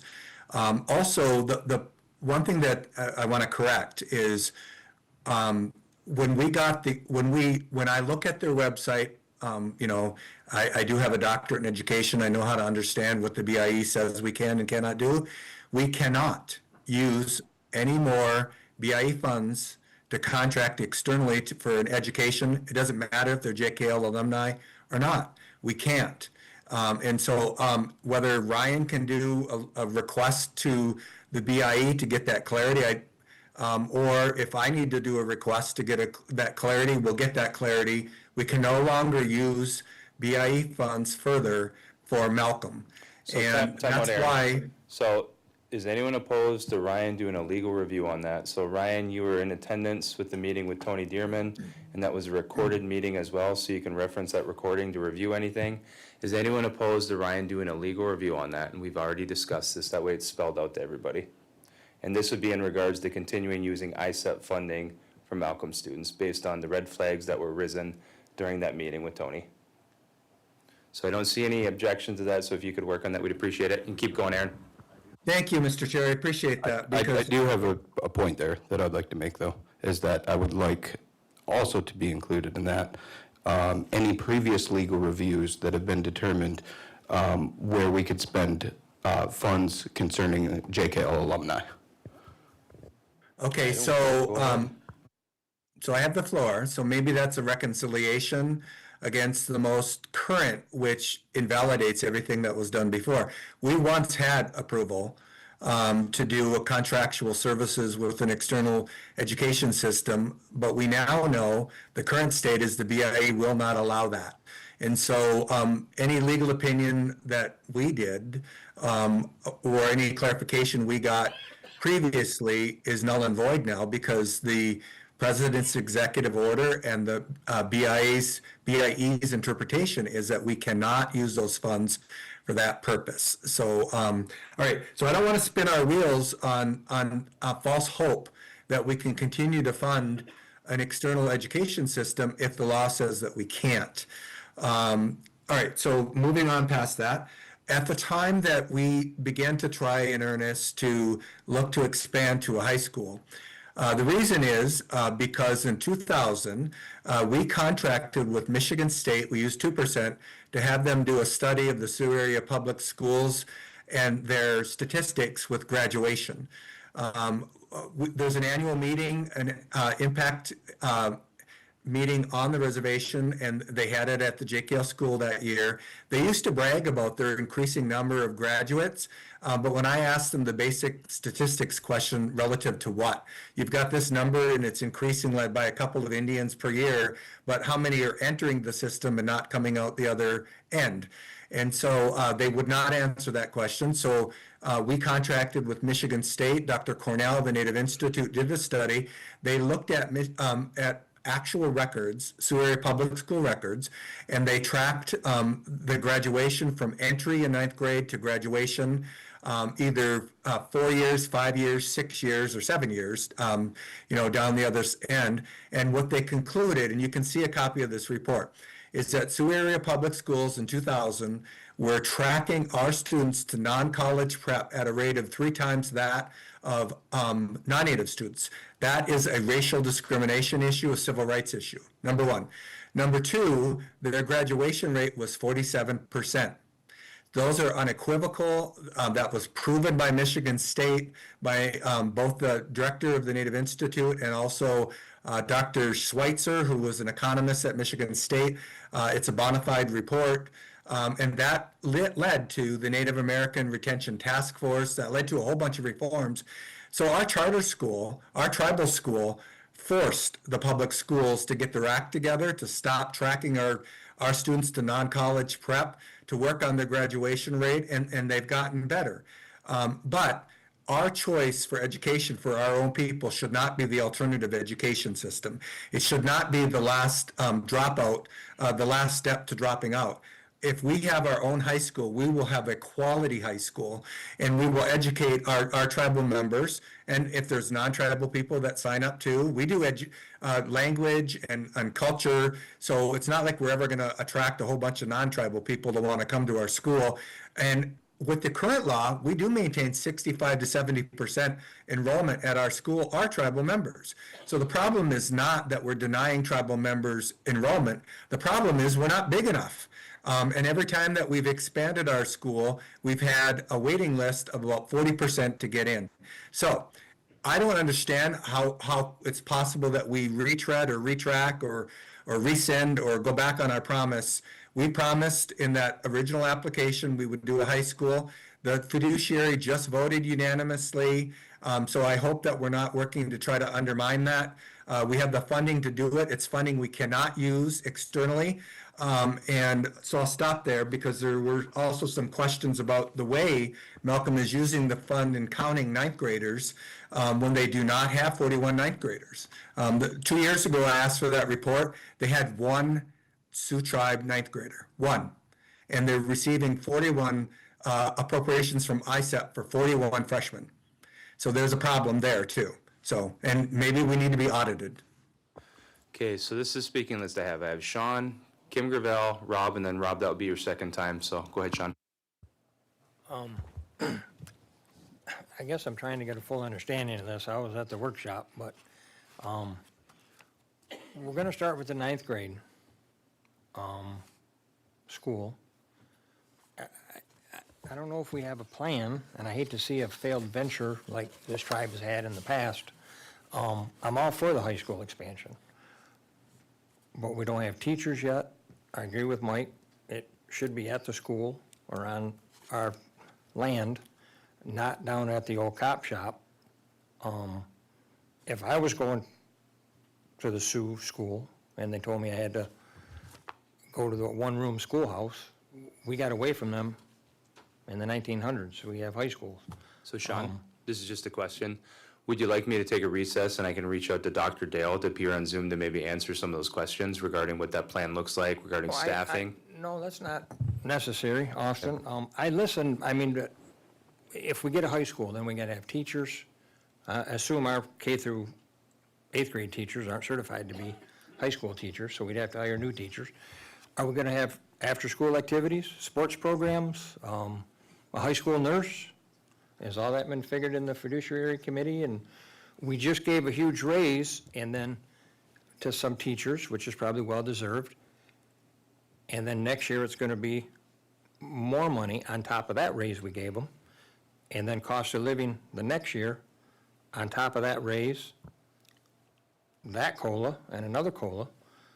I just don't think we can afford all of this at one time. So this is just a point of correction. We didn't approve raises, so it was presented to us and it was expressed that we're gonna be voting on that further on down the line. Okay, well, there's legacy costs to that huge Sean, raise. point of and on and on. information for you too is the DIA is the ones recommending that we do the step process. I agree with 9, that. 10, 11, so. I totally agree with that, but I wouldn't leave my high school that had extracurricular activities, sports, after-school counseling, after-school activities to go to a one-room schoolhouse, just because I'm native. I wouldn't do that. I don't think a lot of kids would. I sent my children, they were excelled in sports, to a Catholic high school because they had a great sports program. I would like to see our native kids have all those opportunities. So how many do you think are gonna sign up for this ninth grade initially? So they did the survey with parents and some data was captured in that. But again, we can take a pause and we can get Dr. Dale online right now if you'd like those answers, or those questions answered. No, I don't think we need to bother her. I just, there's a lot of, I don't, What I'm do getting we at have a is, direct plan? so what I'm getting move at ahead? is there is a plan. So she's the superintendent, and if you have questions, she can answer those questions. Well, them are the only questions I had. Okay. No. All right, so the list I have is Kim Gravel, Rob, that would be your second time speaking. So go ahead, Kim. Okay. I'm with Mike and Sean talking about the two old buildings we're going to be putting a ninth grade in. I would rather see the whole footprint start being built right over on the campus instead of doing this. And then when I mentioned that, I got well, these buildings need to be refurbished, shame on us if we let them go to rot, whatever. Well, that's not JKL's problem. That's Sioux Tribe's problem, and we should be taking care of those buildings. That was my concern from the beginning, is putting them in those two buildings.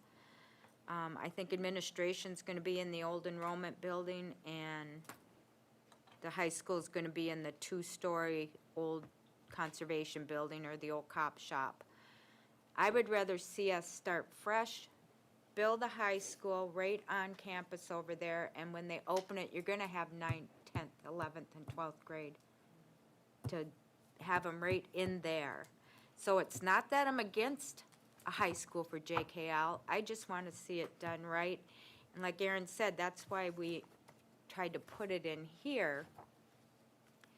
So I'm not against the high school, I just want to see it done that way. And while we were in closed session, so I can't say how much they said it was only going to cost to bring those buildings up to code, which I don't think we can do it for that amount. So, this needs more planning, like, all right, I guess that's all I have to say. And I did go to a one-room school, Sean. So I sent the Zoom link to till I was Dr. Dale, 9. so she should be online any second to answer any questions that people might have. Rob, this is your second time. So again, I am in support of extending JKL, but not until I know the impact that it will have on our students in the public school system. And actually, it could be more simplified than that. If we replace the money in some way, which was the intent of the resolution that got pulled from tonight's agenda to review 2%, if I know that the funding is secured to go on to help our most at-risk students, then I'll support it. But that's all just words right now. You got to put your money where your mouth is. You can't just say it. And until I have a resolution in front of me that's been approved by this board, then I can't say that I trust it. So I think that we have to absolutely ensure that we're going to continue services for our most at-risk students for dropout. The other thing I want to point is that, when we point out statistics and stuff, I think it's important not to be misleading. When we say 84% of people supported it, that was among JKL students, parents, and the families of the people at the school. So that's a very narrow scope of participants, and I'm sure if you go to any school and say, would you like an extension of this school, you're going to find similar results. So it's not that. The other thing is we pointed out, we currently have a debate on whether funds can be spent over there or not, and it was stated that in the fiduciary committee that the director stated because of the president's executive order that it couldn't be, but that was to fulfill the extension of specific grade levels. That did not tell us that we can't spend money on alumni, so it doesn't completely dispel any previous legal, and I'm not going to accept someone's opinion on that other than our legal departments. So there's that. And if we are going to just take whatever the director of the BIE says as absolute fact, then it would also refute the fact that that there was a miscalculation of ninth graders, because I was in the meeting when the director, the same director, sat right with the principals of the school and said, you are absolutely permitted to count based on credits and not the years in school. So, for instance, if someone is a third grader and they don't pass all of the requirements to become a fourth grader, it doesn't matter if they stay in third grade for 3 years, they're still a third grader. So that applies to high school. A ninth grader is between 5 and 9 credits. So you could say just because it's your first year of high school, that's not the only qualification that would make you a ninth grader. If you were in high school for 3 years, but you have only achieved 4 credits, you are a freshman. So those numbers can be counted, and that came directly from the same director that we're using to base this opinion on, that we can't spend money outside of JKL. Now, I do understand that that statement was made based on the extension services of ninth grade, so that might be true. But until I see it in writing form right in front of me, I'm gonna go with what the director of BIE said in a meeting that I watched him say it. So I wouldn't just assume any one way or the other right now. I think that we have a legal department for a reason, and I'll wait on the legal review. All right, so no more hands are up, so I'm going to speak. I'm going to call on Dr. Dale, and we'll vote. So For the membership's information, this is something that we've sought to have for a long time, an expansion of our JKL school to include grades 9, 10th, 11th, and 12th. It's been something that's been a long time coming. So there's currently a moratorium on the BIE funding high schools, additional schools, as long as you don't have an agreement in place that predates that moratorium. And we have an agreement in place that predates that moratorium. So to answer some questions that board members may have had regarding this, we had a meeting with the director of the Bureau of Indian Education, Tony Dearman, which is a big deal. And we asked him a lot of questions, point blank questions like, hey, do you have red flags about us using ISEP funds to Malcolm? And his answer was very quick and to the point, yes, I do. Which is why we're directing our legal department to do a legal review on that. So that workshop was recorded, and at the end of it, we asked if anyone had any questions, and if anyone disagreed, no one really said anything. Ryan, Tony's really generous with his time. If you call him, he'll answer, if you have specific questions regarding that. But regardless of whether or not we build a high school, based on that legal opinion, you're not going to be able to punt ISEP funds to Malcolm anymore. Those are funds from the federal government to fund a Native American school. Whether it's duly funded with charter funding or not, Malcolm is not a Native American school. So I want to talk about a couple other things. So one of the things that makes JKL so successful is that it has that dual funding. It gets funding from the federal side and the charter funding. And on average, each student at Malcolm receives twice the funding that they receive at the local public schools. And that funding allows them to do some pretty great things. The classroom sizes are smaller. Every classroom has a paraprofessional. Every 8th grader goes to Washington, D.C. Every 7th grader, goes to Camp Daggett. They have wonderful accommodations for students with disabilities. My daughter goes there. She's disabled. She wouldn't get the kinds of accommodations she gets at public schools versus JKL.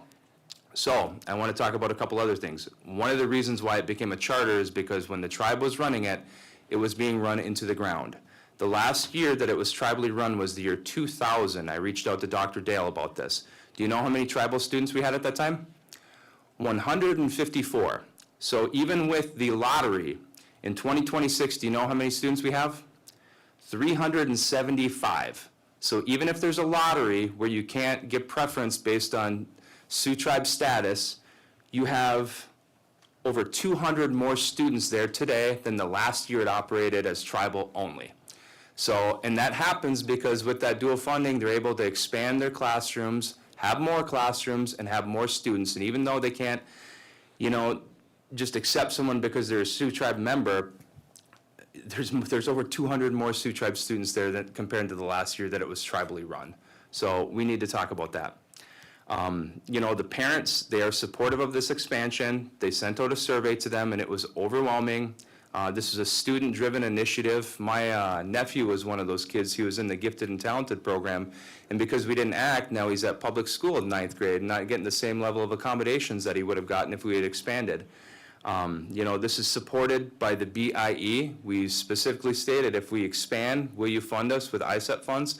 Yep, they'll also fund the construction costs after we get financing through 105L leasing. Our interim CFO, who's been working with Holly, verified that we can afford it. So the parents are supportive of it, the students are supportive of it, the BIA is supportive of it. And when we had the fiduciary meeting, it passed through unanimous consent, so I don't know what happened from then until now, but you're in a position that a lot of tribes would salivate towards. You can start a Native American school, 9th through 12th grade, and then the federal government will pay you for it. They'll pay you the building costs through the 105L leasing program, and they'll pay you for each pupil that you have. Regarding the building that's being proposed, so that was proposed by the superintendent at JKL, and it's not dilapidated. Right now, there's Sioux Tribe staff that are office there right now, the Natural Resource Division.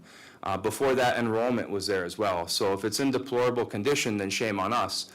But regardless, the Natural Resource Division is moving out of that building. We're using ARPA dollars to build them a new building, and when they leave, I haven't heard of any new tenants that are going to move in.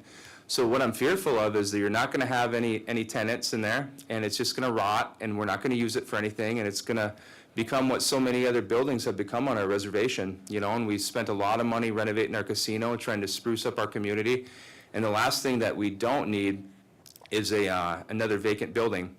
So if you do the renovation and if you have 9th grade there, which is supported by the superintendent, you'll be paid with ISEP funding, which can then pay for the renovation. but regardless, you're gonna need to renovate the building or knock it down. I mean, we just can't leave it there forever. So they seem like they would be great tenants. We would obviously charge them space costs for it, and we'd get reimbursed with ISEP funding. And you know, we reviewed this plan, and there is a plan. Like, I take offense to people stating that there isn't a plan, because Dr. Dale has been meticulous with this, and I now have her online to answer any questions or fill in the blanks.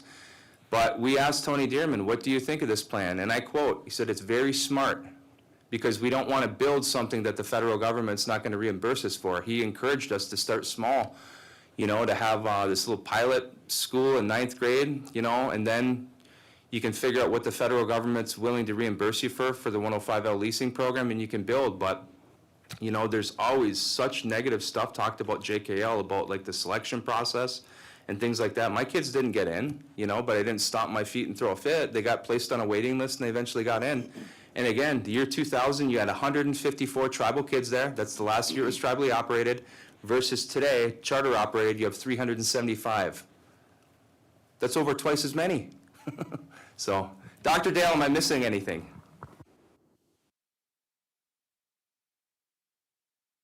I can't hear you.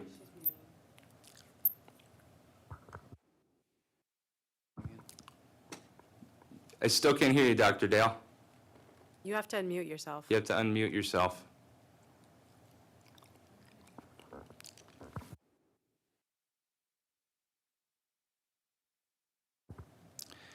And just while you're getting that set up, I again want to state that regardless what happens with the high school, like, it's been red flagged us punting funding over there. Like, we're going to get a legal review, and we all know what it's going to say unless we spin it. But it's not a Native American school, it's a public school. So, go ahead. Okay, no, you haven't missed anything, and I'm trying to think of reasons why we wouldn't start a high school with 25 students, a small pilot high school. I can't think of anything that's not a benefit. And I think I'm really good at looking at both sides of a question and trying to answer and be realistic when something, you know, I think something might be off or wrong, especially when it has to do with our kids. But this one, to me, after working through all of the issues and sitting for 3 hours in a workshop with the fiduciary committee, I felt like we all, with all of that input, came out with a really solid plan. You haven't missed anything. We heard from Tony Dearman, and I've made it very clear all along that I have absolutely no intention of taking anything away from Malcolm School whatsoever. I'm a product of the Sioux area schools. I work with Amy. We provide busing for Sioux area schools. We provide lunches for other area schools.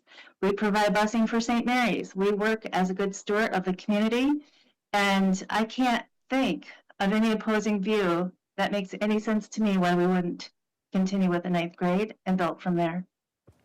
Mr. Chair, I have 2 points of inquiry. Okay, but we're done with debate on this. I asked. I have 2 everyone- points of okay, inquiry. but make it brief, and then I'm going to save my last thing, and then we're going to vote. Yeah, my first one is, will we fill the 9th grade slots, and how do you know this? Will we fill the 9th grade slots? Well, with the number of students who we have and the number of students who are not only interested by survey, but by parent input, yes, I do believe we will fill 25 slots. I'm worried that we'll fill more than 25 slots and have to have a lottery, but that comes with starting small and growing bigger, like we did when we were a young school. We're only 30 years old. I've seen 26 years of those 30 at JKL. And so I really know intimately what the start and growth and growing pain was like. And so that's probably my biggest concern is overfilling 25. My second point of inquiry, did you have a work group to study whether or not to expand? Who was on that work group and what did they conclude? Yeah, we've had several work groups. We've had a series of staff and community members who were interested in looking at this. We had a curriculum committee, a technology committee. There were 6 different committees who met several times. And that was the year before last, my second year as superintendent. And so, yes, we've been through a full gambit, and that's what helped me to form the original plan. Thank you. All right, thank you, Aaron. Last thing I wanted to say is Tony Dearman's not going to be there forever. You know, he's a BIE Director of Education who's gone on the record for supporting this initiative, for expanding our grades. And you know, that school provides so much to our kids, all of 375 who attend. It really does. I'm a parent of 2 of them myself, you know, and I can talk till I'm blue in the face about how wonderful that school is, the accommodations they provide, just the opportunities that they provide the kids, and the staff just become family. You know, it's such a good environment for our kids. But again, Tony's not going to be there forever. He is not going to be there forever. So, roll call, please. Isaac? Larry? Yes. Tyler? Yes. Kimberly Gravel? Lana? No. Bridget? No. Aaron? Yes. Kimberly Hampton? Yes. Sean? No. Rob? No. Kimberly Lee? Yes. Michael? No. It's a tie. Aye. I vote yes. Yay. Let's expand it. Our kids deserve it. Motion carries. So next resolution is use of tribal vehicles by Board of Directors and employees. Now therefore it be resolved that the Sault Ste. Marie Tribe of Chippewa Indians Board of Directors hereby directs that all elected officials must make reasonable efforts to use a motor pool vehicle or a vehicle from a tribal program per any applicable funding restrictions for all travel related to performing their duties as elected officials of the tribe. Be it further resolved that the Board of Directors hereby directs the governmental executive staff to take all reasonable steps necessary to ensure there are tribal vehicles for all elected officials in the outlying units. Be it further resolved, all elected officials will get first priority for any motor pool vehicle or vehicle from a tribal program for their travel. Be it further resolved that all elected officials will receive the reduced mileage rate for all travel in their personal vehicle if a tribal vehicle is available and they choose to use a personal vehicle. Be it further resolved that any elected official who is deemed uninsurable to operate a tribal vehicle will receive the reduced mileage rate for all their travel. Be it further resolved that the Board of Directors hereby directs that tribal employees will receive the reduced mileage rate for all travel in their personal vehicle if a tribal vehicle is available and they choose to use a personal vehicle. Be it finally resolved that all elected officials and tribal employees will make reasonable efforts to carpool for travel. Okay, do we have a motion? Motion by Isaac, support by Sean. Okay, so I put this on, so I'd like to speak first, if you guys don't mind. So basically, this will end up saving the tribe some money. Holly, Bill, could you guys come up to front, just to be available to answer any financial questions? So, at least a couple months ago, we were having some workshops just to figure out how to save tribal support, and this was one of the low-hanging fruits that was identified. So our travel budget, which pays for the mileage reimbursement, is paid for out of tribal support. So it's the money that the casino renovates. It's not paid for with grants, anything like that. So currently, the policy is the Board of Directors and the chairman can take personal vehicles, even if the motor pool fleet is absolutely full, and we can charge the full rate, which is 72 cents per mile. So anyone that's ever had a profession where you can claim miles know that you can make some money off of it. You put a little bit of wear and tear on your car, but you can postpone those issues later on, you know, and you can make money. And if you have a leased vehicle, you know, and you have structured the terms of the lease in a certain way, it's not a big deal and it will pay off the lease. So I'm not gonna name any names, but I did math based on where some of you guys live. And for some of you guys, if you guys charge us for every trip to the Sioux, it'd be $50,000 or more over your 4-year term. And that's not including going to powwows, elder meetings, anything like that. It's a simple math problem. Figure out where the commute starts, where it ends in the Sioux, times it by 0.72, times it by 4, because we meet 4 times a month, and then add anything else on there, and then times it by 4 years. It's just a simple math problem.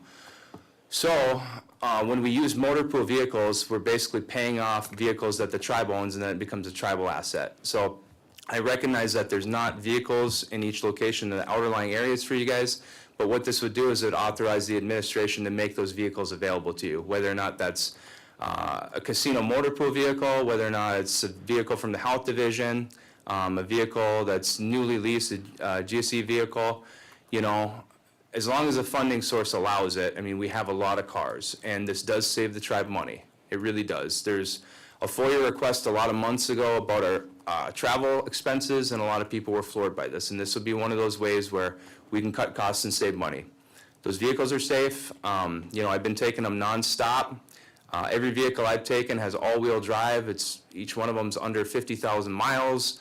The tire pressure is always checked. They're detailed between use. You know, they're great cars. So it's just my opinion. And Bill, Holly, can you guys confirm or deny whether or not this will save the tribe money if everyone reverts to this?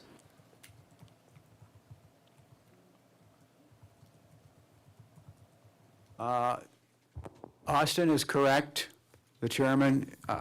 We did an analysis over the summer and computed it out as well. And making either GSA vehicles or tribal vehicles available then would save money because of the difference in the mileage rates. And if this does pass, if there's a tribal vehicle available and the board member decides to use their own, then the mileage rate is reduced.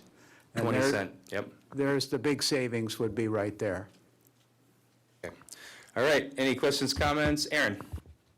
I just want to, so I support this. I have always had a concern for our board members that have to travel to board meetings because of the weather. And I do think it's more likely on the east end that we will have the available motor pool. But I also know that we can easily show a model where we could purchase vehicles to make them dedicated vehicles for board members that are on the western end to be able to use those to get to board meetings, and it'll pay itself rather than pay you know, the higher rate, the government rate, which really we're not supposed to be using. I think that's actually even in the federal guidelines, that tribes are supposed to use the federal rate, and if there's an exception to using motor pool vehicles, that you charge a different rate. And that's why we created that rate. Years ago, we required this, and so I want to make sure that, I don't know if we need to amend it, but that the western end board members, that they have access. And, you know, Unit 2 right now is just, it's happenstance that they might live not far away from where there might be a motor pool. But what if somebody gets elected in Newberry? Well, actually, they would have access at the health center there, but Nobbin Way, like somebody at Nobbin Way or Drummond Island or something. You know, so we need to make sure there is a dedicated vehicle. This only really works if there is a dedicated vehicle for them to be able to use. Now, having said that, for the western end, if we did have a dedicated vehicle, board members only use them on Tuesdays. There might be additional travel, but those vehicles could be made available to the cultural program, cultural outreach, or other purposes. YEA is always short access to vehicles, but my point is that tribal board members, if they're going to be required to do this, have to have priority in scheduling. So thanks. Yep, that's all included in the resolution, Aaron. Like, it's gonna authorize the administration to make those vehicles available to them, you know, examine which cars we have, whether or not we got health division vehicles out there already that aren't being used on Tuesday. Like, that's already encapsulated in the resolution. So I have Bridget, Mike, then Kim. Well, I said this the last time we kind of discussed this, that most of the people that seem to be pushing this are the ones that really don't have to drive much.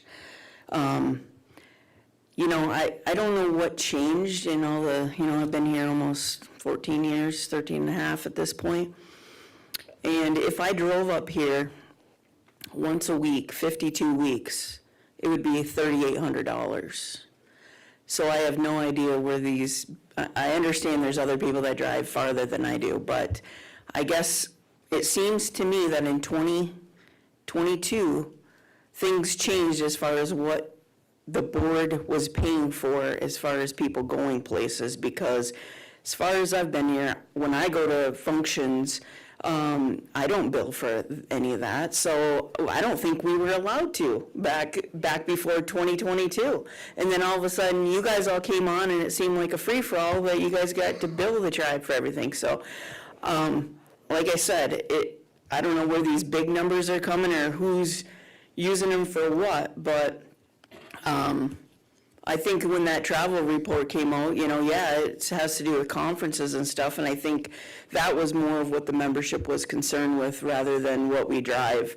I'm not gonna support it. I'll take whatever beating I get, because, I know, Austin, you mentioned at my elder meeting that you got in an accident with the tribal car, and since we're self-insured, the tribe had to pay for that, so I don't know what the damage was, but if I hit a deer, my insurance pays for it, so, that's all. So that's one of those reasons why insurance exists. I mean, Bill can talk to you about that. I mean, even with the copay of accidents like that, it's still is cheaper. It just is. So I have Mike, Kim Gravel, and Lana. Well, I guess, first of all, I think the cost analysis was done looking at the savings as just reduced mileage only. I don't think it had to do with, I mean, in some of these situations, what's a reasonable effort to make sure that they have a car? Are we gonna start buying board members' cars in the western areas just for meetings? So I think I agree partially with Bridget's assessment that when the travel comes out, the membership was upset. But I don't think it had to do with the travel to and from board meetings. It was the stuff that they deemed extravagant or unnecessary outside of the board meetings. So I just think we're hitting the wrong end of the nail here. So there's also, I have concerns on the term reasonable efforts in here too, like the reasonable effort to make sure there's a car, reasonable effort for carpooling. I don't know who's gonna define that. This really should have been amending our board travel. We have a policy that's where this should reflect in, and stuff like elected official who's deemed uninsurable shall get the reduced mileage. I would want to double check the legality of that, because I'd have concerns whether Legal department drafted it. they did that. We can, if someone's deemed uninsurable, we can just go right to a reduced rate. Because to me, that seems. Yeah, I don't have any, I'll double check for you, Mike, but I don't have any legal concerns on that if that's the policy the tribe takes. And it was brought up that we don't follow the GSA stuff. We don't. The reduced rate is a made-up number.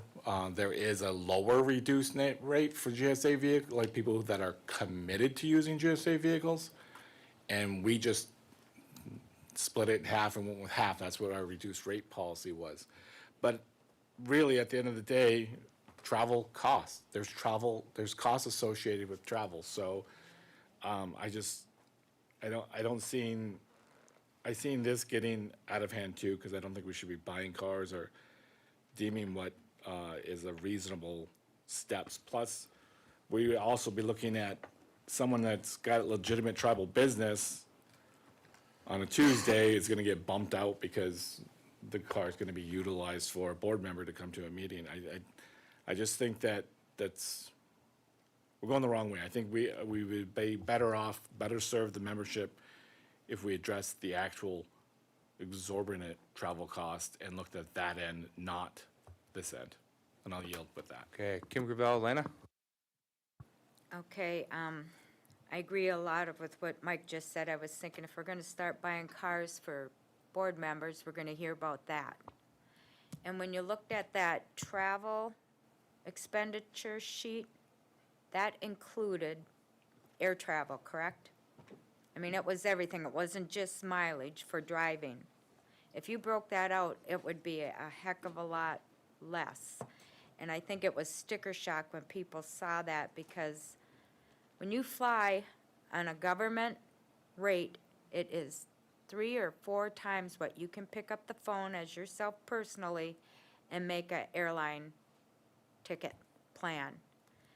And I'm not gonna vote on this either, and I agree with that. I was reading that uninsurable. Now, do we have to let people run them for elected office? That you may not be insurable, so if you're gonna be going to meetings, you're only gonna get paid 20 cents a mile if you choose to drive in your own car, which I will always choose to do because I'm comfortable in my car. I'll have to unload everything I carry with me, put it in the new car. And I kind of looked around the table here and went, 5 new vehicles. You're talking $300,000. They're not cheap. Can I say mean, something? So we're not proposing buying new vehicles for board members. What we're talking about is as a last-ditch effort, if you have to lease one through the GSA program, which is what all the different departments do, we do that, and then maybe you also lend it out to the cultural coordinators on non-Tuesdays. Like, no one's proposing buying brand-new vehicles for board members to Well, that's use. the way it was said, so sorry if I misunderstood. And I had one more thing, but crap, now I forgot. If I think of it, I'll raise my hand again. Okay, Lana, then Tyler. Yeah.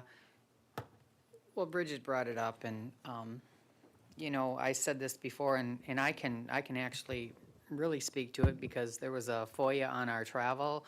I was the lowest paid, I think it was $5,100 in there for a couple of years for me for travel. And I said this before, and before 2022, Bridget's absolutely right. I was under the understanding that we got paid for business board meetings and elder meetings. We didn't get paid to go to powwows. We didn't get paid to have unit meetings. We didn't get paid to do anything else but business board meetings and elder meetings. Mike's right. All that totality in there was airfare, lodging, food, when those are travel. That's what's inside that budget that was FOIA'd. So, like Bridget, if I charged the tribe full 72 cents for 52 weeks coming to the Sioux once a week, it's $2,700. That kind of reflects in my mileage that I have reported or recorded and was in the FOA.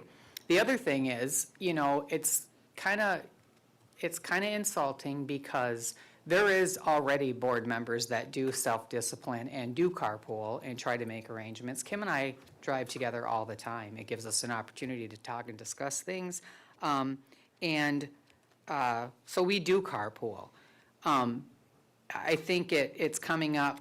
I personally think it's coming up for different reasons. I won't get into that, and I won't get into that. But it usually comes every election cycle to deflect. I'll say that. And I'll say that it's never come to a board level so that we can talk about it. But it is, well, like Mike said, there is way bigger hanging fruit than this. I think that we have already took a step in the right direction when we voted to publicize our travel. That does deter. When you see a sticker shock of the amounts that I seen, I was actually surprised myself at the amount that was on there. So I don't have any problem. I think that, you know, we're all adults. I'm not paying for, as you can see, I'm not paying for a lease on any vehicle with the mileage that I get. I charge for elder meetings. I charge for business board meetings. I don't charge to go back and forth to the tribal center or anywhere to meet with members. I don't charge for any of that. That was post 2022. I think Aaron can contest to that as well. We had that was the understanding that I had. It kind of changed to right this second. I don't know. We don't have a policy. Maybe we should start out at what the policy is, what we can charge for. That would be a good start. What we can charge for, because right now, you know, I don't know. I don't ask what other people charge for, but those numbers are quite high, and I know that members had a lot of talk about it. But you know, we're only 40 miles away from Sault Ste. Marie, Kim and I. I think and I worked for the tribe before, and I know that I had to take my own vehicle in the past, and it was quite a few years ago, but in the past, because there wasn't government vehicles available. Is there gonna be one down there? You know, and if not, I'll drive myself, it doesn't matter to me, but, you know, I'm gonna vote no on it. I think that, you know, we should put a policy in place, what is expected, a policy in place when we do travel, when we come back and make a report, what it's about. So when they see that we went to Las Vegas a couple of times a year or somewhere, you know, tell what you did. So I think the intent of it is not really, I think the intent of it is not good. Okay. And I'll break down some numbers too when it's my turn, but right now we have Tyler, then Aaron, this will be your second time, then Rob. Yeah, just to follow up on some of those points There were 2 directors before me in my unit that were unable to drive themselves for whatever reason, whether that be personal or medical reasons. It's none of our business, and we never know who's going to sit at these tables, right? So are we going to exclude people from representing their people based on medical situations or personal situations when people vote them in? I would say no. Do we question State Senator John DeMoose at how he travels around to all these functions and events? Do we question any of our state representatives? No, because you're being represented. Like, I know what I offer to the tribe, and I represent at my fullest at all times. I come out here, I try to come to the Sioux every week for meetings. And I'm not gonna go over my personal medical reasons why I need a vehicle that is safe and fits me, because it's nobody's business but my own. So, and that goes for anybody after me. If somebody else gets put into this seat in a couple of months, then they should have the right to choose too. It's, I don't know, it's pretty simple and straightforward to me, and I agree. You know, we've already published the travel, and instead of talking about limitations or travel reports like we originally talked about, we're at this point again. So, I think, you know, people with conditions should be protected, just as Rob brought up on another resolution in our workshop, and I agree. You know, like, there are medical exceptions, there are personal exceptions. Maybe somebody doesn't have a driver's license. It doesn't say in our Constitution, in order to represent the tribe or your people, that you need to have a valid driver's license. It doesn't say that in the Constitution. So I'll yield with that. But it is a concern because the 2 previous board members in my unit often did not drive themselves. Aaron, then Rob. Does anyone Yeah, else so want to I'm- speak after that? Okay, so I'll put myself on the list unless I see some more hands, and then we'll vote on this. So go ahead, Aaron, then Rob. Yeah, so my support for this is tepid, and I have to admit that. My main focus was making sure that people are safe, because for the longest time, and I've always used motor pool, and I use motor pool now. I don't have a problem with it. But for the longest time, we never had 4-wheel drives, and I rode my personal vehicle and had some significant nerve damage to my leg. That was actually during tribal work. I was on my way to a 2% check presentation. So my main concern was safety for the Western and board members that have to travel so far, that if we did do this, they should have a 4-wheel drive. But let's see, I also wanted to say, you know, our team members, if they choose not to use the vehicle, company vehicle, they don't get the full rate. But I think that, there was one other thing I wanted to say. I know what it is. So so what we've heard again, and I hope it doesn't turn into retribution, is several people are yet again raising the issue of board travel to represent us. So I know that the work that I do when I travel to represent us yields results. It brings back resources to the tribe. Sometimes it's a lot of money, you know, and that's valuable. Or in representing the chair, as requested. Some board members, to make it clear, when they do their national work, it's funded by the federal government. It's not coming out of the tribe. But I will say, because several people brought it up again, Las Vegas. We have had some people go to Las Vegas habitually, 2 or 3 times in a row in 1 year. And I've never seen a trip report. So I can't tell you how that's valuable. I can't tell you how that serves the tribe. But I think that is fair game. Board member travel to go on vacations is nonsense. Board member travel to represent the tribe is important. It's what we should be doing. So I hope that this doesn't turn into a retribution to go back and look at how we can cut, you know, board travel to advocate for us and represent us. But I do think it's fair game to, when a board member goes to res, a board member doesn't have anything to do with res. That's what our staff does. And the argument is, well, they go to res because then they become educated about what's out there. Well, you know what? You can look on the internet, you can do some research, you can send your staff. The board members that go to res, where staff are already going to res, that's wasteful. That's just an expense. That's a vacation. And that has nothing to do with the benefit of the tribe. So I do think there's some savings there. If there's travel being done that doesn't have a direct benefit back to the tribe, yeah, let's take a look at that. But I'm hoping this doesn't turn into retribution to now punish board members for advocating and bringing back resources and representing our tribe. Thank you. Okay, Aaron, that would be your second time. Rob, and then I'm going to speak, and then hopefully we can vote on this. Okay, so I heard a lot of discussion about us not buying board members' cars, and I'd like to disagree with the fact that I've heard that some people say that we're not, because I got a little bit of simple math here. So let's say you were to live in Marquette. One trip here is 164 miles, times 2, 328, times 0.72, gives you $236 that you would get from that. Gas is approximately $3.80 in Sault Ste. Marie right now. Company cars get approximately 25 miles to the gallon, which would mean you need 13.12 gallons. At 380 means that's $49.80. Subtract to the total reimbursement, 236.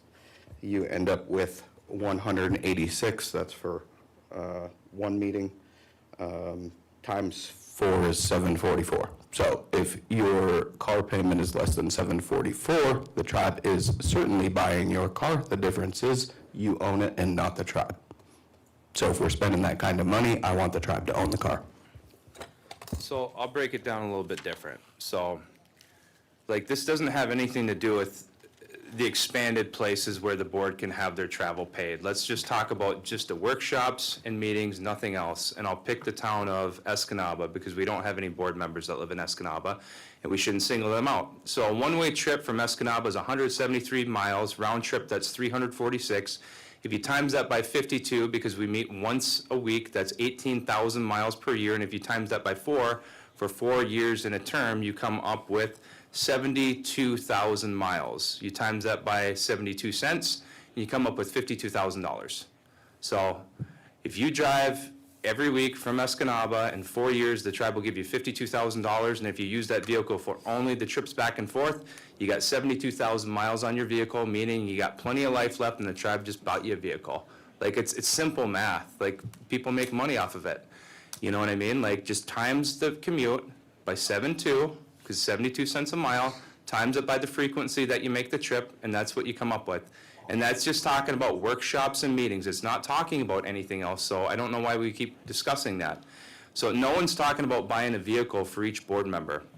We're talking about it as a last-ditch effort, just if we need to, because even if you have to, like if you have a board member living in the outer-lying area, and if you buy them a vehicle, I mean, their miles back and forth will pay for it for the tribe, and then you have a tribal asset that you can sell to a different department or do whatever with.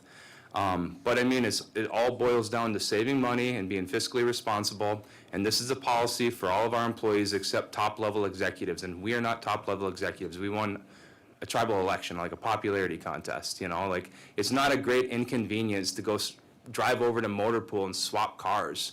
Like, it isn't. Like, I know a lot of board members have probably never taken a motor pool vehicle. Like, they're great cars, you know? They're all safe. I mean, I drive a Silverado, but I can jump into a Jeep, which is what they have. I can jump into a Chevy Equinox and still feel safe. You know, they have great brakes, great tire tread. They make sure there's sufficient air in them.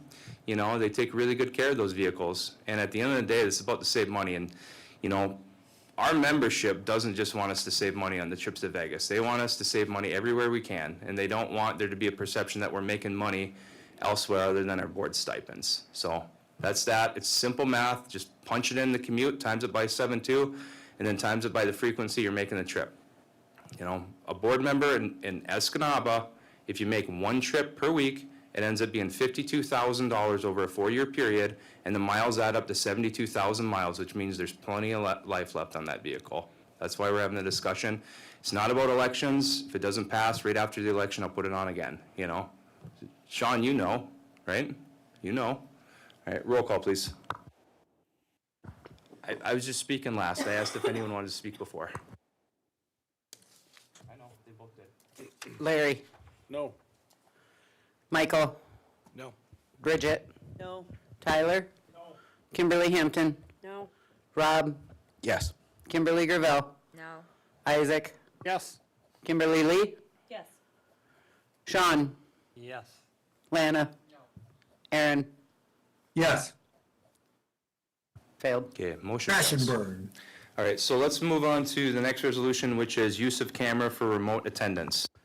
Now therefore be resolved that the Sault Ste. Marie Tribe of Chippewa Indians Board of Directors hereby directs that the Board of Directors and the chairman must have their cameras on when attending any workshop or meeting through the use of remote technologies in order to best perform their duties as the elected officials of the tribe and to comply with tribal law. Be it further resolved that the Board of Directors hereby directs the Board Administrator and Board Administrator's Assistant to enforce this camera policy for both workshops and meetings. Be it finally resolved that the resolution shall be effective immediately. Okay, is there a motion? Motion. Motion by Isaac, supported by Support. Second. Rob. Okay, so I put this on, so I'll talk about this real quick. So during COVID in 2020, we implemented a Zoom policy so board members could attend and vote via Zoom. Prior to that, you had several decades worth of governmental precedent where you couldn't do that. If you were going to vote, you needed to be in person, you couldn't appear remotely, anything like that. So, you know, I have mixed feelings about Zoom. I know that we have a remote work policy, but if I'm being honest, not a lot of our employees utilize that. You know, they're turned down because a lot of positions it is difficult to work effectively on Zoom. You know, and I think that applies to the board of directors and myself as well. If I am constantly on Zoom and if I have my camera off, there's no way that I can prove to my constituents that I'm physically at a desk, I'm listening.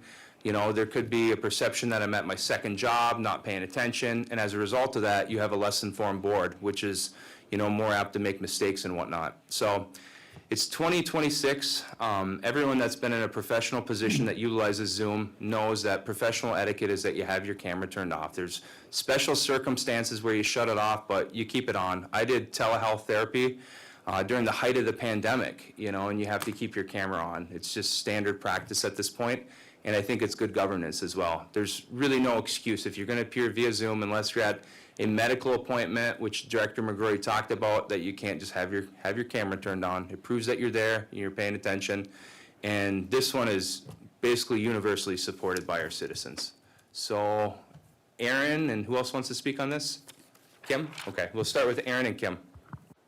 All right, I'm going to practice what I'm preaching right now. Can you see me?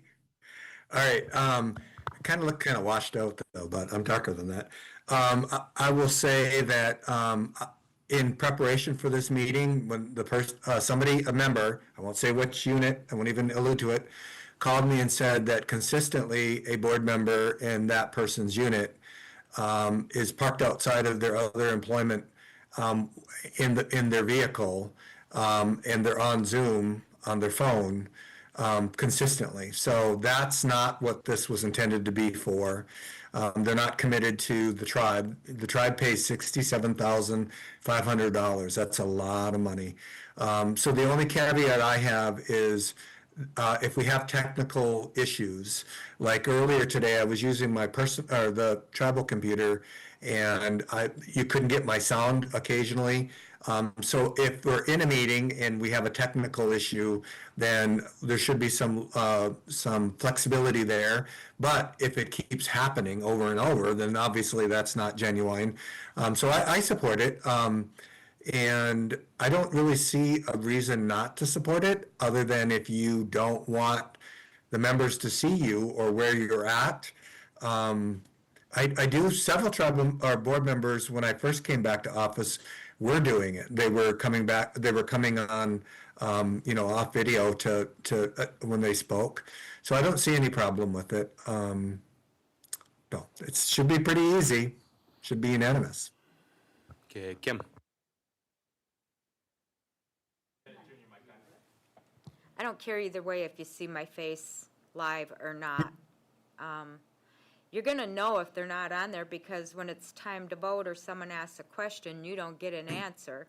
It tells you they're not there. And when I am on Zoom, If I have to leave the monitor, I text Lana and say, I'll be back in a couple minutes. Because everyone's gonna have to have a break, even when you're on Zoom. And, Aaron just said, oh, and I don't care where you're at if you're on Zoom, whether you're home, sitting in your car, driving, because I've done that, heading downstate, I tuck that in my seatbelt Yikes. and talk, so people do Zoom when they're away from their home or whatever. And I do, if I do get on Zoom, and it's usually because I'm sick or stuck at home, it's sketchy where I live. I gotta stay in one spot, and it's usually standing at the counter. Because if I get away from it, that's when you start losing me, so. Yeah, I don't care either way if your face is in the picture or if you just got your name up there. Okay, thanks, Kim. Anyone else? Going once, going twice? Okay, roll call, please. Bridget, No. Aaron, Yes. Larry, No. Kimberly Lee, No. Michael, No. Kimberly Gravel, No, Sean, Yes. Tyler, No. Kimberly Hampton, No. Lana, Isaac, Yes. Rob. Yes. Okay, motion fails. Last resolution on tonight, add Mackinac Band to draft amended constitution. Now therefore it be resolved that the Board of Directors hereby authorizes and approves the draft amended constitution to include the following language in Article 3. All persons descended from the 7 historical bands, Grand Island, Point Iroquois, Sault Ste. Marie, Garden River, Sugar Island, Mackinac Band, and Drummond Island bands of the Sault Ste. Marie of the Sault Ste. Marie Chippewa Indians, whose names appear on any historical roll, census, or record made by officials of the Department of the Interior or Bureau of Indian Affairs. Be it further resolved that once the Board of Directors authorizes, upon the finalization of the review process, the amended constitution, that the above language shall be included in what is to be submitted to the Secretary of Interior for the purpose of holding a secretarial election for the membership to approve or deny the amendments. Motion by Larry. Support by Tyler. All right, so who wants to speak first, the sponsor, and then I'll call on you, Rob? And again, everyone's going to be able to speak twice, and if you're a sponsor, that will be one of your turns. So is there a sponsor that wants to volunteer? Okay, go ahead, Sean. I put this on here because we're doing a historic thing for the tribe here, the 3-branch government, and I think while we're sending that out, we should send this out and finally add the Mackinac Band to the Constitution with the other historical tribes and make this tribe one tribe that it's been all these years. But make the Mackinac Band members feel that they're actually part of this tribe instead of a second guess and passing the 3-branch government and then making an amendment to that. We should do it right now, is my thoughts. Okay, Rob. So I got a lot to say on this. First of all, I'm okay with the membership determining the bands. As it stands, the Constitution has 6 historical bands. I have nothing against Mac Band. What I do have something against is the Board of Directors taking action without asking the membership what they want. And when it comes to constitutionality, it is my view that the only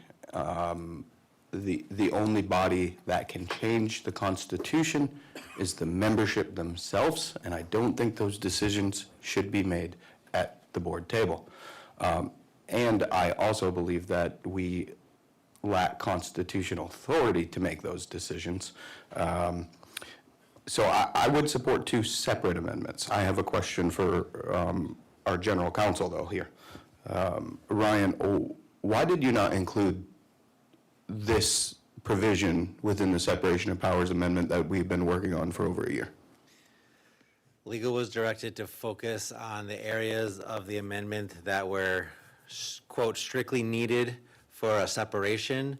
And so our drafts didn't attempt to make any advice or edits on anything that was not strictly needed to create those three separate branches of government. So with your answer, it would be safe to say that this provision being added to the separation of powers amendment is not necessary to achieve the separation of powers. Is that correct?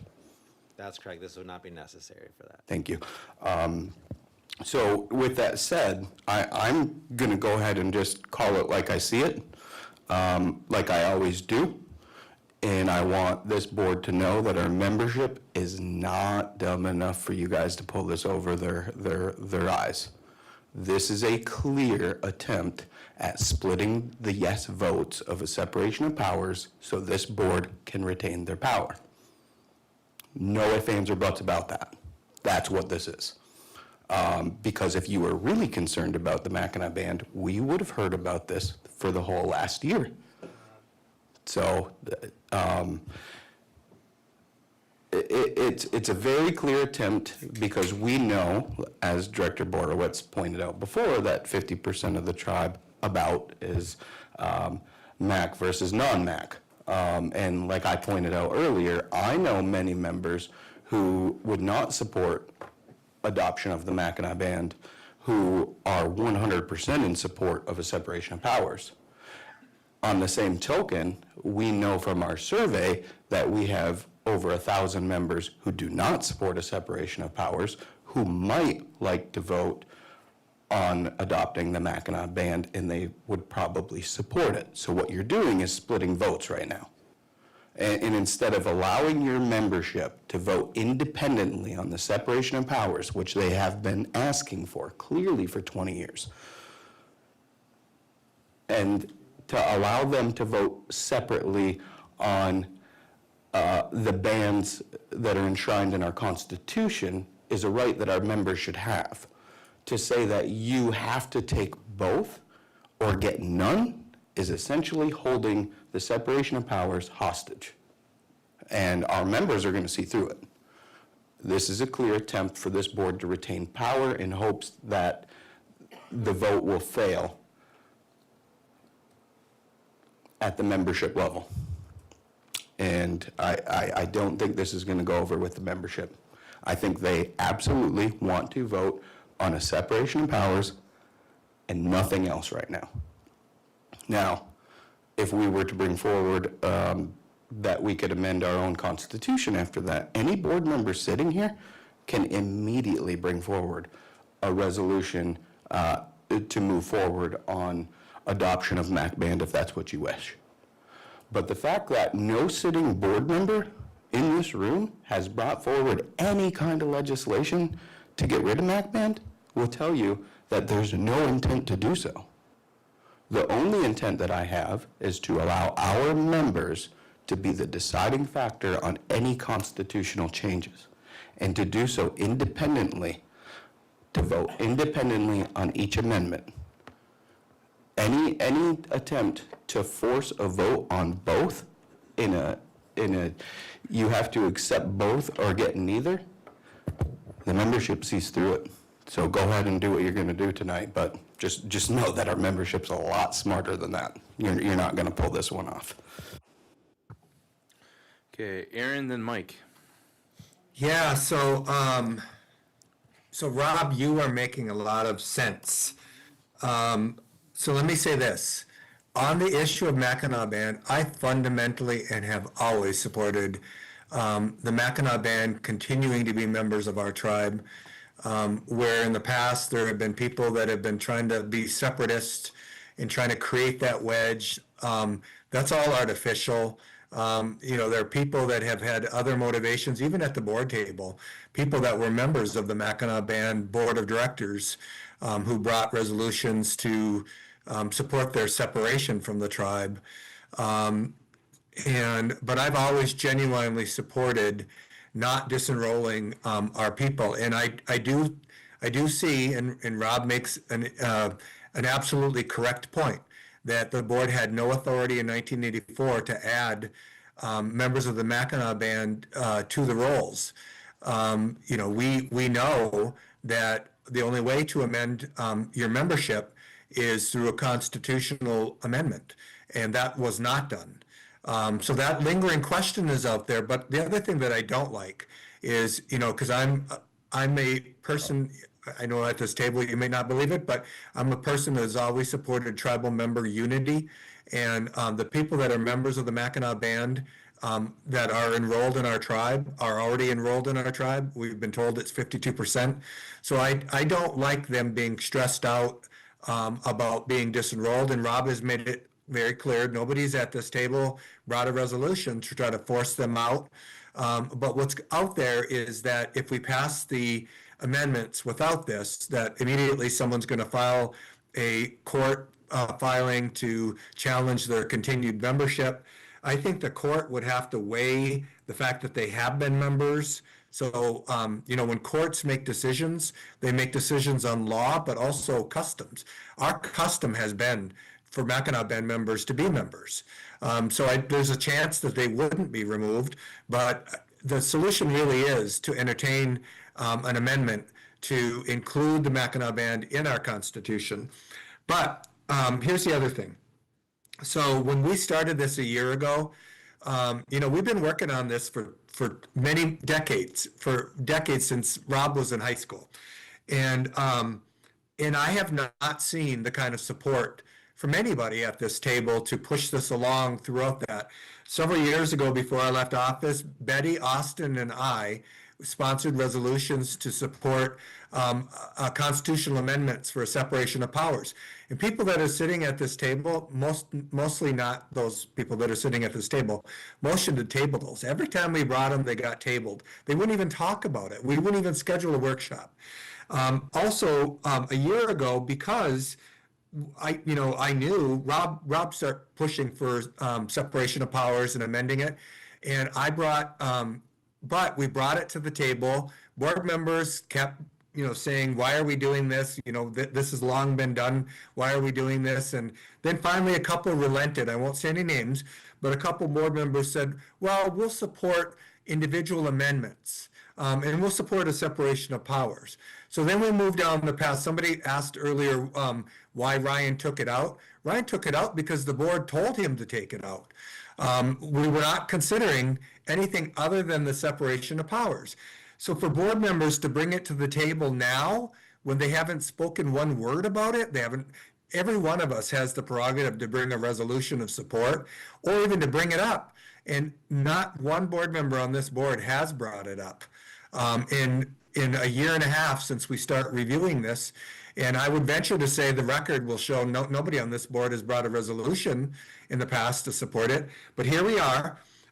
What I'm mainly worried about is if we don't include the Mackinac Band, I don't think we have the votes to move forward on a separation of powers. I think we only have 6 committed votes.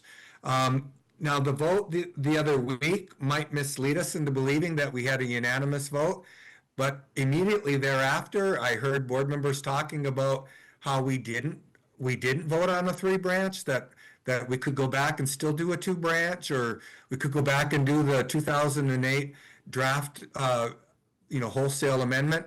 And during the meeting, when we were ready to vote on this, I had that concern, so I asked our legal counsel, and our legal counsel, and this is on the record, advised the board that removing it in that first sentence did not mean that we were taking out the 3-branch. In fact, the language is still in the timeline. The timeline is the work that we're doing is reviewing a 3-branch. It's in the timeline. So for those board members who think that we're going to renege and go backwards and do a 2-branch, that is not what we voted on. And now, in our parliamentary meeting rules, I think you need a positive majority to overturn something previously enacted by the board. I think that might have been amended when I left office, I don't know.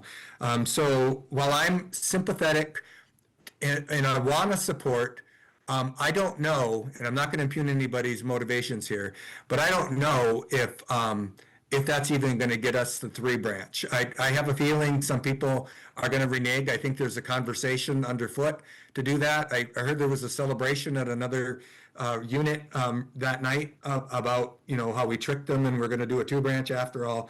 So I'm not going to vote for it tonight. I can't support it tonight.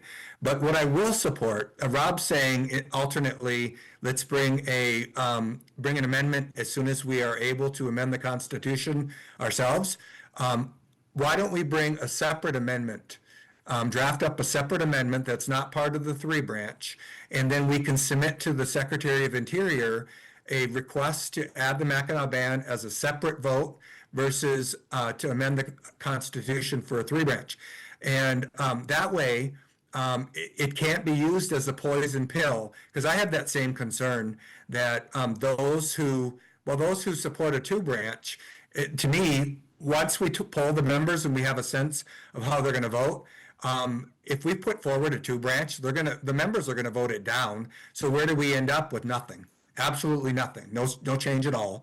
And then the same could be true is if we include Mackinac Band in the draft, separation of powers, that could be the poison pill that gets tribal members to vote it down.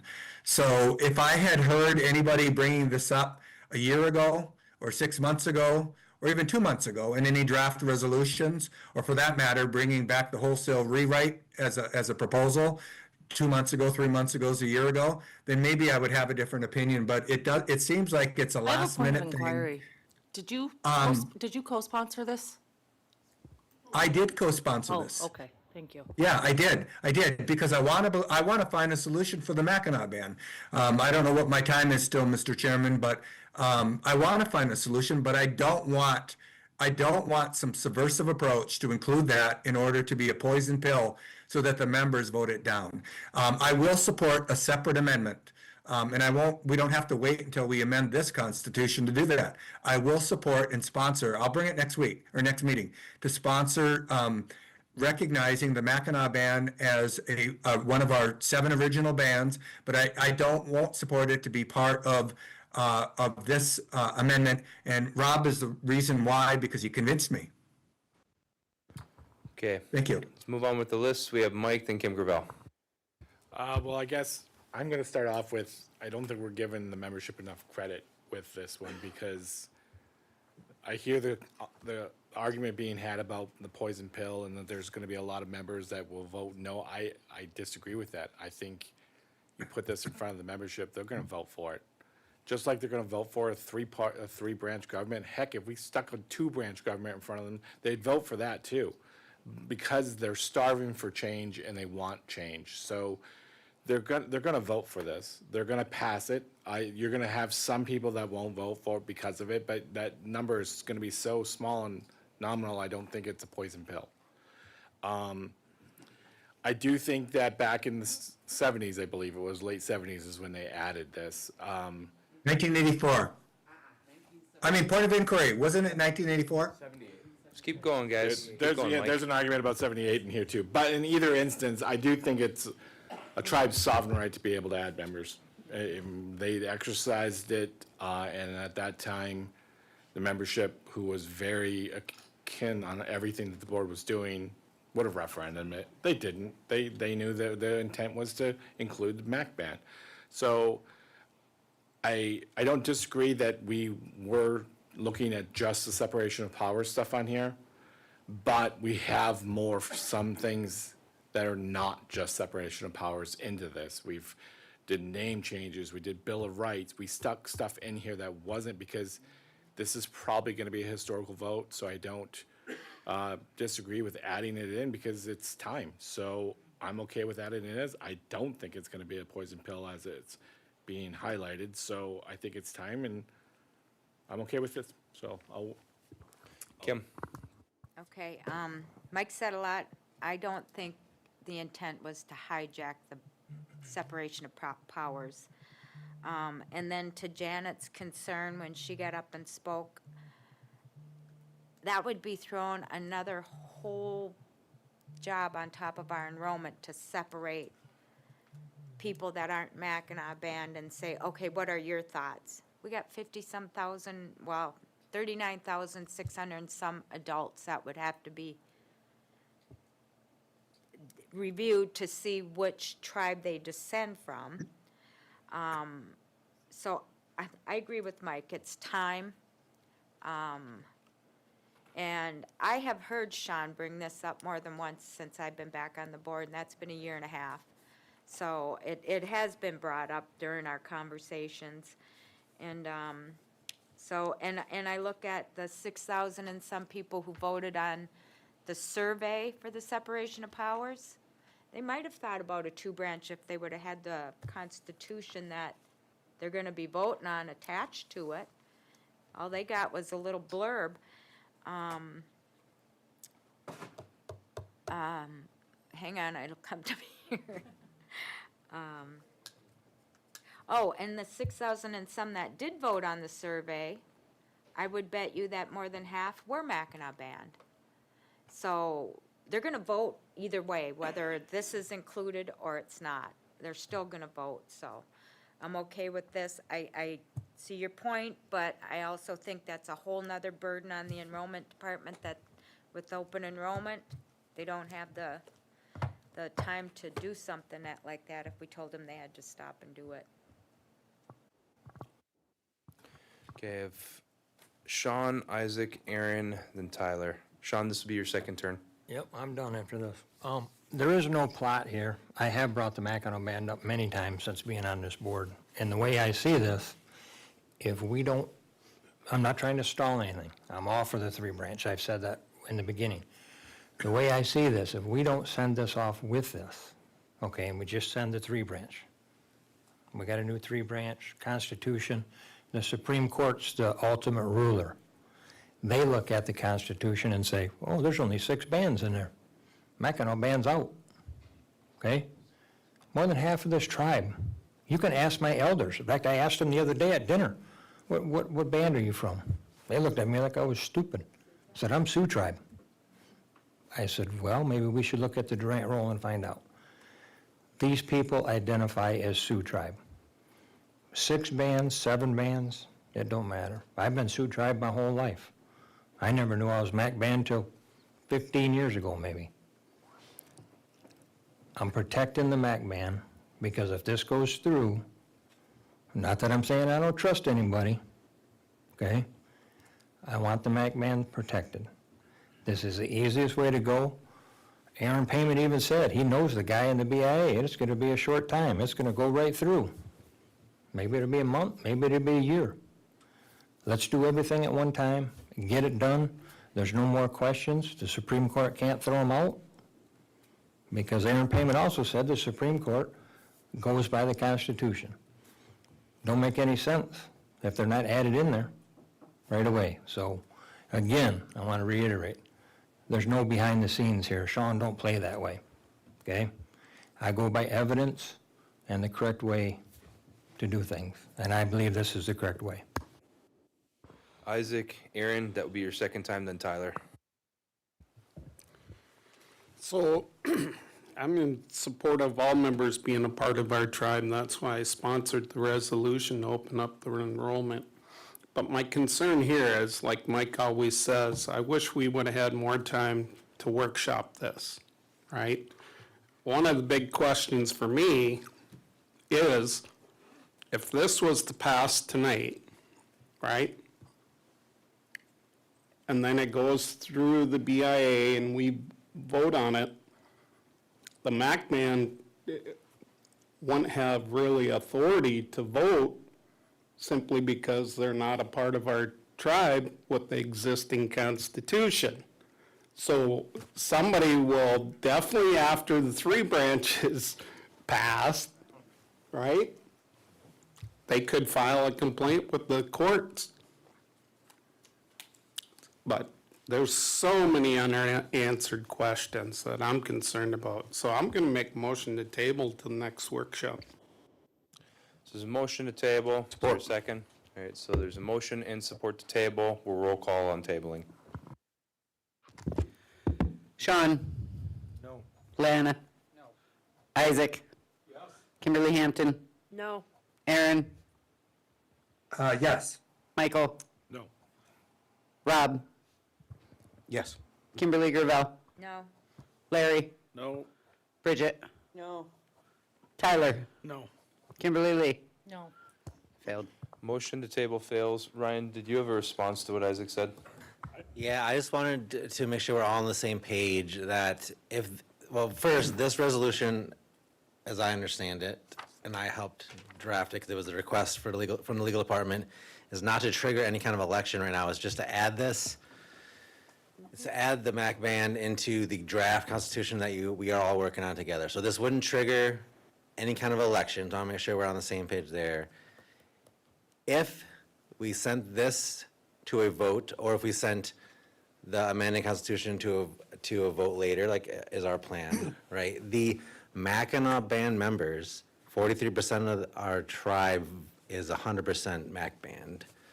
They are eligible to vote. We've had legal opinions that have stated that. They voted in our original 1975 election, and the BIA isn't going to filter out unless we have the discussion internally. They're not going to filter out the Mackinac Band voters. So Mackinac Band members of the Sioux Tribe Nation will be voting on whatever we send out. They are eligible to vote now. They've been voting since 1975, and they will vote in this secretarial election when you trigger it. I just want to make sure that we're all coming from the same understanding. Can I just add to that? So my question and concern is, they're allowed to vote, which we know they're allowed to vote, correct? That's correct. Okay, now, once the three branch passes, right, we have standing in court, members do.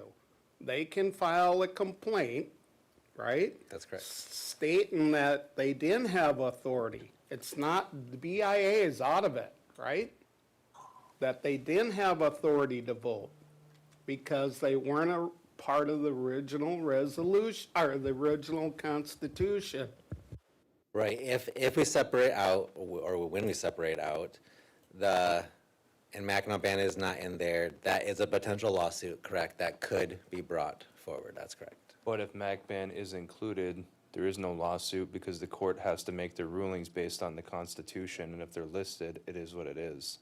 That's correct. If the goal in part is to head off a Mackinac Band lawsuit in our tribal court once we separate, this would do that, correct? Okay, Aaron, this would be your second time. Tyler, then Kim Gravel, and Kim, that would be your second time as well, okay? All right, so Ryan, with all due respect, I don't think you have the history correct. The Mackinac Band descendants of the original bands, Mackinac Band members of the original bands and their descendants may have voted on the 1975.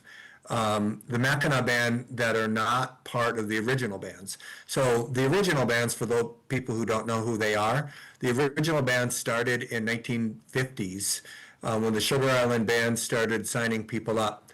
And that name changed over the years. It was the original band of Sault Ste. Marie Tribe of Chippewa Indians and their heirs. And I joked that fit on our first Head Start bus.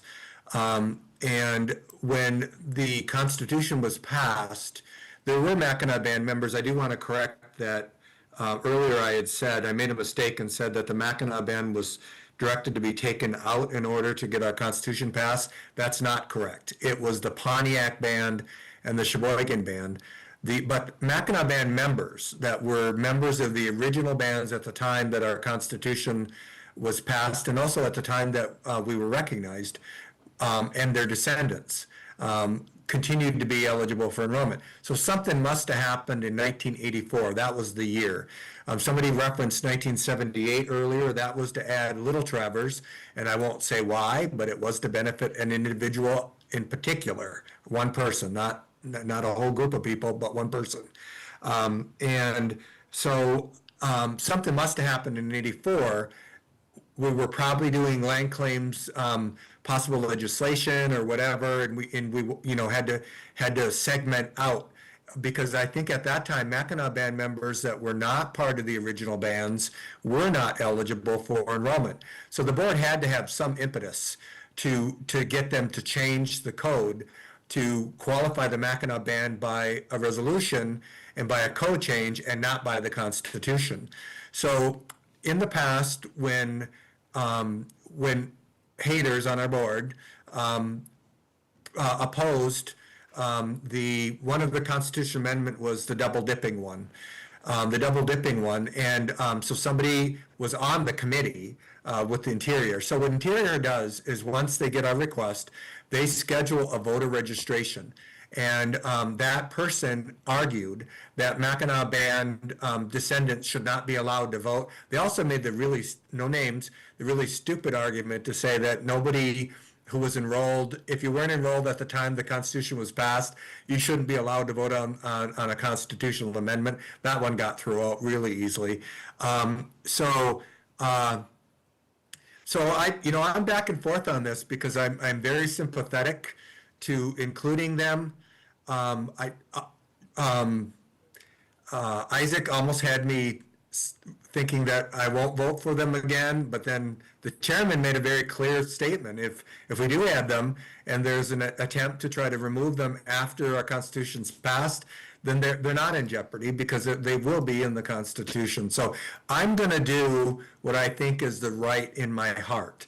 And that is the Mackinac Band members that have been members of our tribe, no fault of their own, whatever the motivation for the board adding them in 1984, they should not be punished.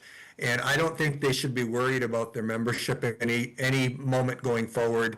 So I'm going to support this adding them. So I know I'm all over the place because I'm listening to the arguments and trying to make the right decision. So I am going to support it, and my fingers are crossed that this is not some kind of trick, and then all of a sudden, we're gonna be pushing for the 2-branch again, so anyway, that's it. Okay, Aaron, that was your second turn. Tyler, and then Kim, did you want to speak or no? No. Okay. So I agree with Mike. I agree with what Aaron just said.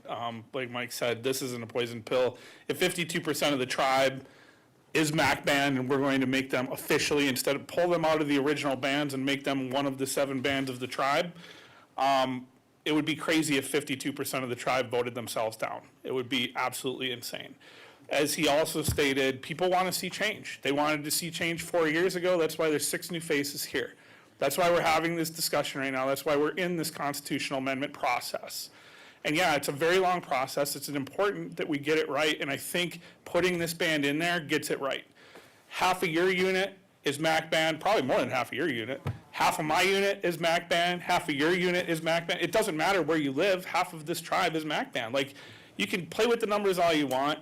If 52% of the people vote against themselves, it would be wild in my eyes. Or that might be a vergence point where they're going to break away from us. If they did vote it down, maybe that would be their case, that they actually want to make their own tribe.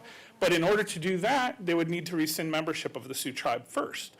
So I think it'll answer a lot of questions. I think it'll take away the fear of a 3-branch and them having to face court. I'm not MAC band, but I would be frightened right now if we're talking about a 3-branch and then all of a sudden you take the Secretary of Interior out of it and you get a ruling from the Supreme Court that you're no longer allowed to vote in any of these elections. And by the way, you're not a member because we're reading this differently. Because that could, there's a concerning process there. So with that, I will say, Gidnwendeman, it's a phrase that we've been using constantly in my unit. We are all related. And the Mackinac Band has been in this tribe in some way, shape, or form since we formed. So I think it's time to make it official along with this amendment to the Constitution. Let's just solidify it and take care of the rest of it later. I'm in full support of this. I'm in support of getting this stuff done and getting it done right and taking the time to do it, which is what the timeline was for, to take the time to do it, to make sure that our team had the ability to pull all the pieces together. And just to note, I think a majority of your executives in this room are also MAC band. Just by the faces I get every time people start talking against it. It's time to put an end to the contentious discussion of whether or not they belong and just let the membership decide once and for all. They're going to be in this vote regardless. They'll be in the vote of the 3-branch regardless of the constitutional amendment. So allow them to make the decision and allow the rest of the tribe to make the decision. If it's so bad that 48% of this tribe is going to vote against the MAC ban, then that would shock me. I mean, we saw the numbers, we saw the outcome of the poll. I just don't see that happening. So fully support, you know, we're all related and we have to take care of each other. And these people are part of our communities. They're part of our tribe. They're part of our board. I don't know which of you are MAC band, but I'm assuming 6 of you are, like, just by the numbers. So let's take care of each other. That's all I gotta say. Like, it doesn't need to be hateful. I don't believe it's a poison pill. I agree with what Mike said, and I agree with what Aaron just said too about him changing his stance, because it is important that we just settle it once and for all. Yield. Okay, Kim Hampton, do I have any? Okay, so I have Kim Hampton, then Rob. Any speakers after that? Okay. Okay, yep, so I'm gonna have Kim Hampton, Rob, Mike, Rob, that'll be your second time. And Isaac, then let's vote and get out of here, you guys. I'm hitting the road at 8:15, I got an appointment, so you guys can keep talking if you want to. Our mics are dying Okay, again. go ahead, Kim. Okay, I think this is the first time I've really spoken all night, besides reading resolutions. This one, I'm a definite yes. Because, as I've heard around this table multiple times, is that we don't just represent the people or memberships or citizens in our units. We represent the tribe as a whole. So by me voting yes on this, I am voting to support 52% of our tribe. Another thing I wrote down was, tonight we briefly discussed the whole ICE thing. Everybody's aware of what's going on with ICE right now. We are in fear of federal agents, our sovereignty, but yet here we are pointing fingers at each other anyway. Like, we are just as guilty as them. I think it's wrong. I've heard racial slurs be thrown around the table tonight. That had nothing to do with us. Like, it was said, and I was just like, oh my God, like, there's racial slurs being said around the table. Like, renege? Yeah, it is. Anywho, so when we think about this, if we don't include them in the Constitution now, MAC ban that is, we go through with a 3-branch. I know that there's been more people that's stated this or asked this besides just me. After a 3-branch goes through, say at this election cycle, the board, total overhaul again. The 3-branch goes through and the majority of this board says, we want MAC band out. They're out, so 52% of our tribe is gone. Yes, they have standing in tribal court, so they go to tribal court, try to fight it, but then they're gonna say, wait a minute, you guys weren't even in the Constitution anyway. What legal standing do you have?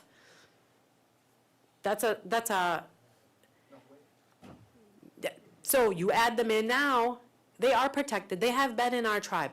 That's where we got majority of our money. 52% of us are. And I can guarantee a good half of this board is MAC band. I mean, I just recently found out over the last 3 weeks, I'm MAC band, which means my grandson's MAC band. I have to think about my 7 generations going down. I have to think about the 7 generations above me. My great-grandpa sat on this board before. Would he be happy with me voting no on this? I think he would be really ashamed. So I am making the decision to protect 52% of our tribe, to honor the ancestors that were 7 generations above me, and to make the 7 generations below me proud of, hey, that was my ancestor who fought for us, because it is the right thing to do. So I am a yes, because it just seems right. And like Tyler said, do we think that 52% of our tribe being MAC band is gonna really vote down the Constitution that has them in it to protect them? Because right now, there is no protection. There is no protection, period.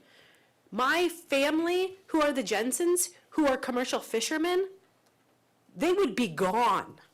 Gone. They're not protected. My mom about hit the floor a couple weeks ago when I said, Mom, did you realize that we're MAC band? And she says, I don't know what that means. I didn't think you did, Mom. I explained it to her, and she's just like, what? My brother looked at me, he says, oh my gosh, you mean to tell me I'm MAC banned? I'm like, yes. So I'm not protected. So the work I do for a living, I'm not protected? No, you could literally lose it all. Even though you've been here, you've made decisions, you've been a part of it all. Yeah, no, I'm just a full supporter. So that's all I have to say. Okay, Rob, that'll be your second time. Mike, that'll be your second time. Isaac, that'll be your second time. Hopefully we can vote after that. Yeah, I got 2,000 pounds of bison in the back of my truck. That's where I'm going. I have to deliver it to the processor between 8:30 and 9, otherwise it becomes a 2,000-pound brick. So I'm trying to get out of here. All right, so Rob. So first of all, the last two speakers basically insinuated that there's an effort, because I don't want to see both of these in the same amendment, that I'm against it. I already said I would support allowing members to vote on including the Mackinac Band into our Constitution. I do not agree with putting them in the same amendment. So if someone wants to bring something forward to say, let's have a secretarial election to allow the membership to decide, that's one thing. But to strong arm them in saying, you absolutely have to take this, otherwise you will not get a separation of powers, is wrong. That is flat out 100% wrong. And if there was no backdoor motives here, then why is it coming up at the 11th hour? Why? Because you guys are smart enough, and our membership is smart enough, to when you have 50% and 50%, you could split the positive votes. And I really do think that this is a cheap way of this board retaining its power, because they know it's a controversial issue, so they threw it into the amendment. So I have a question here for legal. Ryan, what would a referendum on this resolution do specifically?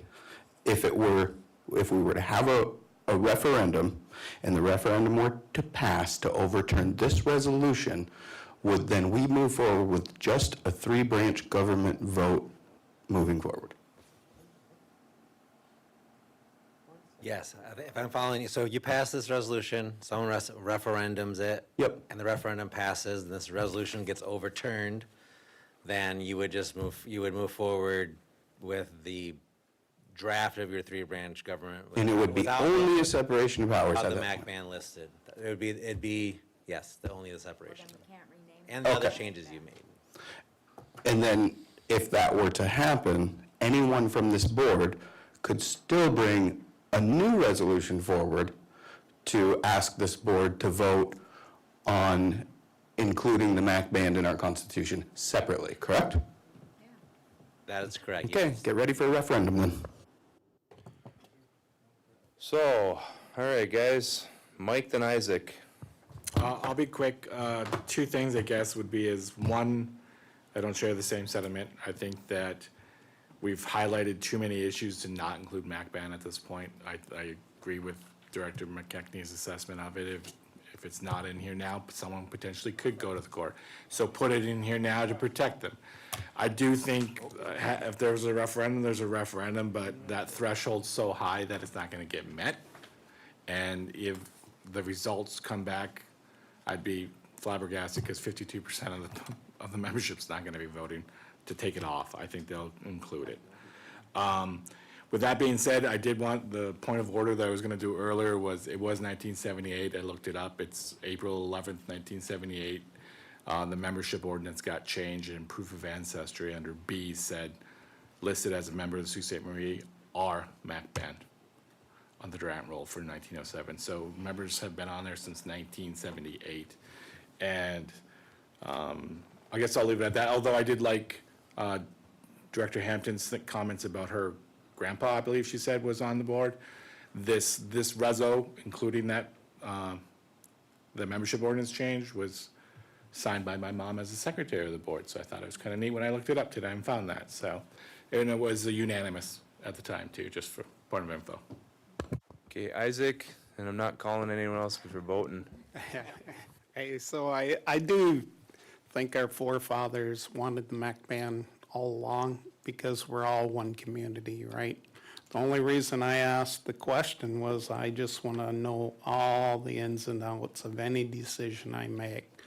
For example, I really like the resolution because it's tied to 3-branch, right? It doesn't say anything else. So that means that if we want the 3-branch to be successful, then we probably should approve this resolution because they're tied together. And my concern is we're gonna have another vote come up here, right? To send it to the secretary. So I'm gonna support this. I know some people, and maybe it'll cost me my reelection, but it's the right thing to do. We're all family. I mean, and we gotta give a little, get a little, so I'll roll call, call for the please. vote. All right. Kimberly Gravel. You're dead, yes, okay. Kimberly Hampton. Yes. Lana. Yes. Bridget. Rob. No. Sean. Larry. Yes. Kimberly Lee. Tyler. Yes. Aaron. Yes. Michael. Isaac. Yes. Okay, motion carries. That brings us to new business, committee resignations. I'd like to entertain a motion to accept the resignation of Philip Martin from the Election Commission.